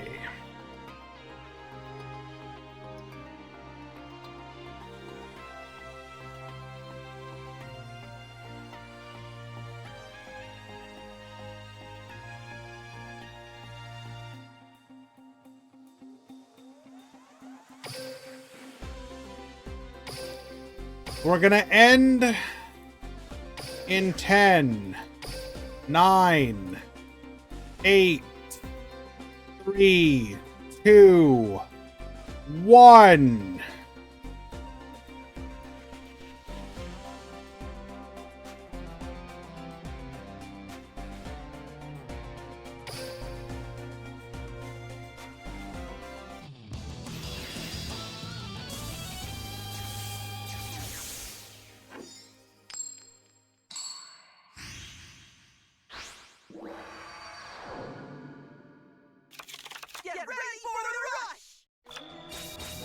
Alrighty, Paris going first here. 3 in the front, or 2 in the front, 3 in the back. Reactor is going to be able to draw 2 here. Goes for the Barrage of Steel. Hits the type change beam.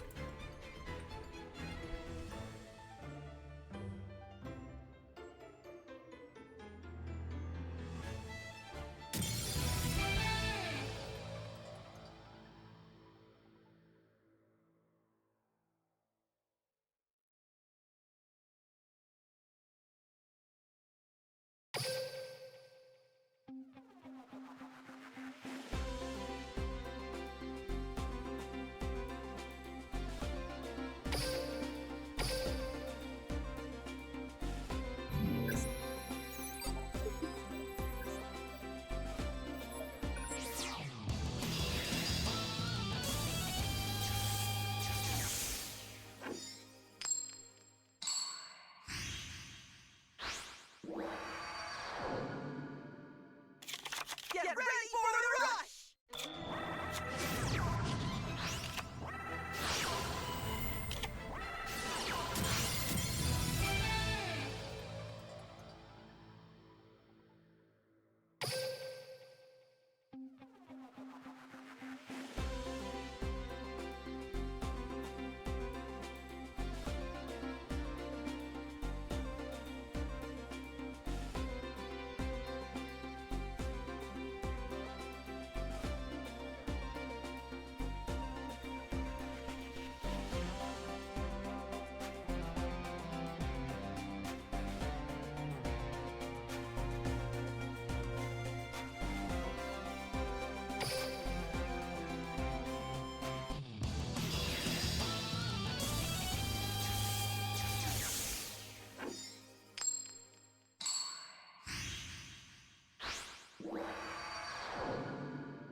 Get ready for the rush!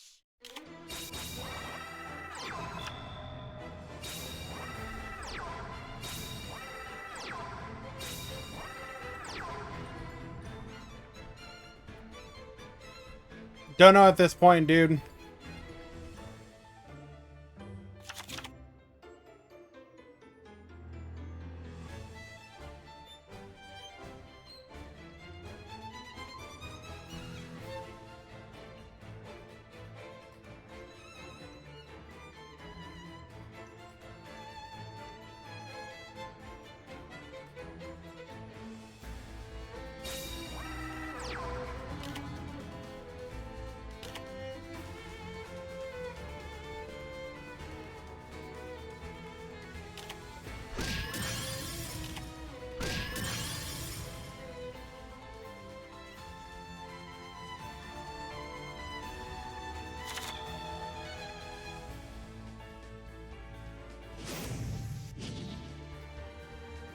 I don't know what to say at this point.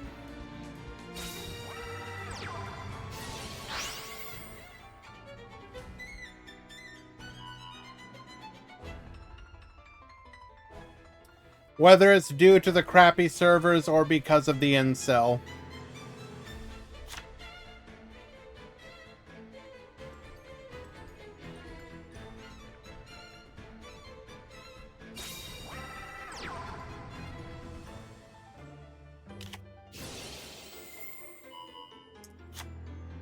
We're gonna go type change beam here.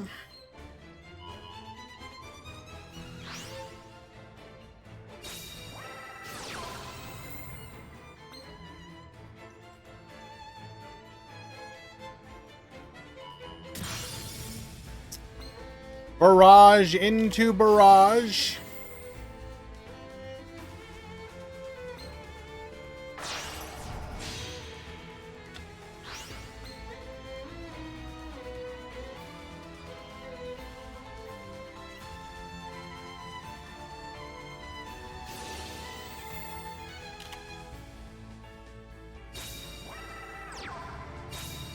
Well, the thing is, you don't, at this point, you don't exactly know, which can be equally frustrating in its own way.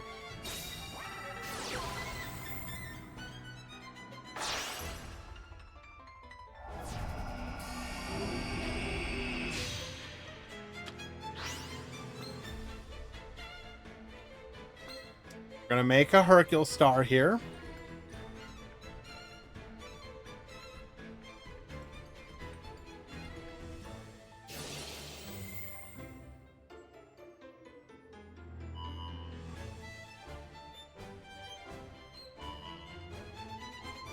Go for the spin. To battle. Putting our opponent down to 1,800. Pass the turn.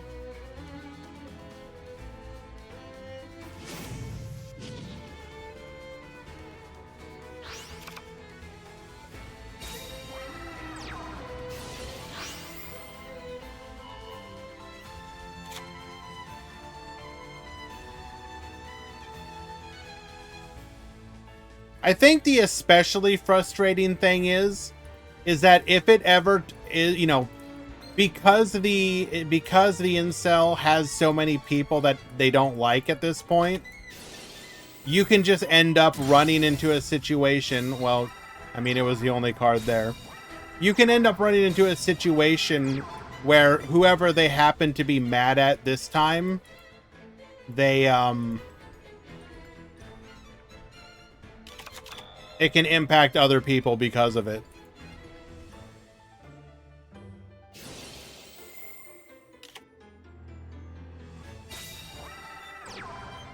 So it's going to come down to, do we have the negate attack? Looks like we do.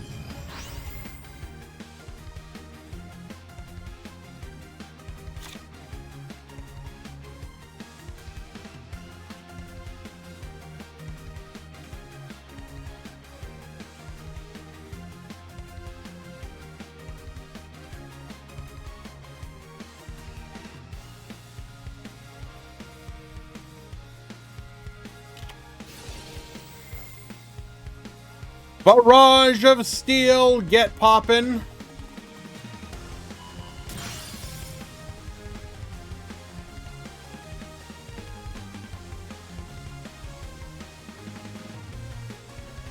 We are susceptible to type change being here, in theory.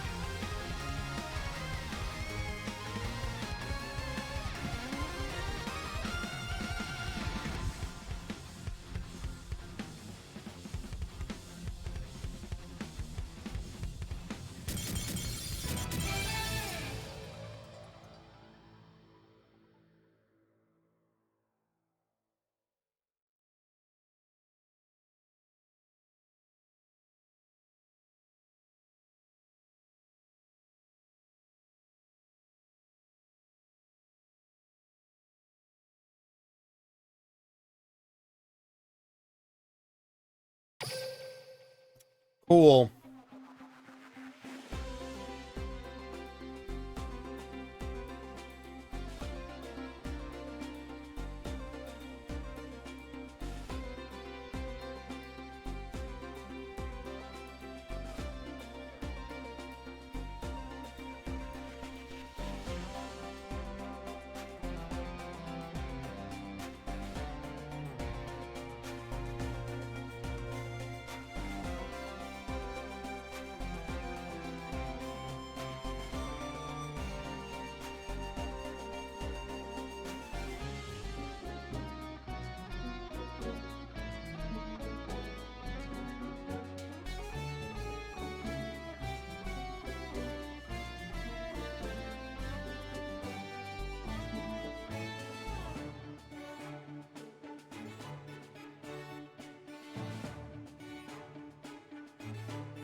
What a stupid finals. All because the incel's upset. Get ready for the rush!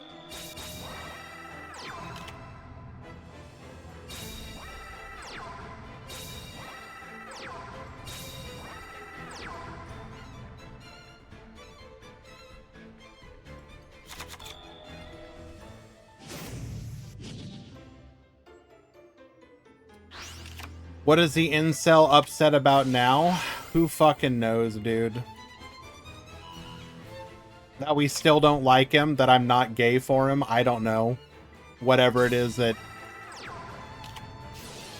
he gets upset about.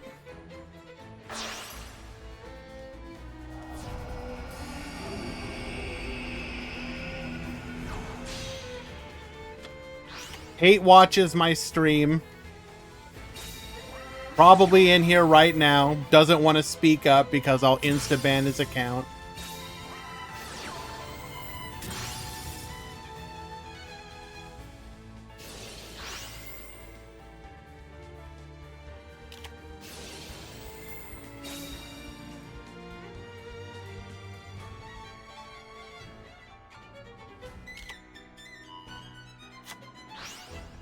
I don't even know what else to say.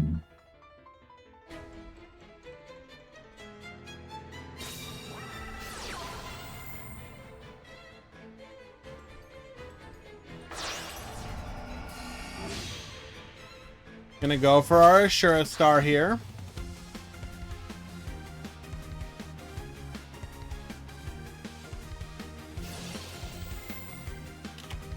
Gets flipping. Get popping.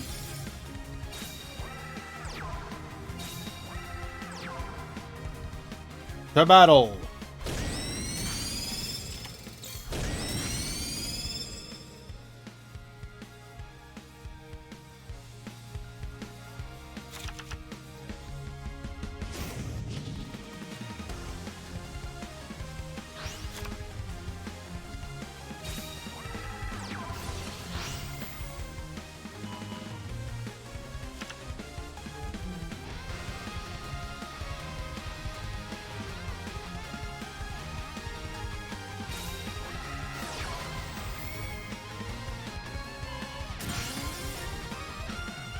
Gets poppin', takes out the type change beam here. 3 back row. Although we did take out the negate attack.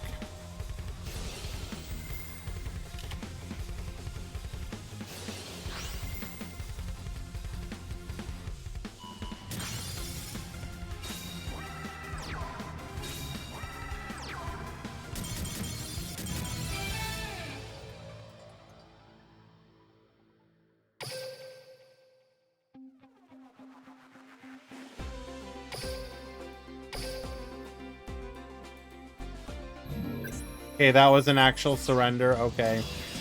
So, I guess we got at least one game played today. In the finals. So, best of one. Get ready for the rush!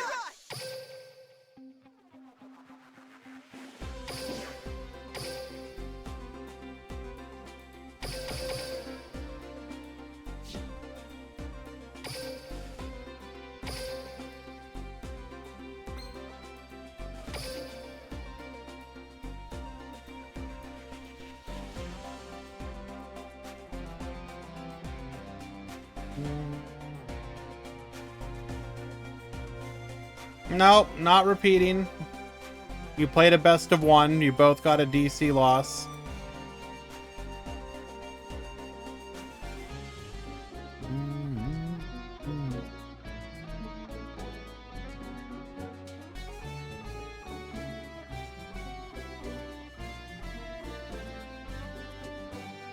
I was just checking if Alper was online.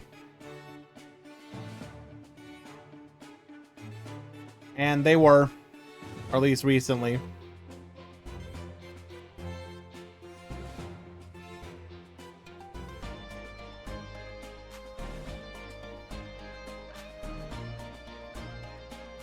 I'm in Turkey right now. My dude is up at 2 o'clock in the morning. DDoS servers for a tournament he doesn't and can't play in.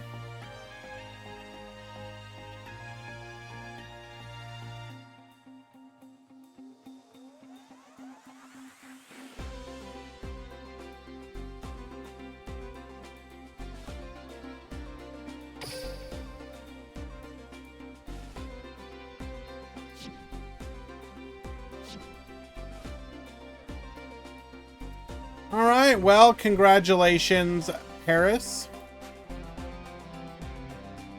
Is there something else you don't have? Our every 50 tournament, or the big ones we do every 50 tournaments. So you have to win the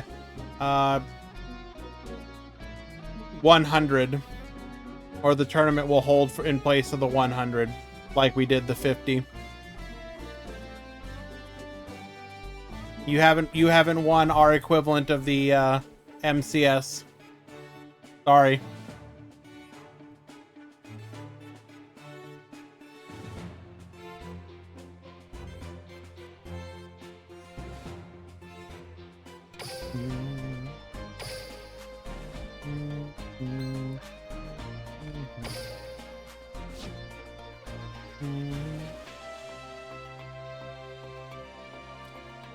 They had an actual match, so yes, I'm gonna count it.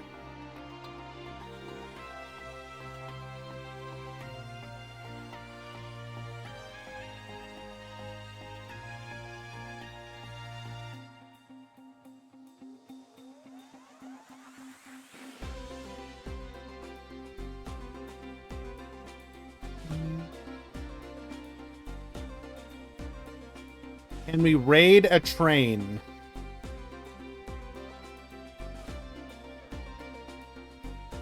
What do you mean by a train?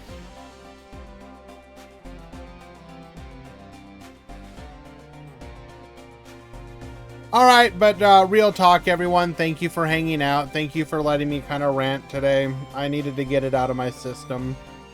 Tomorrow, Meta Weekly. Let's rob a train. We're not gonna rob a train. Go raid somebody, though. I don't know who we're gonna raid. We will raid Yadin Sword.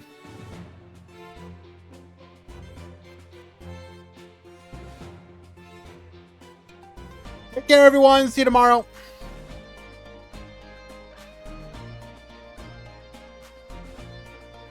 Appreciate you.